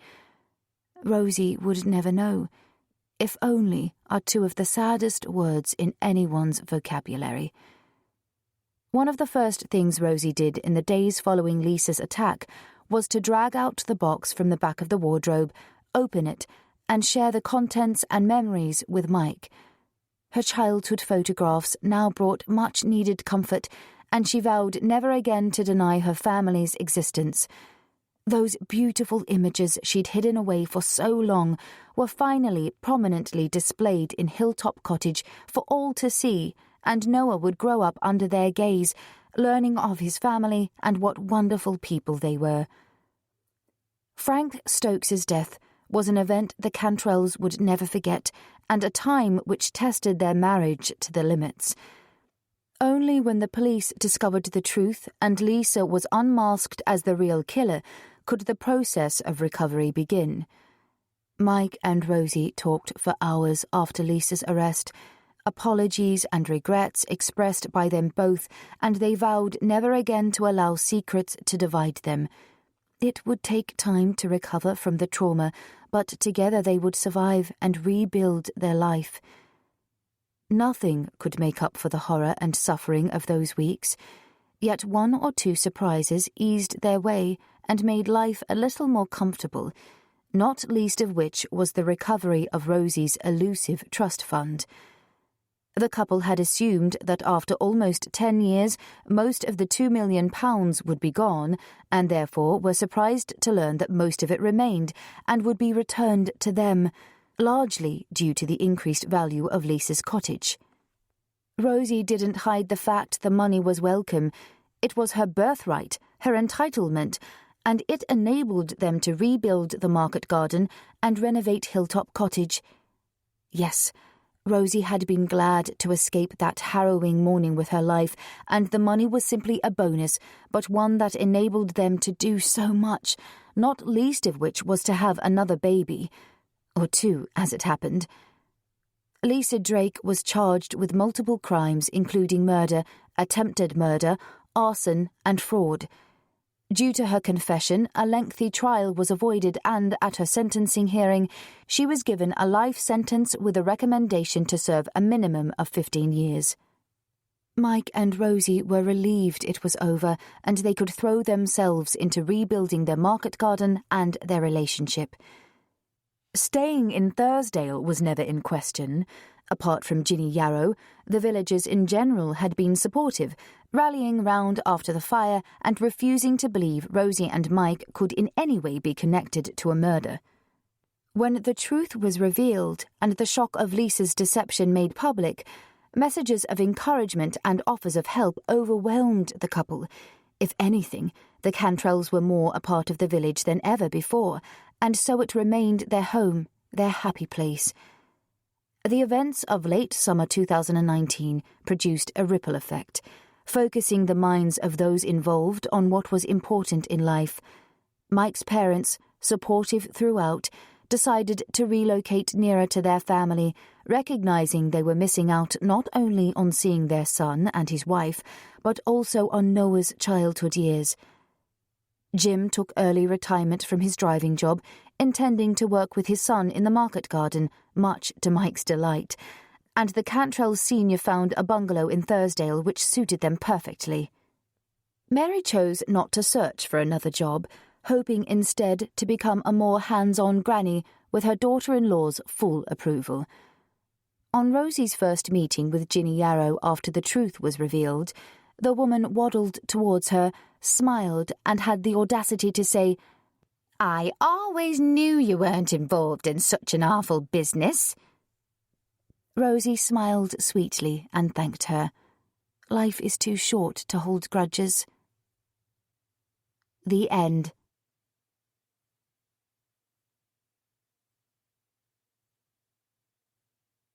This recording of The Deception was presented by Dreamscape Media, LLC, narrated by Jodie Harris, produced by Eric Black. Text copyright 2022 by Gillian Jackson. Sound recording copyright 2022 by Dreamscape Media, LLC. This recording may not be copied or played for an audience without the written permission of Dreamscape Media, LLC. Thank you for listening. Please check dreamscapepublishing.com for Dreamscape's latest releases.